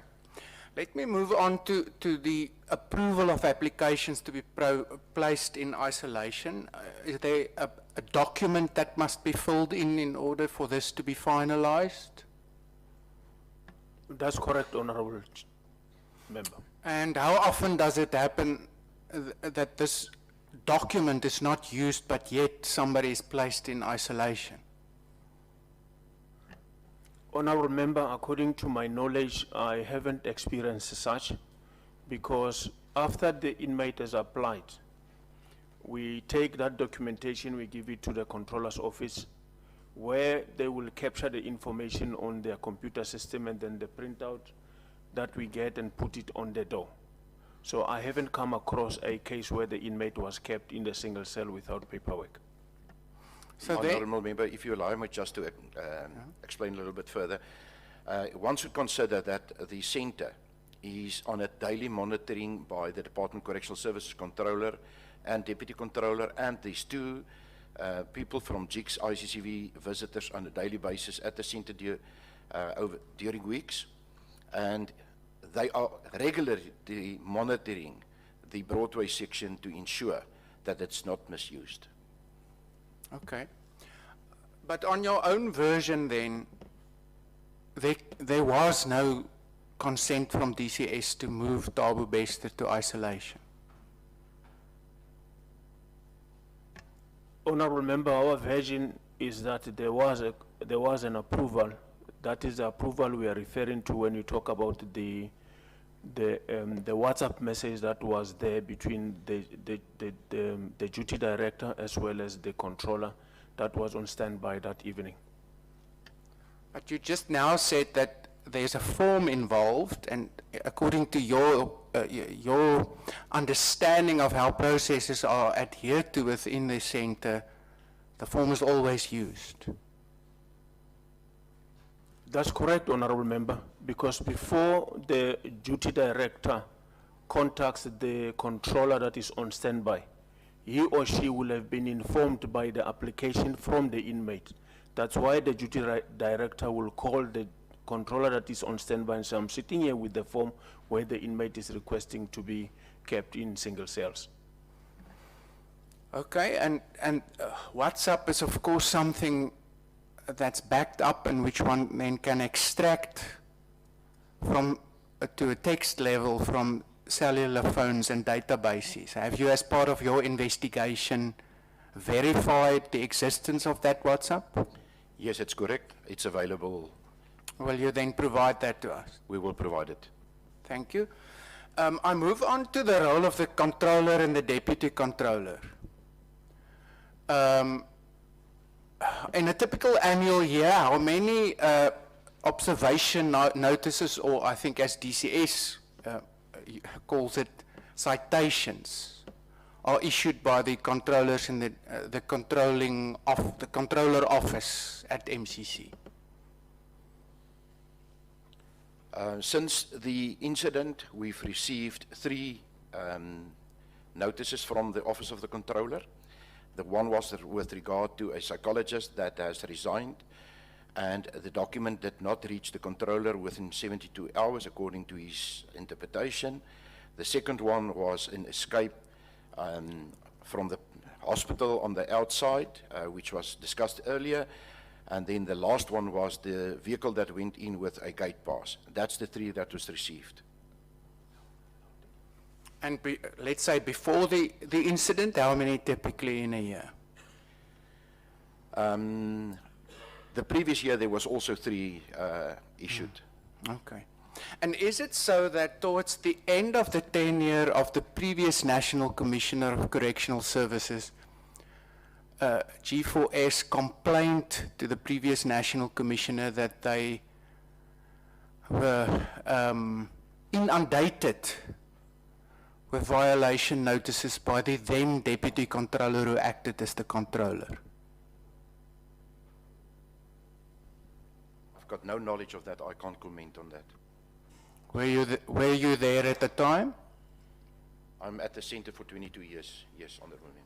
So, can you confirm whether the previous National Commissioner visited the center just before his contract came to an end?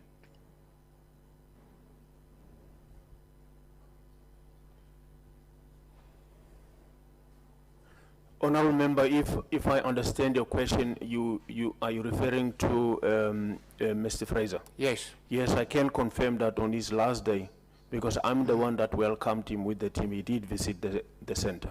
So on his very last day in office, he visited the center? That's correct, Honourable Member.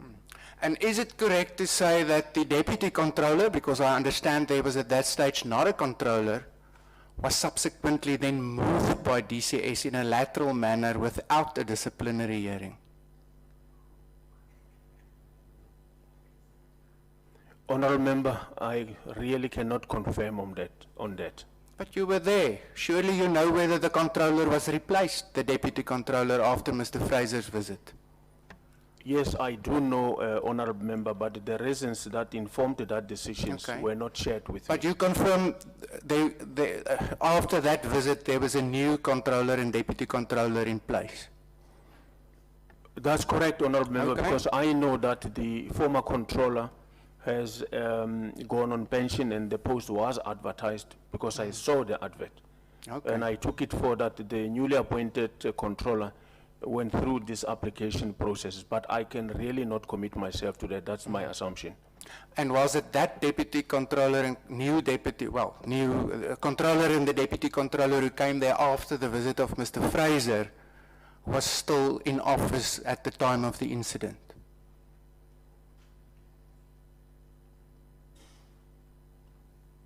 That's correct, Honourable Member. Okay. Let me move on to the hospital. I understand, I'm from Bloemfontein, and many people say the private hospital there is better than the private hospitals. Those who can afford private medical health care can visit within the city. So is it correct that it is in fact a state-of-the-art facility? That is correct, Honourable. Okay. And is there sometimes an eventuality where inmates, despite the state-of-the-art facility, is taken to other hospitals, private or public, within the city for treatment? That's correct, Honourable Member. Okay, and Thabo Bester, was he one who was afforded visits to other hospitals? During the investigation, it was something that I've had a specific look at. In 2015, he went 5 times to outside specialists in hospital, and 2016, 1 time. Okay, and 5 minutes. Thank you, Chair. You see, I should really not have been expropriated. And as part of your investigation, then, did you look into what was the type of treatment? Did it necessitate visits to private hospitals? No, because I didn't link it to the incident at that point in time. Okay. Dr. Nandipa, in terms of your investigation, how often did she visit? She visited regularly until November last year. The year before, sorry. The incident is more than a year ago. And if you say regularly, how often was that? I don't want to commit. I will rather send the document to the committee as well, where all the visits has been recorded. Okay, and when did she start visiting?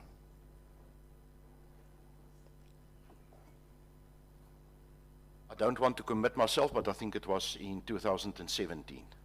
2017. So I would assume, and then I know I'm going into terrain which will most probably end in a wall, that as part of your intelligence activities at G4S, you have a careful look at visits to inmates. Frequency, new visitors, specifically also visits that do stop. Is that correct?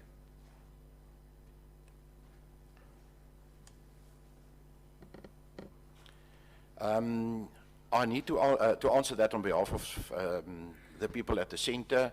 I'm not directly responsible for that, but according to my knowledge, yes, visits are monitored carefully and stopped whenever there is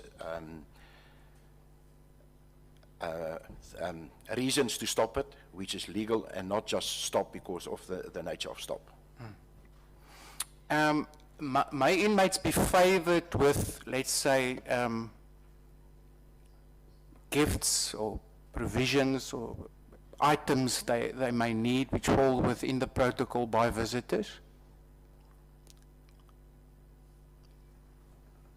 Honourable Member, we during the training of our employees, we've got a module that we call the improper dealing. In that module, we have listed all instances that can lead to irregularities by the employees. And one of those things is that we do not approve that employees must have wrong dealings with the inmates. So we did not approve that if it happened. Okay. Then lastly, Chair, in terms of your protocols, and I'm not talking human beings, I'm talking your systems, which you, I think, were at pains today to say that that was the primary focus of your investigation. What has been amended and specifically strengthened based on your investigation? Honourable Member, there was the door that's giving access to the system at the back where the areas are now being restricted. It's only now for the personnel of Integriton. No employee of G4S are allowed in there, and the key is also now being managed in accordance with that, so that nobody else has access to that. We've requested the service provider to install an intelligent lock on the door, so that you've got biometric readers available when whoever enters that, so that you have that available to ensure that there is not possibility of tampering with the security system in future. Thank you very much, Honorable Horn. Honorable Janji. No, thank you, Chair. The advantage of being last or so is that you would have been covered by everybody. And so it gives me a free license to just do follow-ups, Chair. And maybe the first thing to do was just to make a brief comment, Chair, so that you know where my headspace is. I think for us, one is not interested in Thabo Bester or G4S for that matter. Our interest has to be about how we fix the system that we have in our institutions. If you take a mental patient to Falkenberg, your interest is not about differentiating these patients. It's about when you take them there, is that system going to take care of that patient? That for me is the issue. And so, Mr. Groenewald, this is a law that has rules. This is a country that has rules. I want to take you back to page 2 of your input. Because part of what we want to do here, we want to use the opportunity that we get out of this crisis to be able to see what are the operation failures and lapses, Chair, as well as what are those policy failures so that we're able to fix. It is about us fixing our country and these institutions. And so we expect you, since you have taken an oath, to help us do that by telling the truth. And I want to make this point, Chair, that G4S is an international company. Am I right? You also operate in the UK and other areas. Do you, and you've had these challenges in the UK, so when you go and appear in Parliament there, do you ask for summons when you go to that Parliament? You don't. Do you? Honourable Chair, I don't know what the what the system is for appearing in front of this type of committee in the UK. We've made that research. You don't look for summons. You appear because that's a parliament of that country, that everybody goes there. This is a portfolio committee of the parliament of this country. You come here because this statement, Chair, says if you continued last week, it would have been unlawful, because we don't operate on summons. Summon is the last thing that you attend to. And I think it's important that we make that point, because tomorrow we're going to ask somebody else to come and account to this body. This is the legislature of this country. I want us to bury that issue, Chair, because it does not sit well with me. I still don't understand why you wanted a summon. And then the next point, Chair, that I want to go into, Mr. Bielefeld, you are responsible for audit and risk as a director. Correct, Honourable Member. You also mentioned that contract is one of the issues that you are responsible for. Is that correct? Correct. So I want to go straight into the contract that you have with DCS. You do have a contract with DCS? This 20-something years contract? There's a contract with Department of Correctional Services. Thank you. So just tell me, who's the consortium and who are the shareholders of 4GS? G4. Bloemfontein Correctional contract is the main contractor. The shareholders is 20% is held by Old Mutual, 20% by G4S, 20% by Fikile Projects, 20% by 10 Alliance. Okay. In your own view, because the three of you are holding different positions, those two sitting there are more operational, and yours is away from the operations. But I was very curious how you were answering operational matters. I've been watching that space. And when answers are thrown, they start looking at you when it is operational matter, and you venture into it, and I'll bring some of those. Still with you, Mr. Bielefeld. So, with everything else that has happened, because from where I'm sitting, Chair, the escape of Mr. Bester is not the start of the rot in that prison. The problem don't start with the escape. It does seem that there have been problems throughout. The escape is just a culmination of issues. And maybe just before I forget, that's the only thing I'm going to ask, one or two about Mr. Bester. And I'll ask all three of you. Mr. Groenewald, where is Mr. Bester? Where is Thabo Bester? Honourable Member, I learned from the news that he was arrested by the authorities in near Arusha in Dar es Salaam. Other than that, I have no further information. In your presentation here today under oath, you told us Thabo Bester has died. So I'm repeating the question to you. Where is Thabo Bester, Mr. Groenewald? Honourable Member, I think the presentation needs to be put into context. What we did say was on the 3rd of May, a body was discovered in cell 35. We received a notice of death and a death certificate for Thabo Bester relating to that body. Thank you.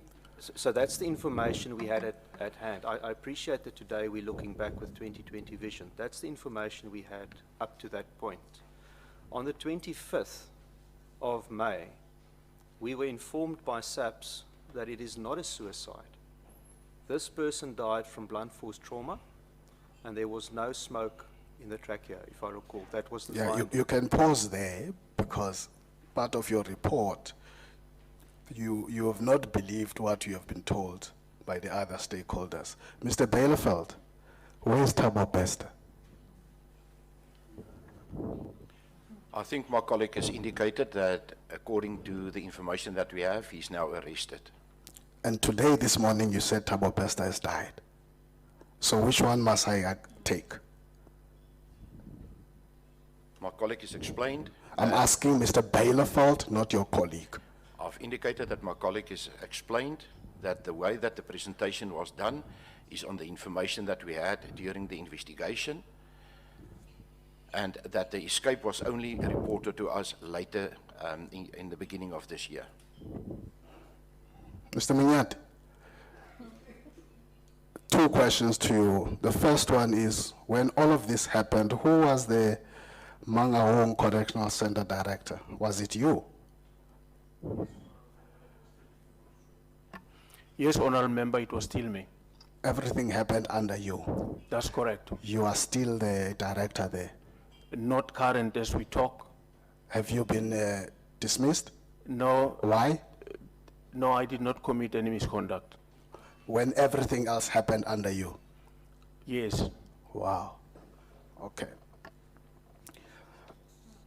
Let me proceed, Chair. Just to be quick, so that we don't assume things here. These reports are not secret reports, so I just want you to indicate both the Bloemfontein High Court judge and the Constitutional Court judge. Who are these two judges? They are not named here, because these judges do this work. They share their work with us. We follow it as portfolio committee. I don't know why they are not mentioned. Who are these two judges? Because you are mentioning these judges in order to lift up what they would have seen, not the totality of things. Because this is not the report of the judges. You're taking out a code which seems to be suiting you, this code by these judges. We're not going to end here, we're going to follow these things. So who are these two judges? Quick. The Concord judge is Judge Tron, and the judges that visited the center was Judge Van Rijn and Denisu. Thank you. Should have been in the report and not to be asked. My next point, Chair, I would have spoken about the systems, that this is what we're interested in. And I've listened almost the entire day. So here's the issue. And Honorable Horn has come very close to that.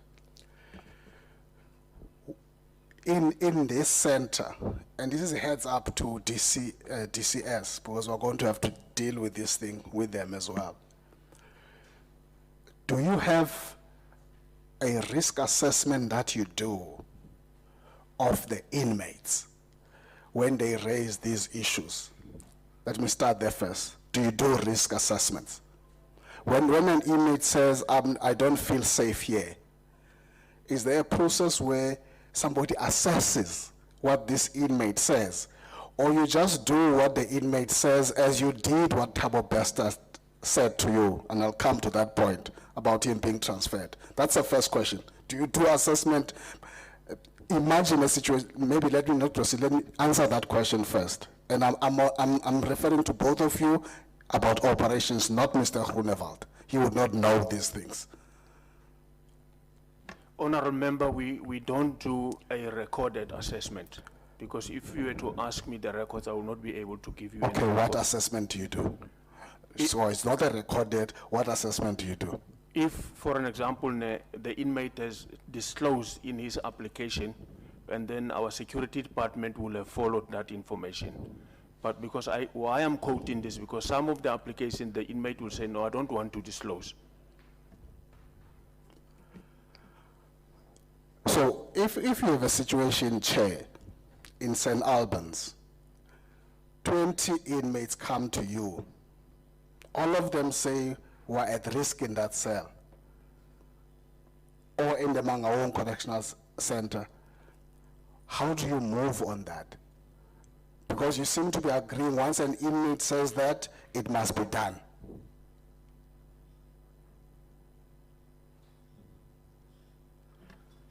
Honourable Member, And any of you are free to anyone to respond. Don't even look at each other. the Correctional Services Act, Section 30, determines that an inmate may apply to be kept in own safety, and that's what we apply. No, but the Act would not go into how you design that system. It's about operations. The Act is not an operational matter. You based on that Act, you need to then build a system as to how you are going to effect what the Act says. You don't have to generate it if it doesn't exist. All you can say is that you don't do this risk assessment. You hear what the inmate says, and then you proceed along those ways, and as you did with Thabo Bester. Am I correct in that understanding? You are correct, Honourable Member. Okay. Now here's the thing. In the Mangaung Correctional Center, before Thabo Bester, how many inmates would have asked for this transfer? Honestly, Honourable Member, I will not have it in my mind to say exactly how No, I don't want it to be in your mind. Do you have it on records? Yes, we'll definitely have a register in that single cell building. Can we get it tomorrow, boss? Is information available? Yeah, I will contact the center and check whether can they send it for Okay, tomorrow. we'll be here tomorrow. And the colleagues have also followed that up to understand, because with Thabo Bester, it looks like it was on the day. That inmate asked for this, it happened immediately. And is that the trend, how if you do it, even though you're going to send that information, that's how it happens there? That's correct, Honourable Member. Okay. Wow. Maybe just also summarize on record, what are these actual threats that Thabo Bester said he is afraid of? His document that he completed indicated, Honourable Member, that he is scared for his life because of the 26 gang and that he did not have money to pay them off. Okay, thank you. Before I go to the next short issue, in your documents, and Honorable Velma raised this issue, you and I saw the inspecting judge not really agreeing. In this document, you say you informed Jigs 6 days later. On the 9th of May, that's when you said in your presentation, from the 3rd of May. Is that the standard? When there's an inmate that would have died, so Jigs gets informed a week later? That's almost a week. Is that the standard? Mr. Bielefeld and Mr. Munyati?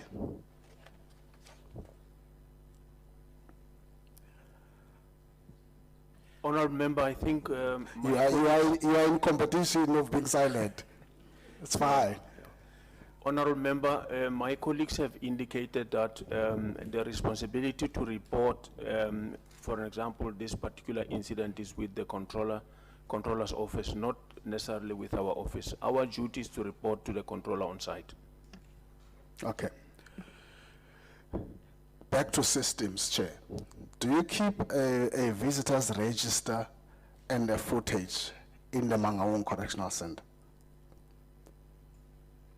Honorable Member, the records of people that came to visit the inmate are kept because we are using electronic system, but for the footage, we don't keep the footage. Okay.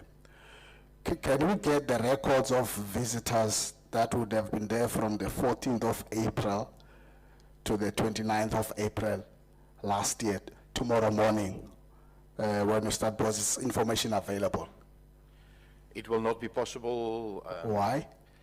Information is only kept for 7 days, and if there's an incident, a backup is made of all the information regarding the incident.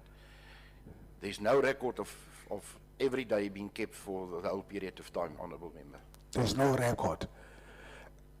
Honourable, And Honourable Member, if I may just help my colleague with your... Go ahead, Mr. Groenewald. The Honourable Member's question is not regarding the video footage that we retain only for 7 days. The question is around physical evidence of visitation to inmate Bester. That is available. I was talking about the video footage that was referred to. Can we get that tomorrow? You can get it tomorrow. And thank you. Does it happen that you would have this register, say for example, for a month, and that in this register there would have been a visitor who was not in the register? Has that ever happened in the Mangaung Correctional Center? That was never reported to me, that somebody was there that was not registered in the register. There's actually different controls. The people that's doing the bookings for the visits is not the same people that's accepting the visitors and conducting the visit on a daily basis. Okay, thank you. Back to you, Mr. Groenewald and Mr. Baileyveld. It's about the contract itself. Have you picked up any red flags about this contract that you have between DCS and yourself? Honourable Member, if you refer to red flags, can you be a bit more specific, please? Okay, let me do it this way. If this committee asks DCS to terminate the contract with you, would that be a problem? Based on what has been presented to us, based on issues of performance, competence, maybe not this committee, those that are signing the contract. Honourable Member, I think the correct thing would be for the performance to be judged against the obligations in the contract, and for a determination then to be made as to whether there are grounds for early termination or not.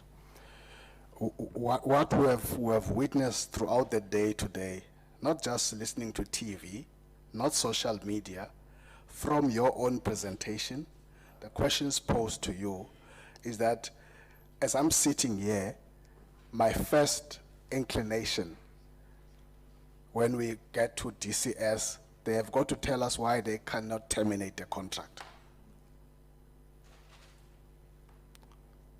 So can you assist us to indicate why would you have a difficulty with the contract being terminated when there's no performance on that contract?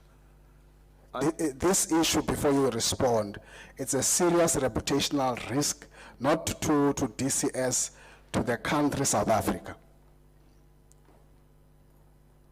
That's how serious we take it. Because these institutions will take people to those places who have wrong society, and they've got to be kept and looked after in a particular way. And what we've been hearing here is that you can have an inmate that really, and others are confirming, that really can have a party and a big thing whilst he's still in prison, in the cell, in the correctional center. You have indicated to Mr. Swart that you don't know about that. And it's mind-boggling. Don't want to go there. And so I'm going back to the issue of the contract. Why must we keep this contract? Honourable Member, that's up to the parties to the contract to decide whether there are merits to this contract. We are discussing one event here, a major event, and I don't take anything away from that. But I think this event needs to be seen in perspective of 22 years of operation. That's not my decision, Honourable Member, to make. That is for the parties to the contract to make. Would you, all three of you, agree that this contract does not deserve any further day to continue? I would disagree with that, Honourable Why? Member. Because I think our performance, we're discussing a single event here, and as I said, I'm not taking anything away from the gravity of the event. Our track record over 22 years is a good track record, given if compared to other private and public facilities. Okay, let me leave that, Chair. Back to both of you. Thabo Bester and his studies. What did he study? What did he register for? Forget now about a computer laptop, because a laptop was linked to his studies. What did he study for? Graphic design, Honourable Member. Incomplete principles of graphic design. That's correct. How long was that course?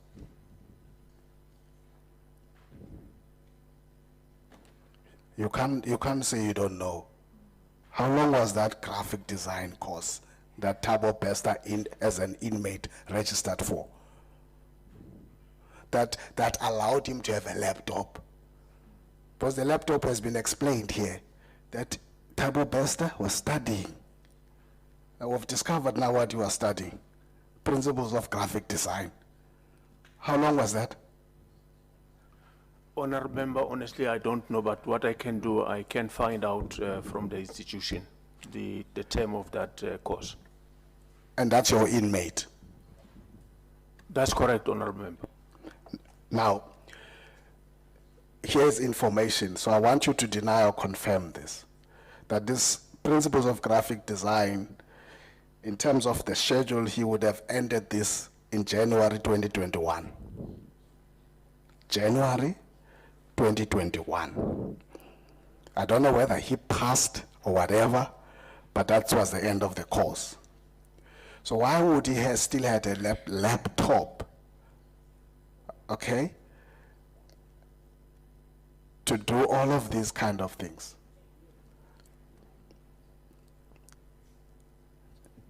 Please assist me. I'm already also assisting you to fill the gaps. Assist me too. Honourable Member, from my side, I cannot answer that question. Once again, we will have to go back to the principal who deals with this to give us a proper answer on that. I don't want to guess and bring the committee under a wrong perception of what might be the case. Okay, thank you. We are going to interact with SABS. And maybe before I make that point, Mr. Groenewald, do you blame SABS? And let me explain this. The tone of your presentation here today and everything else you have said, there's a grief about SABS. 5 minutes. Thank you. Do you blame SABS? Honourable Chair, there's no grief about SAPS, and I certainly don't blame SAPS. My presentation and the facts that we've tabled to this committee is to factually record what happened and to explain to the committee that there were 3 concurrent investigations running. SAPS was dealing with a forensic investigation, as I've explained, and SAPS set the pace of that investigation. At certain times, they didn't want to make certain information available to us. I'm not sure why that decision was taken.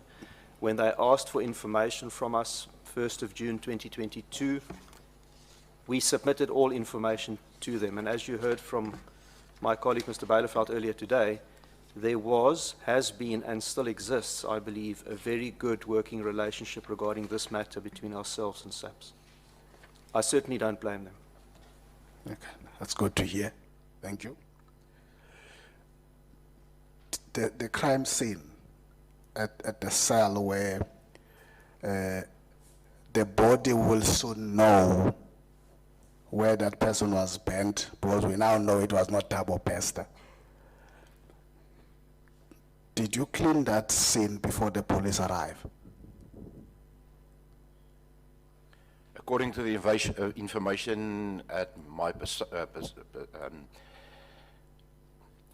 that I've got, that cell was cleaned after the SAP has released the cell, after the body of the person that was in there was removed. Okay. Well, we will find that out, because just listening in on the court proceedings, the charges are quite serious. Aiding, abetting, but more seriously, defeating the ends of justice is one other charge that is there, but we'll hear that. We're not there yet.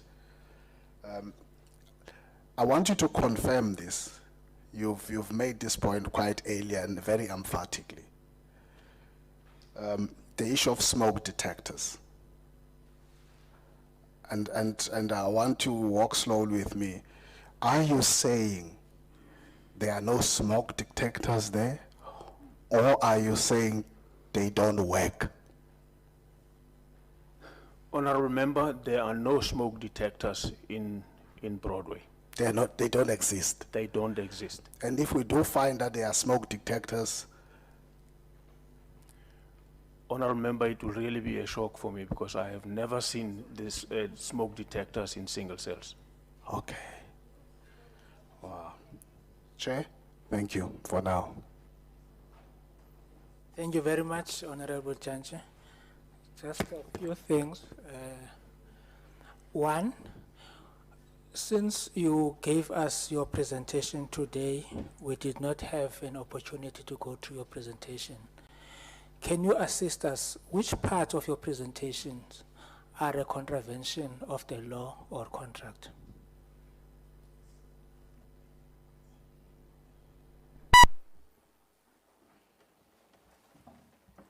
Can you just repeat the question, please, Honorable Chair?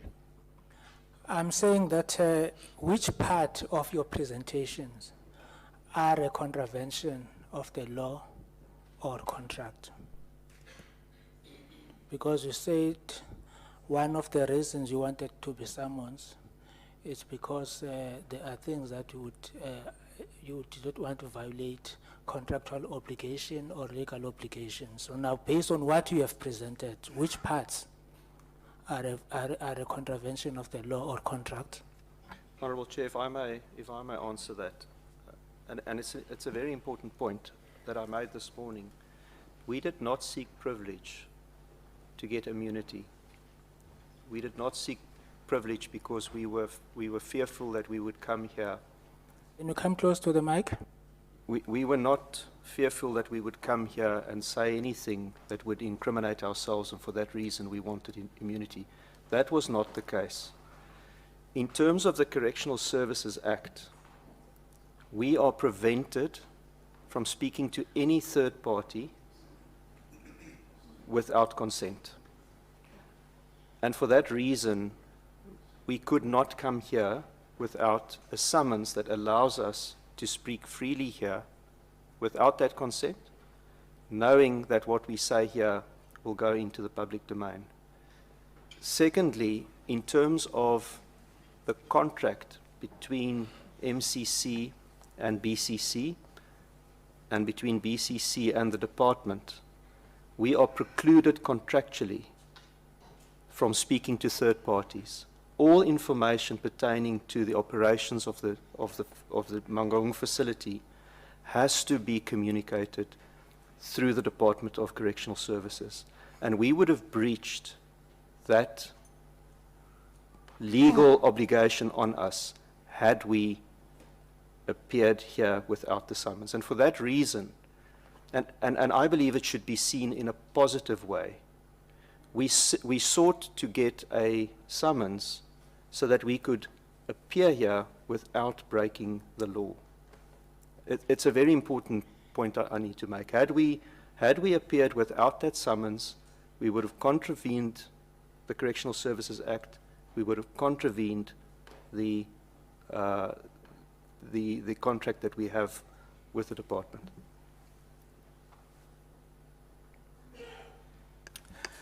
No, we will come back to that maybe even tomorrow, because you will not be excused until this process is over. We will come back to that. And then would you agree with me that a financial crime was committed in a prison that is under your control? Honourable Chair, I have no evidence of a financial crime. What we know today, with the benefit of hindsight, is that inmate Bester escaped from Mangaung Correctional Centre, but I have no evidence of a financial crime having been committed. It's even possible that with the lapses in your system, that people could easily commit or plan a terrorist attacks because your systems cannot detect those things. Honourable Chair, I think it would be irresponsible of me to speculate on what is possible. I can only go on the facts that are available to me of what actually happened and the actions that we actually took. Moving beyond that would be speculation on my part. I'm sorry, I can't answer that question. Thank you very much. I think we are done for now. I think we are done. I think it's important that we must hear the next presentation. They will not be excused. Should there be a need to come back to them, we will do that. Babukhoza, siyacela. Siyacela, yes. So we will release you for now from sitting there, but you are not released from these proceedings. You are not excused. It's highly possible that in the course of our interaction with other people, we might want one or two things to be clarified, so you must be around.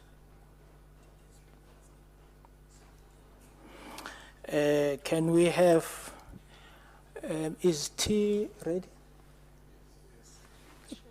Yes, can we have a 10 minutes break and then interact, return, then we'll take the seat.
Can we start?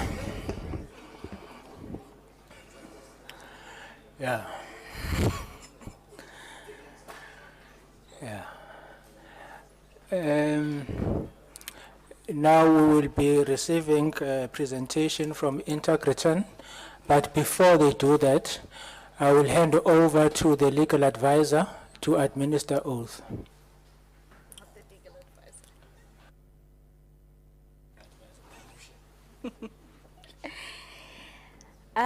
You have been invited, subject to the provisions of Section 16 of the Powers, Privileges and Immunities of Parliament and Provincial Legislatures Act 44 of 2004, to appear before this committee as a witness and to answer questions in respect of the committee's oversight meeting into the circumstances relating to the escape of Mr. Thabo Bester from the Mangaung Correctional Centre and related matters.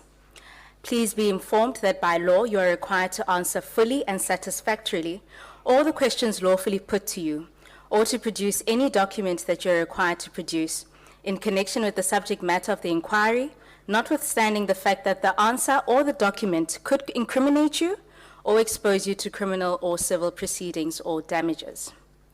You are, however, protected in that evidence given under oath or affirmation before a House or committee may not be used against you in any court or place outside Parliament, except in criminal proceedings concerning a charge of perjury or a charge relating to the evidence or documents required in these proceedings.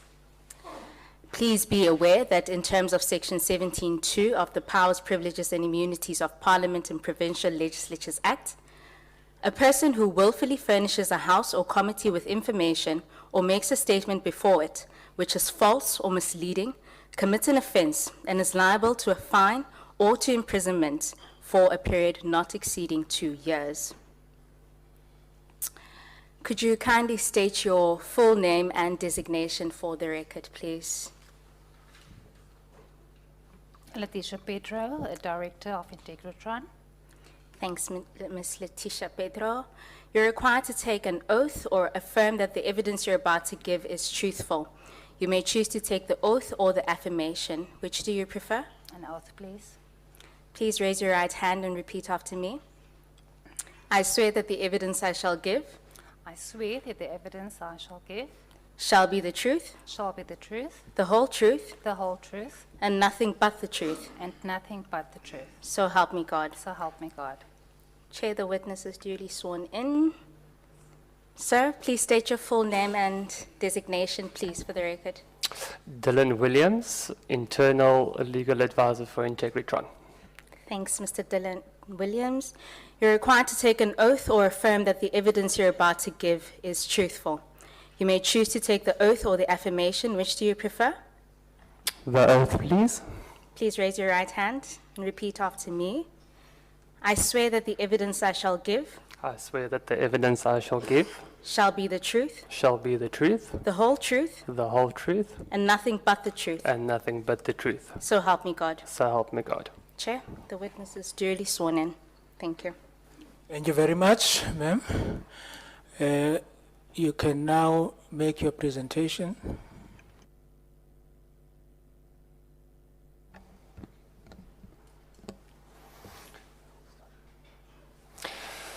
Honourable Chair, Honourable Committee members, good afternoon. We have not specifically done a presentation which will be posted. However, we have... Sorry, can you guys hear me? Is that better? All right. We have, however, furnished the Honourable Committee and the Committee Secretariat with affidavits, which I believe you are in possession of. If we may briefly run you through that. We know that time is, of the utmost importance. So without detracting from the severity of the matter, we would like to run you through the contents of our affidavit, which my colleague has deposed to.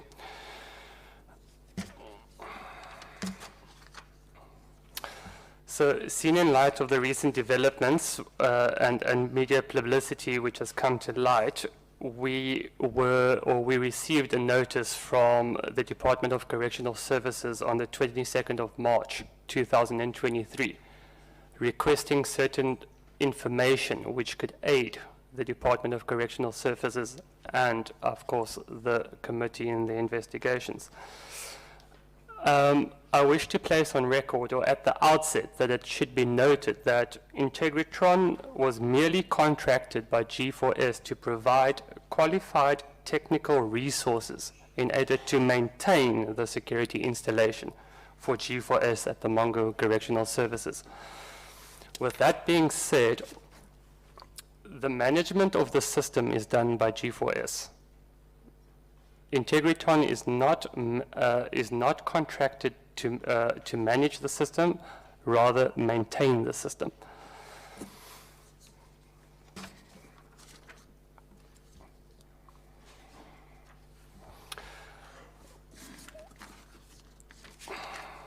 My apologies. Further to that, excluded from our scope of works is the maintenance of the security installation, which excludes ICT infrastructure, which is the information and community technology infrastructure, and the power or electrical installations, including backup power. In accordance with the notice received, as alluded to earlier, on the 22nd of March 2023, as mentioned, certain information was requested from our officers. Amongst that information was information regarding the cell call buttons, the cameras, the respective DVR recordings, and the SCADA logs for cell calls, as will be noted from the affidavit. It should also be noted that it is a daily function that the Integritron Integrated Solution Technician on duty for maintenance is required to check the equipment in the equipment room prior to leaving site. With that being said, footage available confirms that the respective technician on the morning, or rather on the 2nd of May 2022, entered the equipment room expected at close of shift on the evening of the 2nd, on or about 1938. Recordings on the DVR ceased shortly after, according to the DVR logs and time displayed on footage. In light of the recent news headlines regarding the incident, what was thought to be a suicide is now being investigated as a murder. Based on this new information, we undertook to initiate our internal investigations and subjected this said individual to a said polygraph test. As alluded to by the Honourable Committee Member, Mr. Swartz, earlier, the results of the said polygraph test came back negative. We have today received information that this individual has subsequently handed himself over to the SABC, and I believe that they are conducting their further investigations.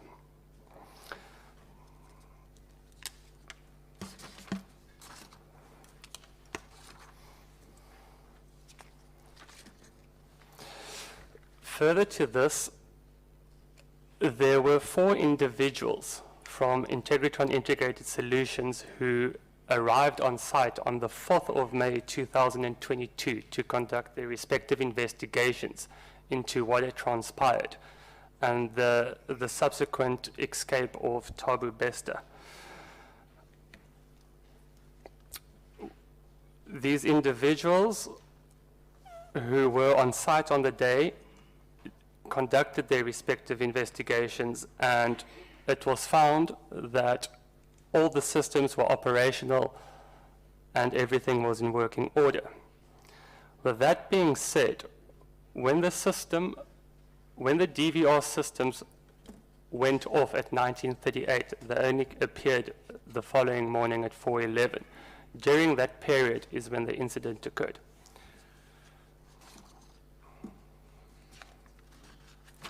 And that is all I wish to state. Thank you, sir. Any questions? Ms. Ramolubeng, Ms. Jele, Ms. Yako, Honorable Ngola, Honorable Nivot Drochen, Honorable Swart, Honorable Engelberg, Honorable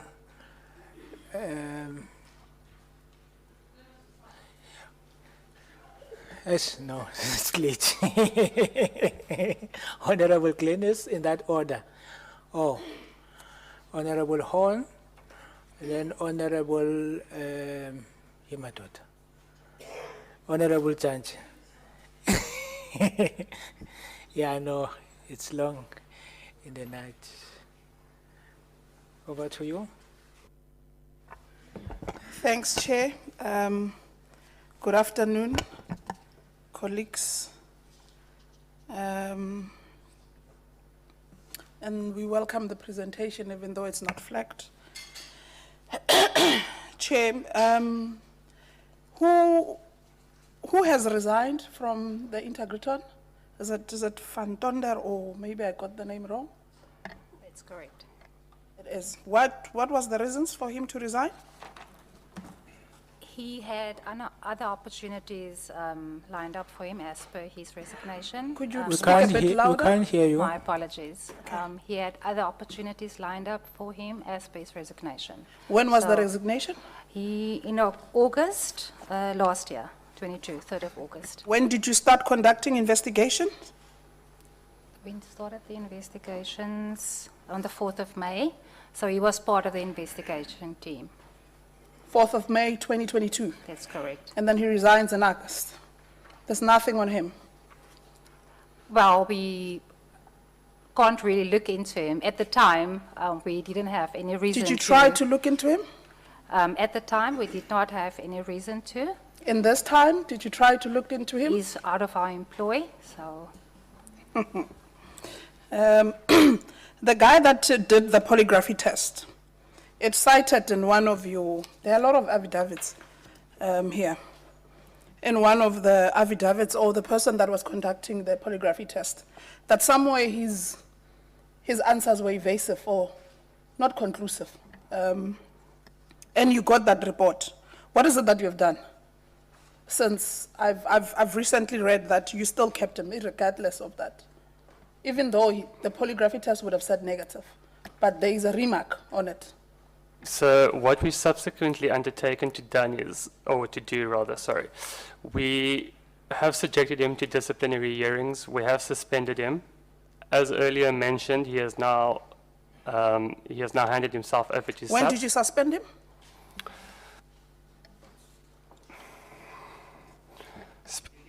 Speaking under correction, but in light of the recent public holidays, it would have been the following Tuesday. So we found this information out on the 31st of March. We undertook our internal meetings and we subjected him to disciplinary action on the 31st. So he was suspended effectively 3rd of April. 31st of March, 2023. When did you do the polygraphy test?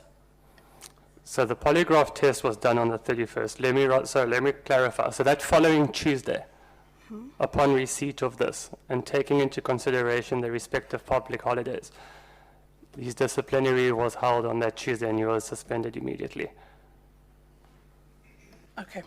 On the basis of the missing footage between 1938 on the set day of the 3rd of May, or early hours of the 3rd of May, there's a missing footage between 1938 to 4 a.m. when it resumed recording. And you make an indication that it's on the basis of power cuts and so forth. You even mentioned dates and so forth. Is it possible that it might have emanated from being played with, and in this instance, someone tampering with it? What I can say is the only logical conclusion that one can deduce based on this individual who was there during that time is that it may have been possible that he tampered with the system, with the cables, the DVR cables. And are those the server of that system behind the is it Broadway? It's basically in the control G4S, room. what is it? Is it Broadway where the segregation, the isolation It is Broadway. Is it behind Broadway? The serve of that system, where can you tamper with it? I'm not able to answer that. I have no idea. You are not aware of I'm it? not aware of that. And on the said official that was there, you make mention in page 2 that the daily technician who is responsible must make sure that before leaving on the said day, must make sure that all maintenance with regards to equipments prior leaving the site are correctly checked and functional and so forth. Did the said official do exactly as what you would have stated here? I cannot with certainty say that he acted, with the utmost. Did you try to find out? What we can very well say is that the video footage, which is available, that we are not in possession of, given the serious nature thereof. However, it is in possession of the respective individuals at the Mangaung Correctional Service, as well as the investigating officers. The footage will show that an individual walks in at approximately 1938 towards the so-called room that I would take it, or the server room, the control room, which you are alluding to. Minutes after that, the system ceases to display any footage. Okay. Between me and all of us in this room, we can safely say it was tampered with. I can't with certainty say it was, but if that's the deduction one wants to make, then yes. One of the affidavits that was written, it makes an indication that the official eventually opened up on the said event and made an indication that eventually there was a plan from G4S officials that resulted in the escape of Bester and so forth and so on, to an extent that he was asked to play a role in switching off the cameras. Did we find out that eventually did he switch off the cameras? Like I've mentioned earlier, he is now subsequently, in light of what has transpired and this information coming to light, handed himself over to SABC. Did we give this information to SABC? Excuse me, I have provided this information to the respective individuals at the Mangaung Correctional Center, as well as the Lieutenant Colonel, who we received the notice from. So you have been cooperating with SABC? We have been cooperating with SARS over and above the information that has been requested from us. Thank you, Chair. Thank you very much, Honorable Jale. Thank you very much, Chairperson. My first question is that upon getting that contract, were you aware that there is a blind spot around in that area? I cannot confirm. Unfortunately, the technicians, well, the guys with the technical knowledge, we can do, however, ask the question and just get revert back on that. Now that you know, how do you think you can assist the G4S to fix that? We haven't gotten that far, but we are considering the events. We were not able to get to site and looking at an action plan to prevent any of this going forward happening. Did the G4S inform you about the occurrence of the switch off? Sorry, just repeat the question. Did the G4S contacted you or informed you?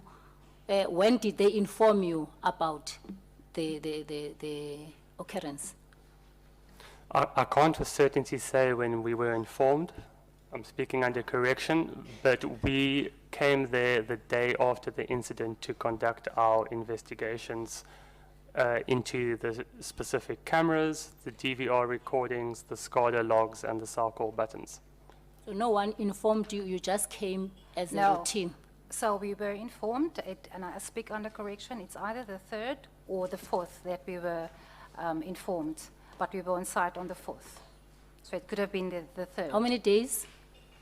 If we were informed the 3rd, we were on site the next day. Okay. My other question is that, would you say it's strange that that incident occurred? It's strange, according to your own judgment, knowing that divisive, because it's yours. You are the owner of that thing. Which incident are you referring to? I'm talking about the switching off and within that time frame, because you are saying you went there those days, and then the whole thing was in order. Nothing was wrong with the machines. So I'm saying, would you say it's strange? I'm repeating the same question that was asked before, because I didn't get the clear answer. So certainly it's strange. One would presume that it isn't within standard protocol that that system would be switched off. So would you say it was deliberate?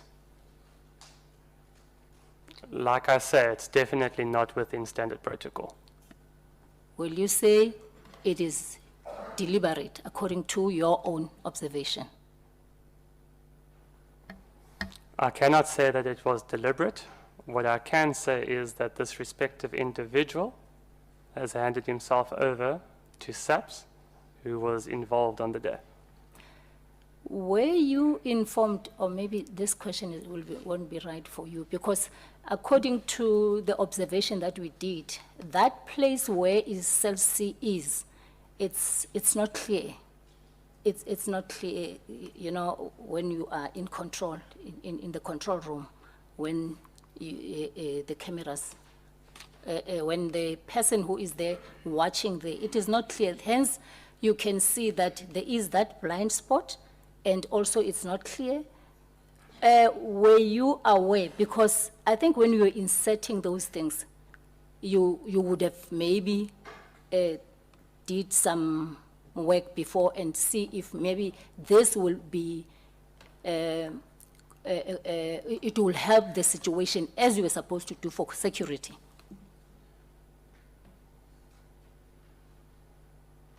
I'm sorry, I'm not understanding the question. Can you please repeat it, Honorable? We said it is the place where C35, it's not clear. It's when you are looking at that place, when you are in the control room, it is not clear, and there is a blind spot. And you were the one who inserted those cameras and the security in terms of the, but I'm saying, did you notice that advice? Because that place is very important, especially because it is next to the emergency door. As I mentioned, I cannot confirm that was the fact, but I will revert, speak to the technicians on site, and they will be the best people to give a response on that. So we will revert tomorrow with a response on that specific question.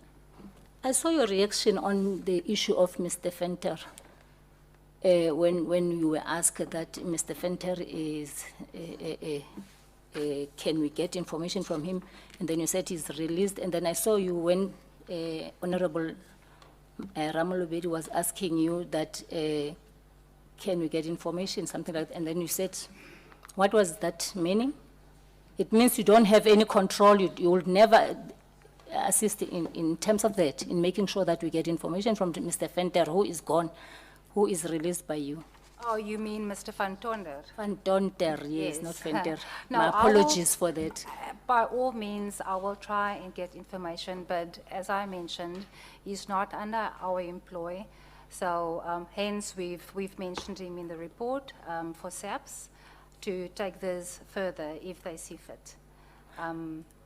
But I do not mind if I'm in the means to request information or to question him. We will do that by all means to try and assist with this investigation as we are doing. Lastly, I want to confirm that the officials that are working there, you said you have nothing to do with them. Are you confirming that those officials who are operating that system are hired by G4S? You have nothing to do with them. So we have our technicians, Integratron technicians, The officials working in the control room, that is DCS, and I speak under correction, DCS or G4S employees. So we can only report on our staff, which is the Integratron technicians. Sorry, Honourable Member, if I may just add to your previous question with regards to Mr. Van Tonder. At the time of the incident, Mr. Van Tonder did depose to affidavits which were provided to G4S. Thank you very much, Chair. Thank you very much, Honorable Jele. Honorable Liako. Thank you very much, Chairperson. Integratron says that its responsibility is maintenance, and G4S is responsible for managing the equipment. So upon your investigation on the 4th of May, did you then compile a report and have further talks with G4S prior to the involvement that you're in now this year with SABS? Yes, we have. We've compiled a report after the investigation, and it was submitted to G4S. It's one of the appendices. May I ask when it was submitted? It was submitted on the 12th of May, 2022. The same month. Sure. And what responsibility did you take of the lack of functioning of the equipment? So, as per our report, we made certain recommendations and conclusions based off the findings we found on the 4th with, like I say, certain recommendations to improve, enhance the system, and to ensure that a similar situation may not happen again. Okay, and how many times has the system been off before? I can't with certainty say. As my colleague alluded to earlier, the technical team may be able to shed more light on that. Okay. Upon your discussions with G4S on, you compiled the report same time. What was the reaction from G4S with regards to your report on that 24th of May? Maybe my colleague will be able to touch base on that. Just repeat your question, please. I'm asking what was the response from G4S upon your compiled report to them as to how this system manufactured and what was your role in it? Well, after submitting the report to Mr. Johan at the time, we did not receive a response. But along with the report, and along with the recommendations, we've submitted quotations to get the system where it should be, with the desired working condition. But as I've just said, we have not received a response. Some of the recommendations and the quotations we've submitted, we've received purchase orders and we went ahead. But yet, we're still waiting for some of the main implementations to be made. So G4S never responded positively to your recommendations? Upon submitting this report, no. Okay, thank you very much. We did, however, my colleague, which is not currently here, had a telephone call with Mr. Johan afterwards, but there was no further discussions around that. Just one last question, Chair, with your indulgence. After that incident, and you recommended those protocol measures with G4S, and they didn't respond to you, have you ever been called again to come and do maintenance of the same systems? Yes. For the same thing? Yeah. So and you made recommendations? Permanently every day, so we just do preventative maintenance on those pieces of equipment. Thank you. Thank you very much, Honorable Yako. Honorable Ngola. Thank you very much. Chairperson, I've got only one question. But before that, allow me to submit that the country is taken into a right here. Honorable Janji is correct that the last learning program and date of Mr. Bester is the 20th of January 2021. Then we are told here in this committee that on the 4th of April 2022, a laptop was found which was authorized to Mr. Bester for purposes of studying. A year later, after the end date of his studies. So the country is taken for a ride. Let me, in the affidavit you deposed, you give a scenario of what happened between 7 p.m. on the 2nd of April and 4 a.m. on the 3rd of, on the 2nd of May, and 4 a.m. on the 3rd of May. You give a scenario of a man who enters a room where the operating arrangement is kept. That the man enters the room at 7:38 p.m. But in your investigation, you pick that some DVRs stopped functioning at that particular time until 11 minutes past 4 on the 3rd of May 2022, which is immediately after the incident.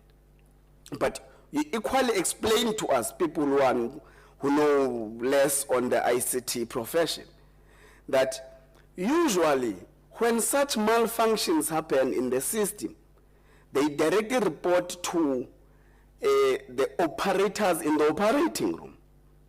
But none is said about that. Now, can you explain to us, just briefly, what are these DVRs we are talking about for a layman like me, and what is their role on record-keeping purposes? Thank you.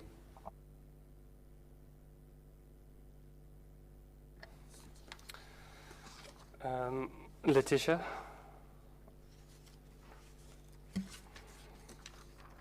As I mentioned, I will just touch on this, but as I mentioned, I would need to get a technical response to this. So on the DVR, that is basically, it does the recording.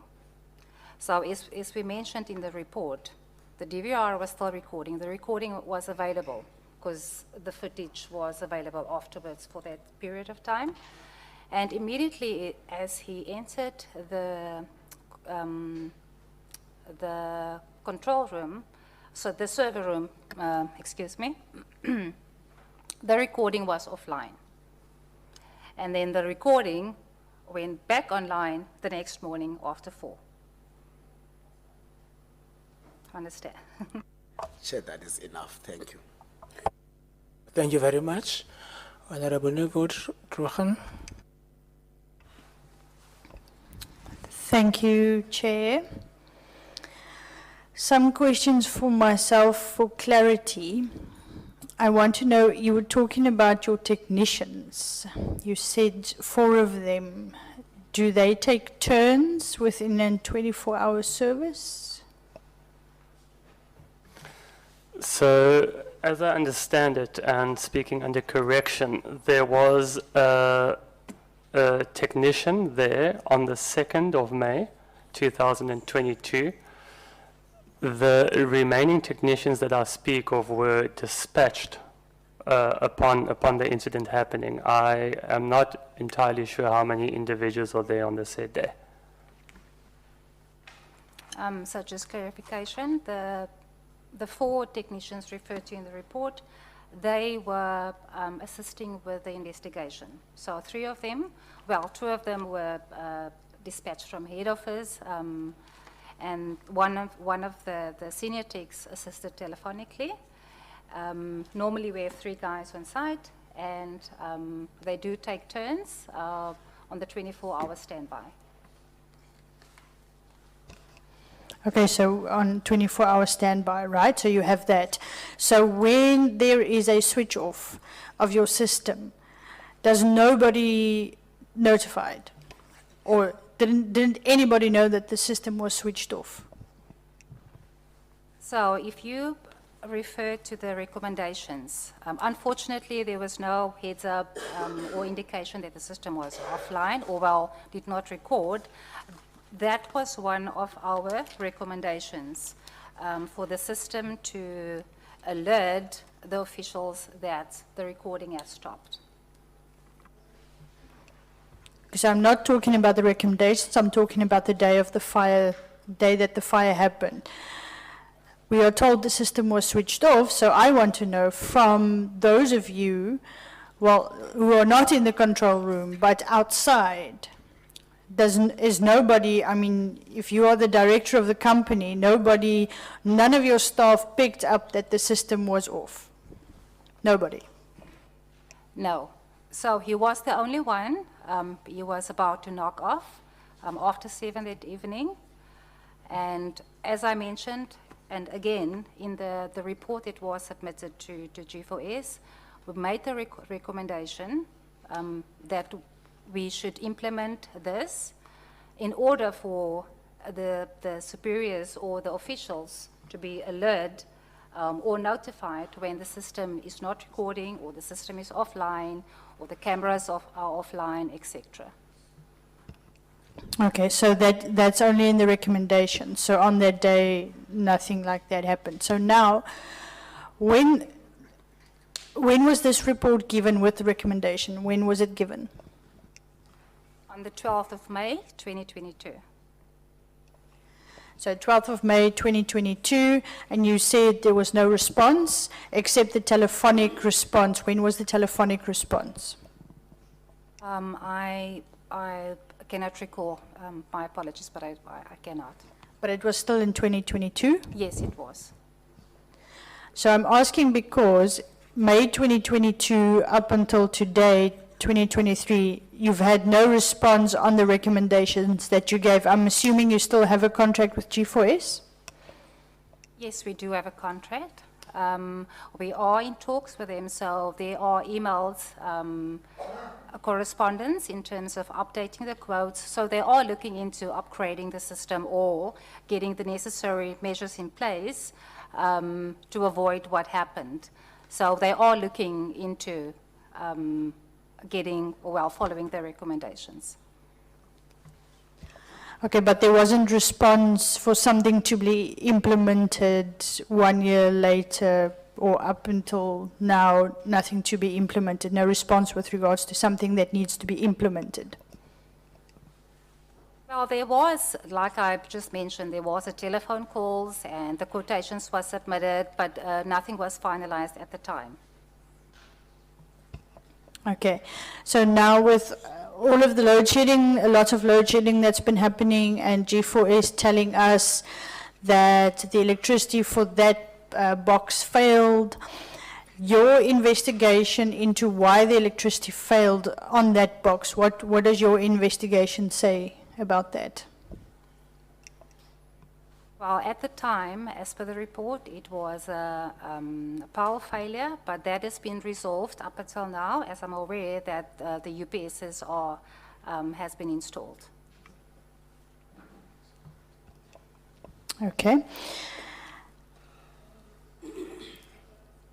I wanted to add to what my colleague said about the blind spot. I do not know when you first signed your contract with G4S, so whether you've seen that area that there's no camera. Was there, obviously you didn't see it before. Sorry, interpreter needed clarification. The blind spot there in that area at the cell, did you not see prior to the fire happening or the incident that there's a blind spot there so that you can put the camera there? Because like it was said, I mean, it was near an emergency exit. Did you not see that there was a need for a camera prior to the fire happening? I will have to come back and on that one specifically. I will liaise with our technicians and revert. Okay, thank you, Chair. Thank you, Honorable Nivot Tuchen. Honorable Swart. Very much. I'm just trying to understand the affidavit, which we only received today, and some of the processes. So your job is the maintenance of security installation, which excludes the ICT infrastructure and the power, but you've got to make sure the cameras are operating, the recorder is operating. Is that correct? And Sorry, that's correct. At this time, we've spent the whole morning looking at this exact time when both the cameras were turned off from 1938 on the 2nd of May to 0411 on the 3rd of May. All the cameras were offline, plus the DVRs. That's correct. And you've got a screening of someone coming into the server room and turning off the camera, turning off the recorder. Is that correct? That's correct. So, And so I've the summarized cameras- that correctly. All the cameras are off? No, the cameras was not off. The cameras was in working order. The only thing, it was only the DVR for that period that was not recording. The DVRs were not recording at that.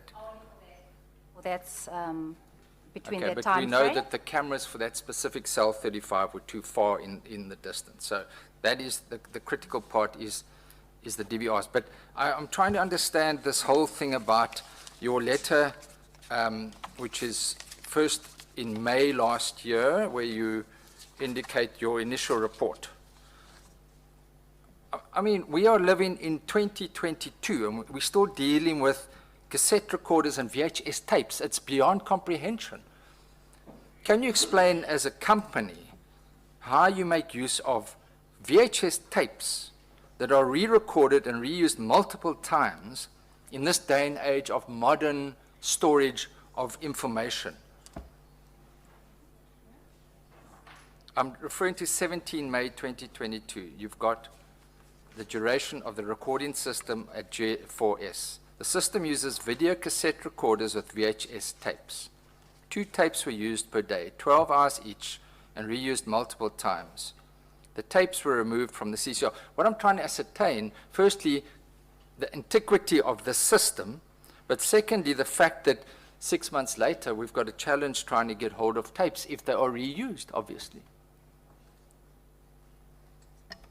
That's correct. You'll note from our initial report on the 12th of May that those form part of the recommendations to improve and enhance the system. Yes, and Mr. Dianchi correctly pointed out that one wants to enhance the system, but it's just a combination of coincidences and issues and that played into the hands of this escape. I'm trying to also understand this issue related to the cell call and door, which was also not operating. That is in your letter of the 12th of May, 2022. You've got a lot of very technical. Explain to me what is the cell call and door. What is that process? And it's on page 2 of your letter to GCS.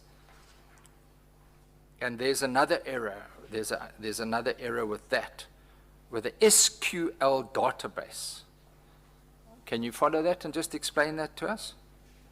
What is the cell call and door? Obviously, that would presume there are logs for cell call logs where a person calls from a cell or doors opened. It should be logged automatically, and there's a problem with that as well. So we can't ascertain at what time was that cell 45 door opened. Is that correct? So I will refer, and it's numbered on page 17, and it is part of the report that was submitted to G4S. Please allow me just to read that section. Cell call and door. When investigating the SCADA logs for cell call logs and door status changes, Integratron noted that the historic data was not available in the Android SCADA database. Integratron contacted the third-party service provider for assistance. It was noted that the audit agent was not running. This agent logs all device status changes. Can I just, sorry to interrupt you, what do you mean by, what device status changes? What does this mean? Is this doors opening and closing? So this report was compiled by our technicians. What it basically is saying is that the Adroit SCADA system, which is the software, it needs to be, it's a very old version that's running, hence it's not doing what it's supposed to be doing. So, and hence we've recommended an upgrade of that system. What does it record, though? What data does it record? The opening and the closing of the doors. So it would, the cell door, cell 45, what is it, cell 45? Cell 35, I'm getting confused myself. Cell 35 plus the emergency door through, which is just next to that. So that should be recorded, and again was not recorded due to problems with a system. Is that correct? I would like to confirm that with our technicians. But you say it here. Displayed errors, and as a result, the connecting agent, such as the audit, had stopped. That's on the 12th of May, 2022. So there's another problem here. So where we could have thought, oh, here's a system at least that's been in place at great cost, we can now find out what time was the doors opened and what time was the emergency door opened. We've been there, we've seen. That's the place the escape took place.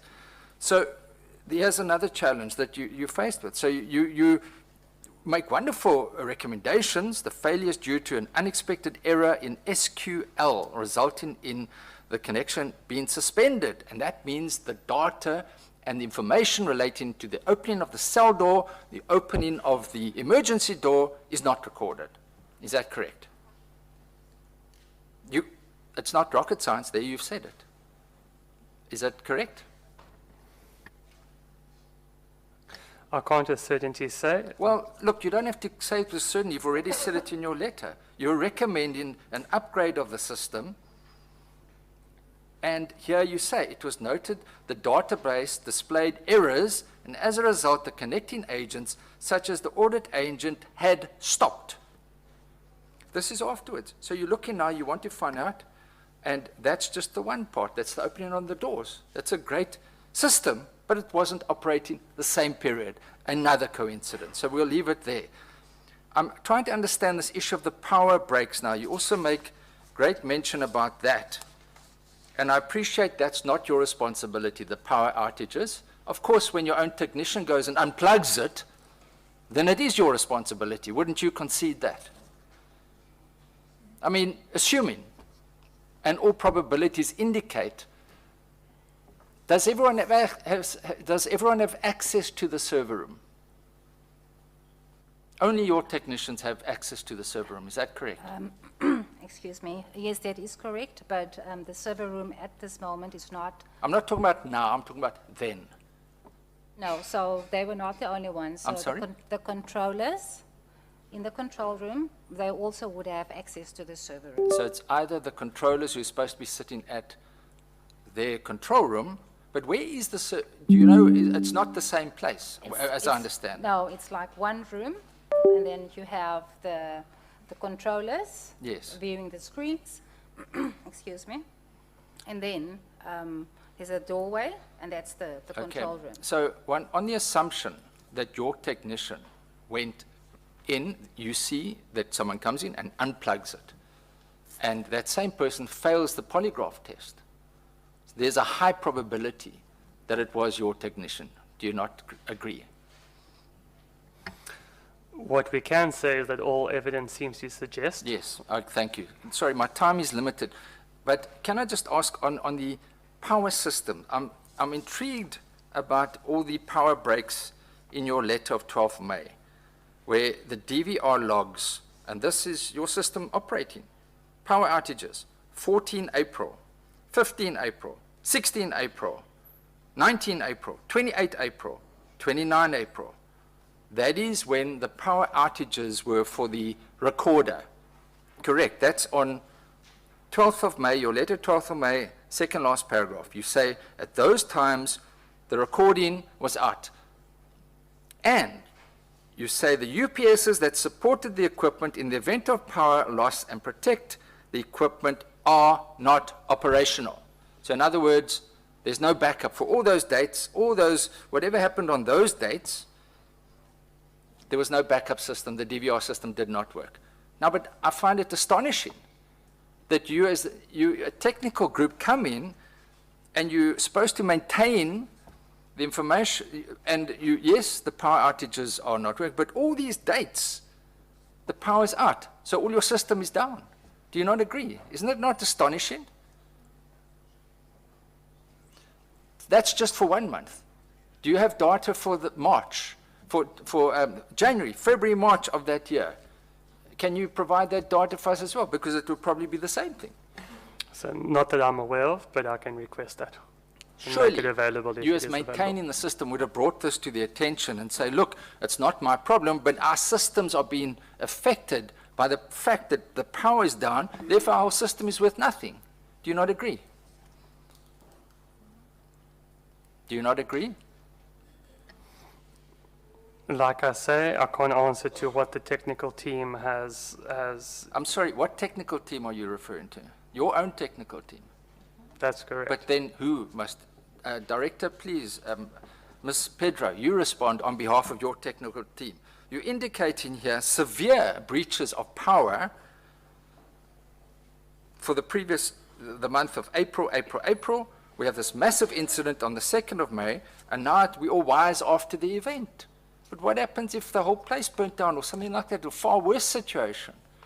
Surely there was something that should have been done to bring to the attention that these power outages and the backup systems are not working. And I find it very hard to believe that this wasn't brought to the attention of the authorities, of GCS, and I'm sure you did. It was indeed brought to their attention. And as my colleague mentioned, we are there to maintain the system, and that's what we did. And hence we recommended our recommendations in our report, and we're managing those GVRs specifically, looking at it on a daily basis, just to ensure that this is not happening again. But fortunately, with the UPS being up and running now, we haven't seen those recordings failing. So it's another coincidence during this event that the power backups were not working, another coincidence which falls into, just plays into the conspiracy theory that this was carefully planned. And I'm not accusing you of being involved, but there were people inside the prison that were aware of these deficiencies. And I put it to you that you contributed to this by not ensuring that the maintenance of the system was up to scratch, in as much as there were power outages, which you say is out of your control, but you can't say all these dates and nothing has happened. Surely you don't just leave it. This is on the 12th of May you make this report. I'm sure you must agree with me that it points out an egregious negligence. Do you have anything to comment on that? No comment on Okay. anything. So I just want to, I don't quite understand this strange affidavit that you've added here by the, maybe we can just quickly, Chair, quickly go to that. This affidavit by the interpreter who did the polygraph report. And this is part of an annexure that he has now provided on the 31st of May. By the way, it seems that a lot of attention has only been given now in the last month or week. Whereas this incident took place last year. Now suddenly everyone's running around, polygraph tests, everything. They say in Afrikaans, benoude katte maak benoude spronge. And in other words, in English, cats on a hot tin roof. Everyone's jumping around. But this is an affidavit by the interpreter at the polygraph report who did the polygraph, and he indicates that there's some informal discussion that it took place after this. Can you explain why is this attached? Was this given to the police because... So, Honourable Chair, if I may shed some light on this matter. What happened is, on the day of the polygraph test, when it was conducted, this individual whose affidavit you're referring to is indeed the translator. that we had arranged who accompanied the polygraph examinator on the day. Now, prior to the polygraph test, certain pertinent information was divulged to this translator, which was then relayed to us. We sought to have this individual to post to the affidavit. So it's headed Bester case versus Tebogo Lipolo, and this is the interpreter, this guy. So I don't understand Bester case. Is this an affidavit that's was given to the police? I see it was signed on the 31st of March. What is this? Where is this? Is this and this is a police, it seems, where is this affidavit now? Is it in a police docket? So that affidavit, I believe, was commissioned at a SABC branch, and it has been furnished to the respective investigating officers. I'm not going to go through it all, but it just indicates that there was a lot of discussion about a prison, a planning to kidnap a person, and just this last paragraph. On February, the last week, Motsi and Sebag Set Labi involved Tebogo Lipolo, that is the person that did the polygraph, that underwent the polygraph test. It was the technician that went and possibly or probably unplugged the DCR. Asked that he must switch the camera off as he worked as the technician, and he told them that he can make it a demo. So it seems that there was a discussion whilst the polygraph or before the polygraph where this information was divulged by the technician to the person interpreting the polygraph, where he in effect admitted. And obviously one's got to test the veracity of this, but he admitted that he worked as the technician and that he can make it happen. Would you agree with that? That is correct. In light of these new developments, he has subsequently handed himself over to SABC. Again, it is highly regrettable that this information only comes out on the 31st of March, whilst as a result of the work of investigative journalists. Otherwise, we would never have had this. Otherwise, you wouldn't have even conducted this polygraph test, etc., because it raises serious questions about what the level of maintenance that you did do. Chair, I am reaching a conclusion, but it seems to be so many coincidences, and it indicates, again, as we've heard time and again, careful involvement of not only the night staff there, but now also the involvement of your official. And obviously, one would be interested to find out whether there's been a lifestyle audit done on him, whether there's suddenly been some cash in his bank account or not. I see he's worked for your company for 19 years. He's probably got a very good reputation. But what steps, what further steps did you say he's been suspended? Yes, so off the back of the polygraph test, he was suspended and subjected to further disciplinary action where he was going to be charged. The results of that I'm not aware of at this stage. With that being said, however, we have been informed that he has subsequently handed himself over. Chair, I must say I find it highly unsatisfactory that this information has all come out at this very late stage, whilst there were letters written already raising these issues way back on 12th of May 2022. This information was given to G4S. Was this information at that stage given to anybody else? Such as the investigating police, such as JIX? It was only issued to G4S. Sorry? Only issued to G4S at the time. Well, maybe we should ask them to explain why this information wasn't provided to JIX and to other institutions. JIX, the Inspector Judge, is here. I'm sure you confirm he had no knowledge of this. It's shocking. Thank you, Chair. No more questions. Thank you very much, Honorable Swart. Honorable Engelbrecht. Thank you, Mr. Chair. Not going into who did what and when, I'm referring to your document Annexure D, second paragraph, last sentence, where you said, it stated there, all equipment is working as expected. So for a layman, when it comes to these technical things, does this mean that on the 4th, the cameras and all other related equipment was functioning? Or what does working as expected mean? My understanding is that the system was operational, the cameras were working, they hadn't been, tampered with. The DVR recordings were recording as per expected, and further than that, I can't comment.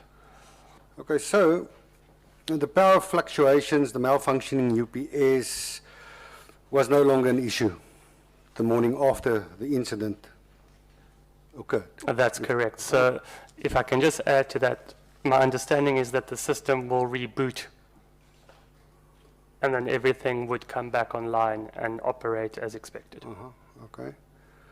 So somehow crucial equipment did not function during the time that the incident occurred, but worked again shortly after the incident occurred. Is that correct? That's correct. When we visited the facility, I saw that there's a camera inside the control room at the door, just when you enter it from the little boardroom that's inside there. Now, as I understand it, to gain access to the server room, you have to go through the control room. Did that camera, was that one also not functioning during that time? That's 100% correct, and this is the footage we are referring to that depicts this individual. So there is footage of this individual? As I understand it, that's correct. Can that individual be identified in the footage? Because it's not very far away. The camera is not, it's not a wide angle thing, it's very close by. Yes, he can be identified. Where's that footage? We are not in possession of that footage. The footage lies with the respective investigating officers. Okay. After you gave a report to G4S on the morning after you investigated the malfunction, did you get a request from G4S to fix the system in any way or form? Because clearly there was a malfunction. Did you have to fix anything after your investigation? Well, after our investigation, we did what we could at the time with the resources, electronic resources that we had. Which was what? And this is now the DVR. So the DVR was online again, and the cameras was online. The only thing that we could have done at the time was, which is in our report, our recommendations and the quotations that we've submitted to G4S. Quotation. But did you, in the meantime, fix the system according to that? We could not fix most of it due to the recommendations. So we had to implement that before the system could be fully and 100% functional. Okay, so from a technical perspective, speaking now, in your opinion, could this be pulled off successfully without help with the technical aspects of this very complicated system? This whole escape, is it possible without technical assistance? I cannot comment on that. You cannot comment? Well, it's easy. I mean, you work for these guys. You are technical in the job that you perform. It's every day. In your opinion, is it possible or not for an individual to escape a maximum security prison with a very highly technical and complicated security system as the one that's installed here without being assisted with those technical aspects of exactly how this system works. I can't comment on that. Okay, you don't know, or you don't want to say? I don't know. You don't know? You don't know, okay. So you also, just to be clear then, sorry to belabor the point now, you don't think it's possible that someone with the necessary technical expertise in exactly how this system functions, where to switch what off and on, or whatever the case may be, from your company, because I don't think that employees that's trained in correctional management would necessarily possess the skill set to know exactly what's going on here. Someone from your company, which has the skills, assisted Mr. Bester and his accomplices that assisted him in getting away? Or do you think that's not in the realm of possibility over here? As mentioned earlier, it seems to, or all evidence seems to suggest that, but once again, all assumptions and speculations. Then my very last question, just from your own perspective, why did it take so long to investigate everything that perspired on that specific day?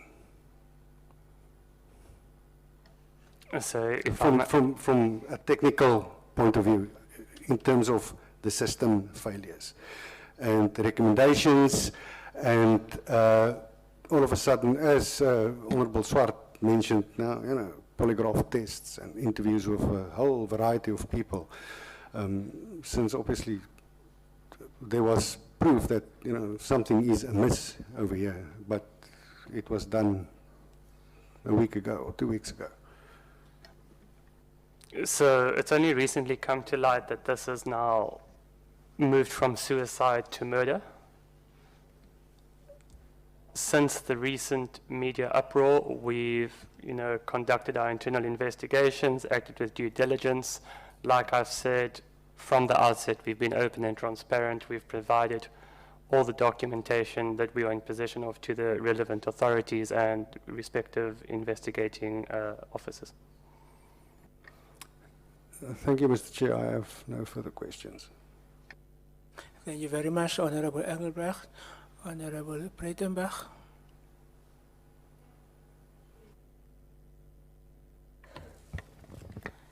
Mr. Williams, I just need to understand this. You're the legal advisor. That's correct, yes. You have no personal knowledge of any of these incidents. I only have the personal knowledge of what's recently been in the media. Yeah, so you read it, just like me. You don't have personal knowledge. That's correct. You're a lawyer, you know what personal knowledge is. That's Saw it correct. yourself, touched it yourself, read it yourself. Yes. Yeah. So you don't have that. And you, madam, also have no personal knowledge. Sorry, what do you mean by personal knowledge? Did you conduct the investigation? No, sorry. No, I did not conduct the investigation. This is reports received from our technicians. So who did conduct the investigation? That would be our senior technicians.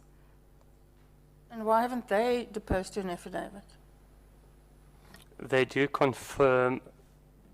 So the notice we received from the Department of Correctional Services specifically requested that Letitia depose to an affidavit.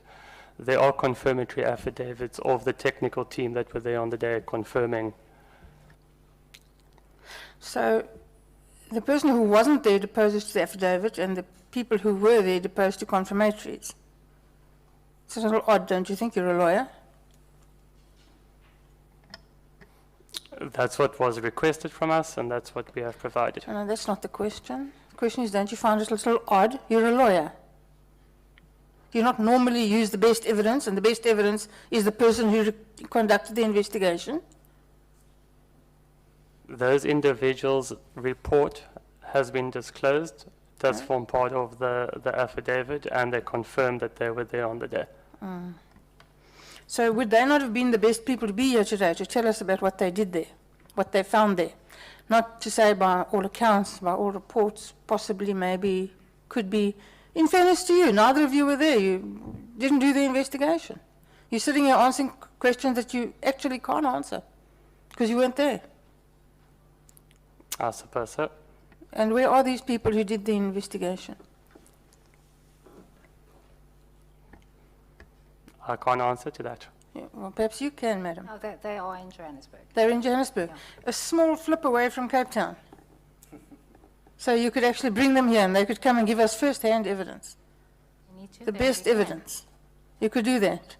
Okay. And will they be willing to come without being summoned? They will. Oh, good. So, Mr. Chair, may I ask that we consider calling those people to get first-hand evidence as opposed to second-hand evidence or third-hand evidence or whatever this is. Tell me a little bit about Integritron. Who is the holding company, mother company of Integritron? I can't with certainty answer that. I've only been in their employ since last year, June. The holding company, if I'm not mistaken, and Letitia correct me, I think is Bona Ikamva. Is who?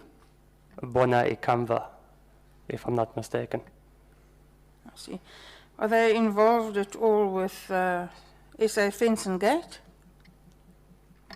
Yes, they are. How? It's also the holding, I think it's the holding company of SA Fence and Gate as well. I see. And Africa Spec? Okay. So Spec Africa Holdings also falls under that branch. I see. And these are all companies that are the largest shareholders of one Mr. Jeff Greyland, correct? That's correct. And he's somebody who, the inimitable Angela Grietz had a lot to say about at the Zondo Commission. Is that correct? I believe so. Yes.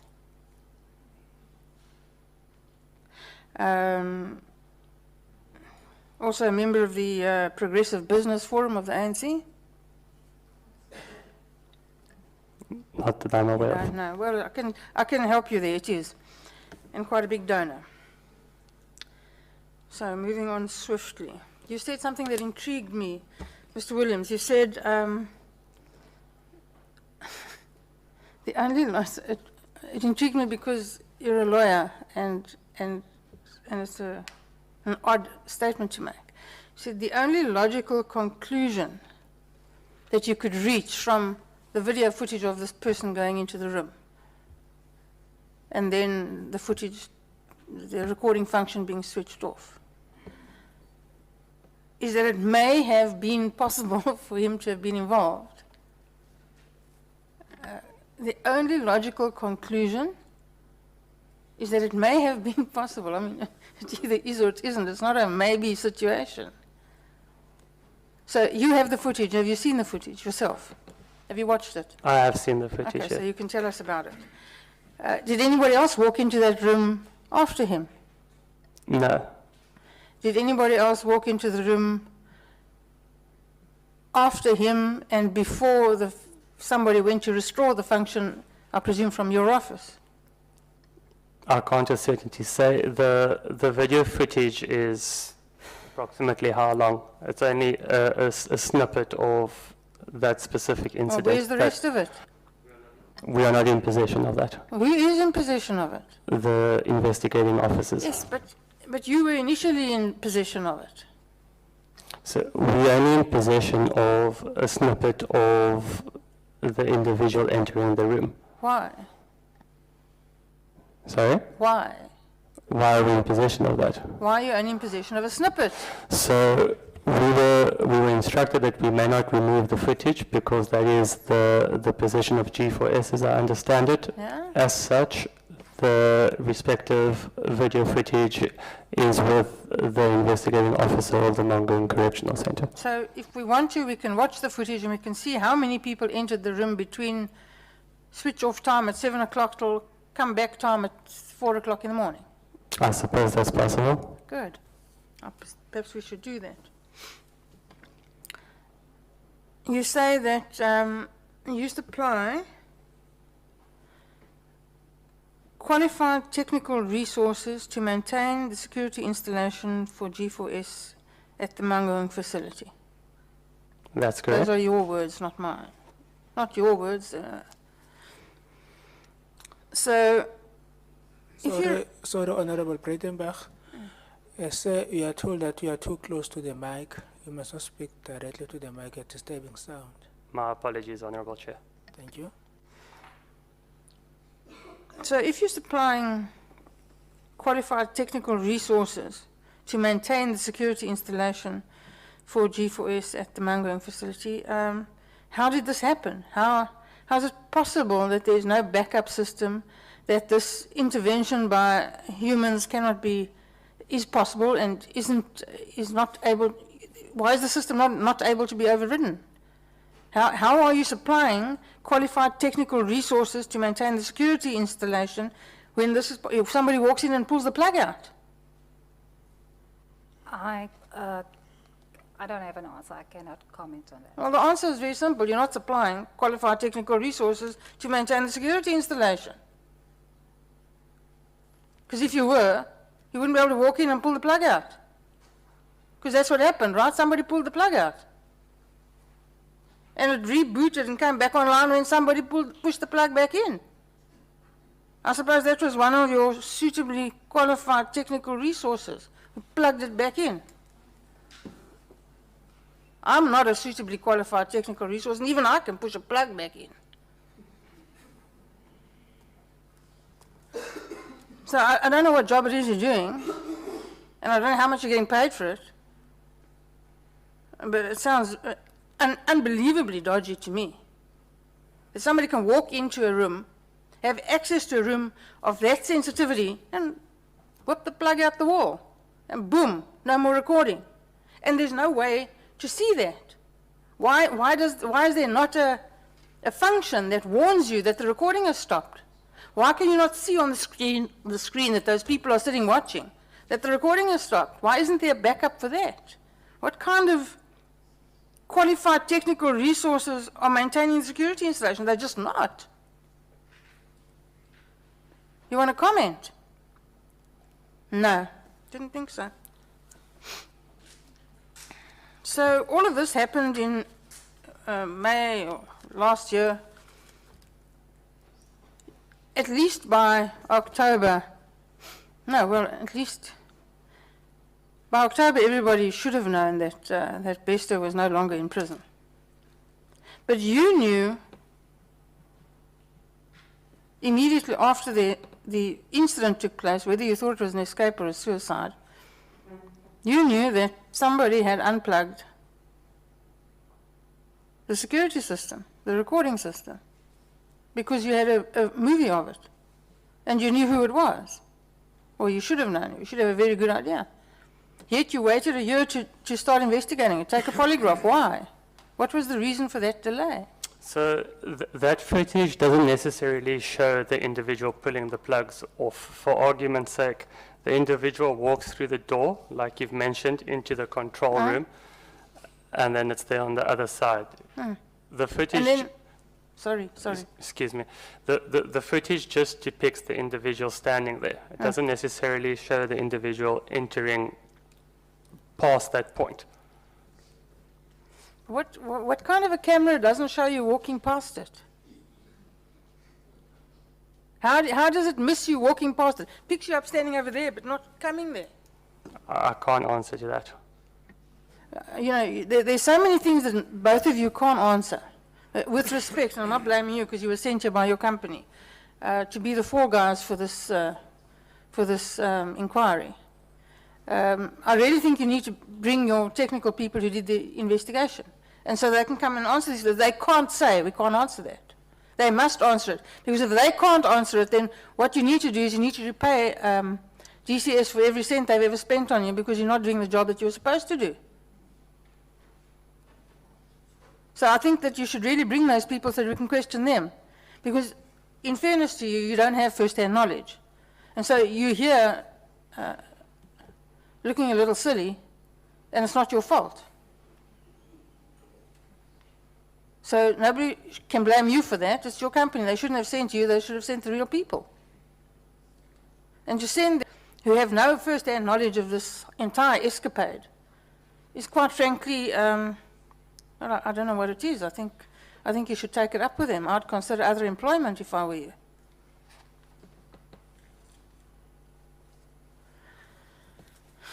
In any event, so a year later, you, why did you polygraph this particular individual? So we polygraphed this individual off the back of the footage.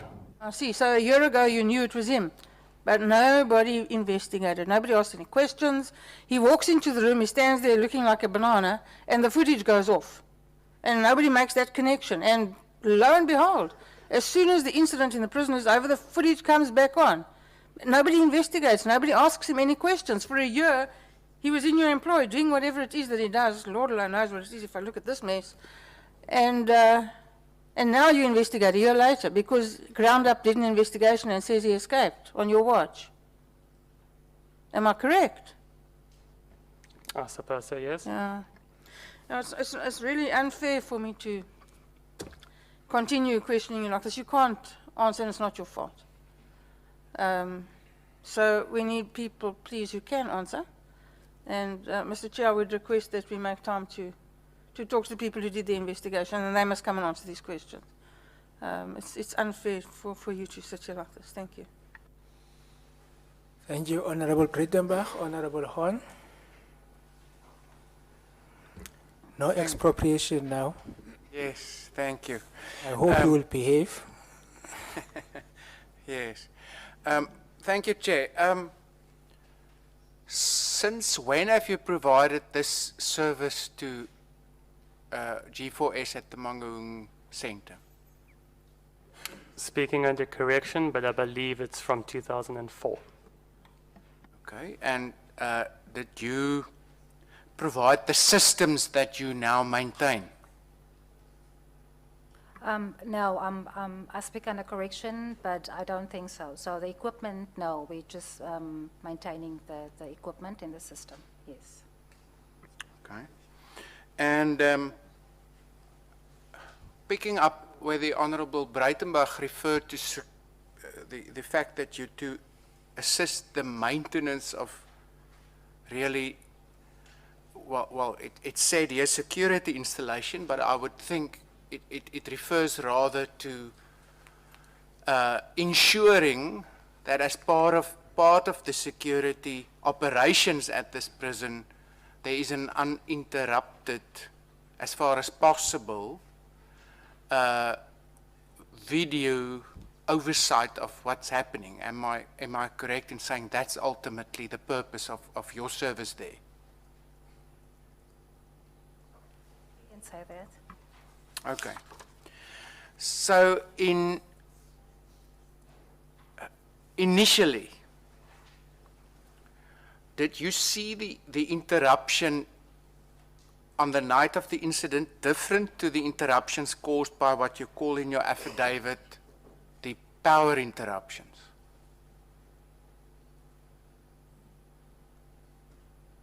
Please repeat.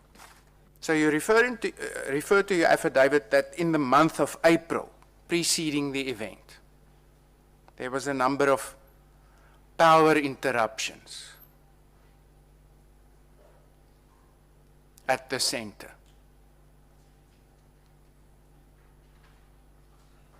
So without now having the hindsight of knowing somebody walked into the control room and unplugged the DVR, how did you view the absence of recording at the time? Was it according to your systems, different to an ordinary power interruption? My apologies, but again, this will have to go back to the technical team. Okay.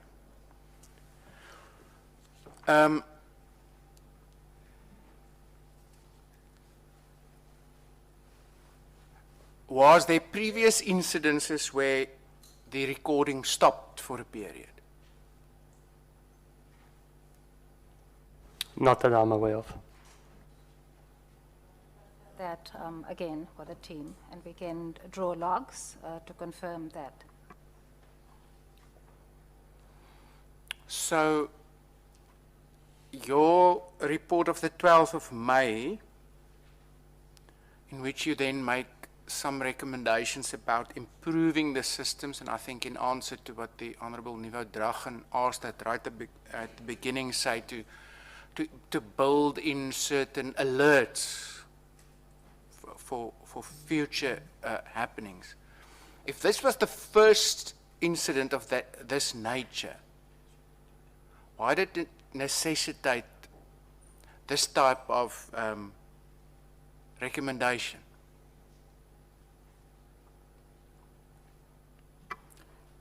My apologies, but again, I will have to revert. So on whose initiative was this report drafted? This was based on the investigation the technicians did. So that's why we had to compile the report and submit it to G4S. Okay. So this footage of the control room, why was that kept for longer than all other footage at the center? I can't answer to that. So, Ms. Pedro, you're looking at me like I'm making no sense, but we've heard all day long that all footage are wiped out after 2 weeks of every camera at that institution. I cannot respond to that. All I can say that the footage is the property of G4S, and whether they still have the footage, I cannot comment on that. So when were you told not to wipe it out? I was not told not to wipe it out. Well, your so I company, cannot. your representatives. You can't say.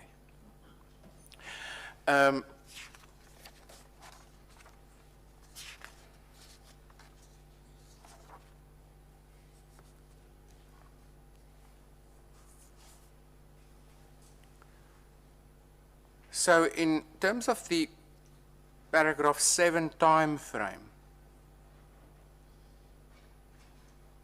you claim that only on the 27th of March was this discussion with Mr. Zander Snyder of G4S.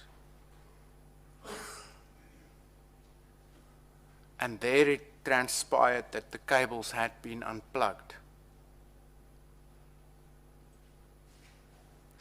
So once again, in terms of your report then, of the 12th of May 2022,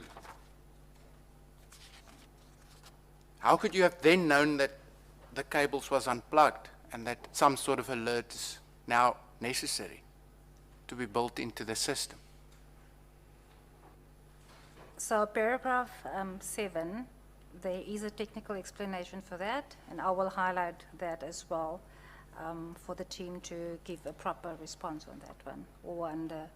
No, but this is not a technical, a question that needs a technical answer. On the one hand, you say, just after the incident on the 12th of May, you on your own initiative did an investigation, and you advised the client, you even quoted, I don't know whether it was unsolicited, that this system must now be improved to include an alert that the type of eventuality that leads to a stop in the recording should be, there should be at least an alert in the system to when that happens again. How could you have deduced that this was the cause of the lack of a recording if you only on the 27th of March heard that this was what actually happened? I, at this time, cannot respond to that. Sorry. Sure. I think I don't know whether it is, Chair, because we're now past 6, but I mean the responses has dried up. Yeah, I'll then also wait for the technical team to ask those questions. Thank you. Thank you very much, Honorable Swart, Honorable Janche. I suggest that you pause there for the day.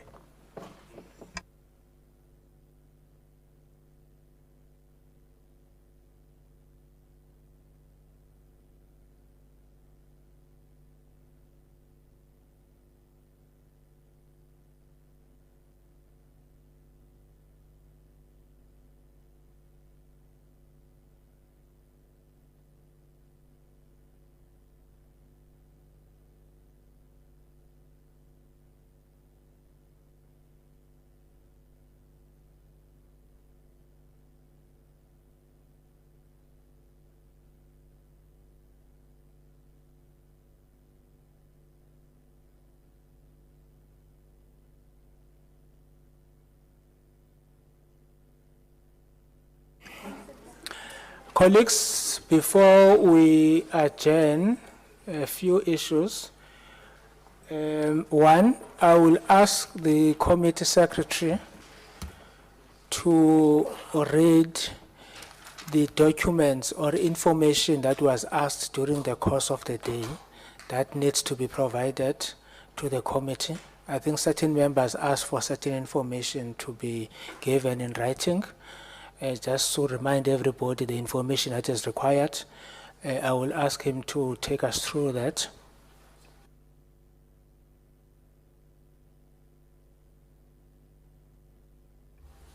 Yes, Chair, from G4S, we have got records of visitors to Mr. Bester. More information regarding the person who was moved out of cell 35. When did he apply to move out and the reasons given? And then there was one about how many, there was one about relatives of officials employed by DCS or working at the Mangaung Correctional Center. And then there was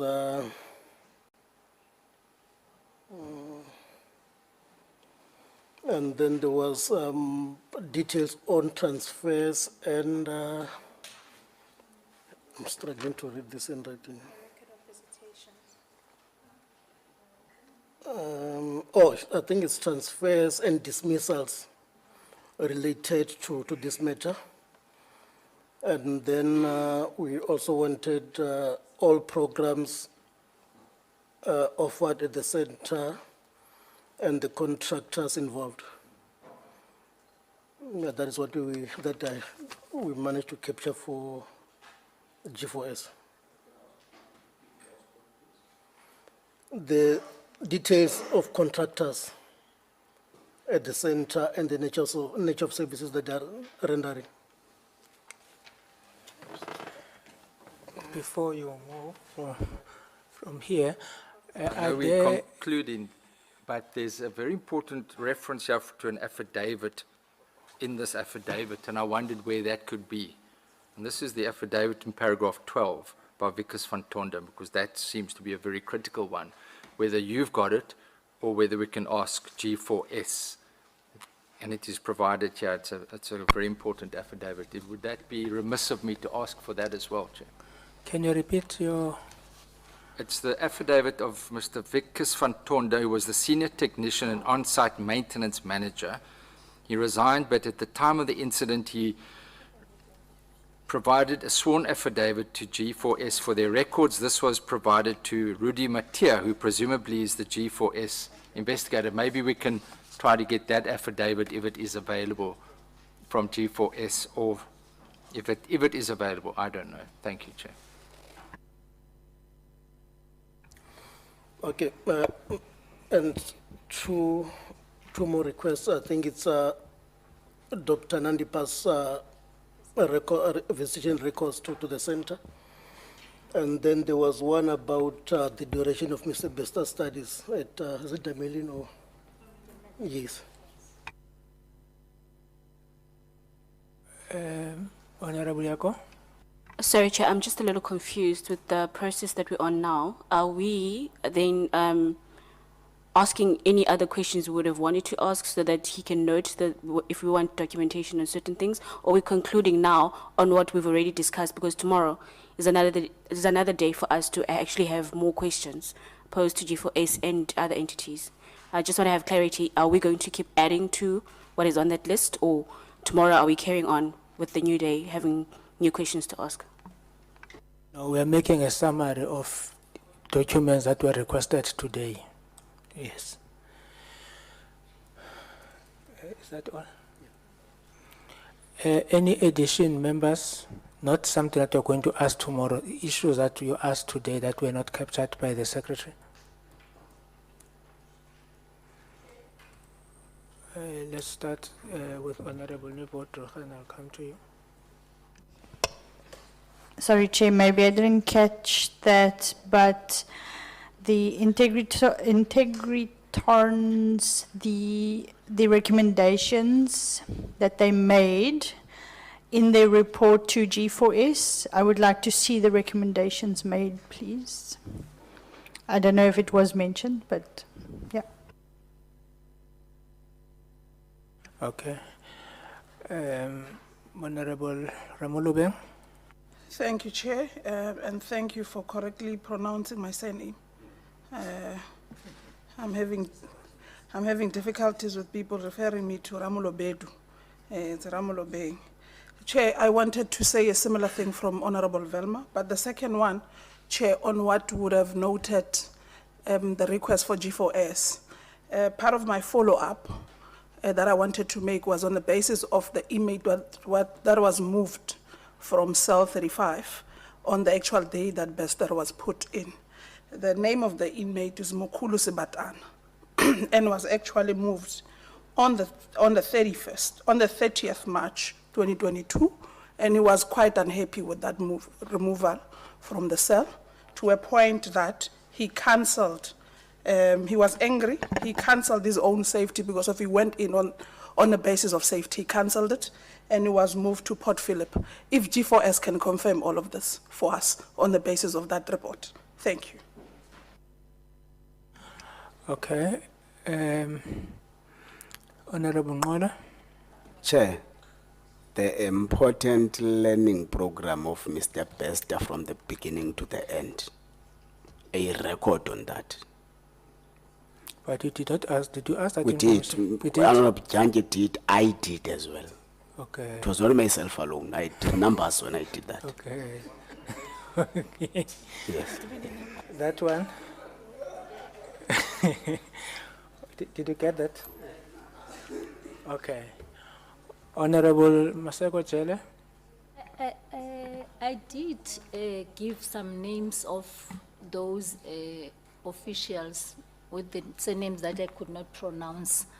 I said, Chair, those people were there before the day of the incident, and we don't get their report. We don't hear exactly what do they know before, because from the look of the things, this was planned. The occurrences happened even before the day. So maybe if they are from their report, we can also hear a little bit of exactly what did they notice, because they are the manager. There's a manager for security, operation security. Am I right? Yes. Yes, which is Ida. No, Ida is a supervisor. Okay. Supervisor. There's a manager there. There's also somebody for security something, operations. Is that the Ida?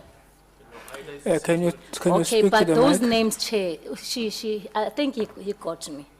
So if we can get those reports, or let them tell us what is it that they know, it can't be one person who came to work on that day and he is the one who is also responsible. So, sorry. If-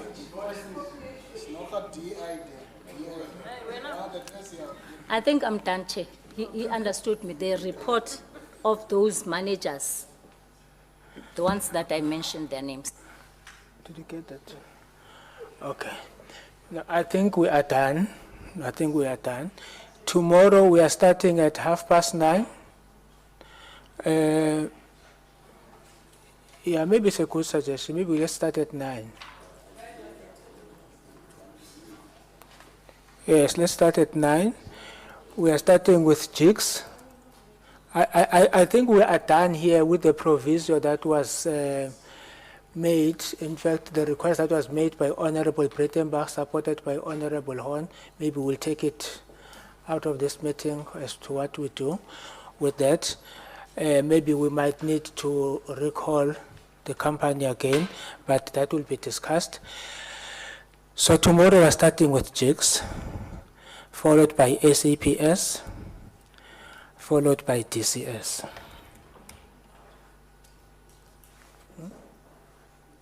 Agreed, Chair. Jigs. No.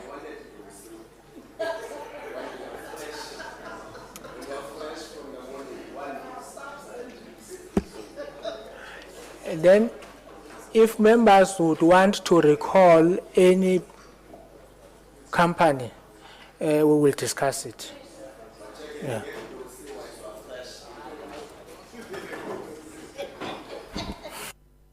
The meeting is adjourned for today.